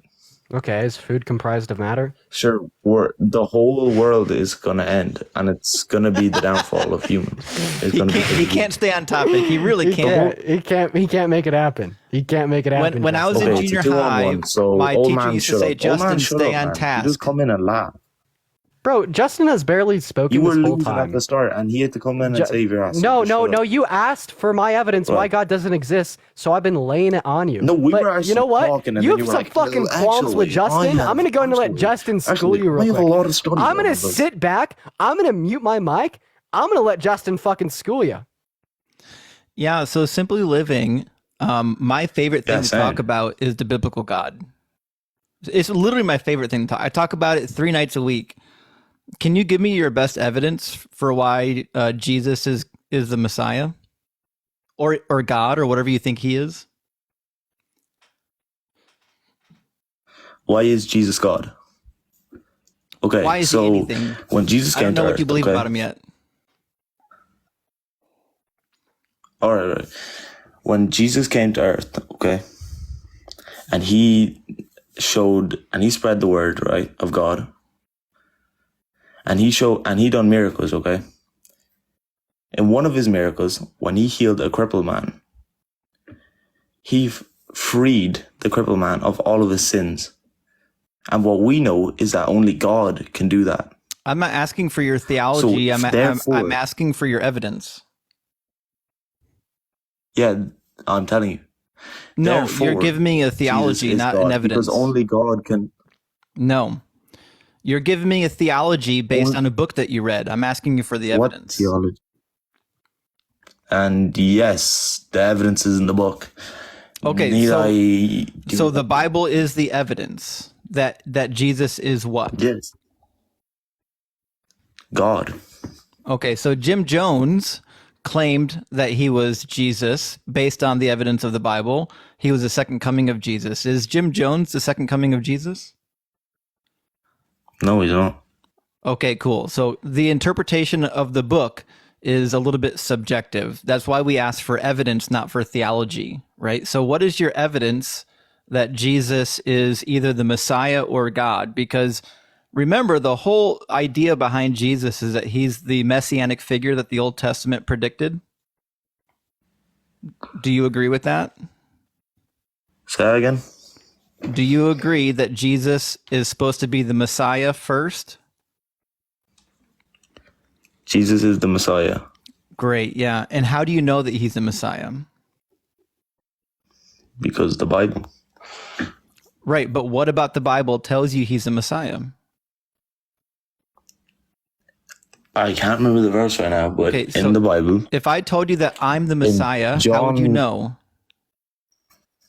How would I know that you're not the Messiah? I'm asking you, if I told you that I am the Messiah, how would you know?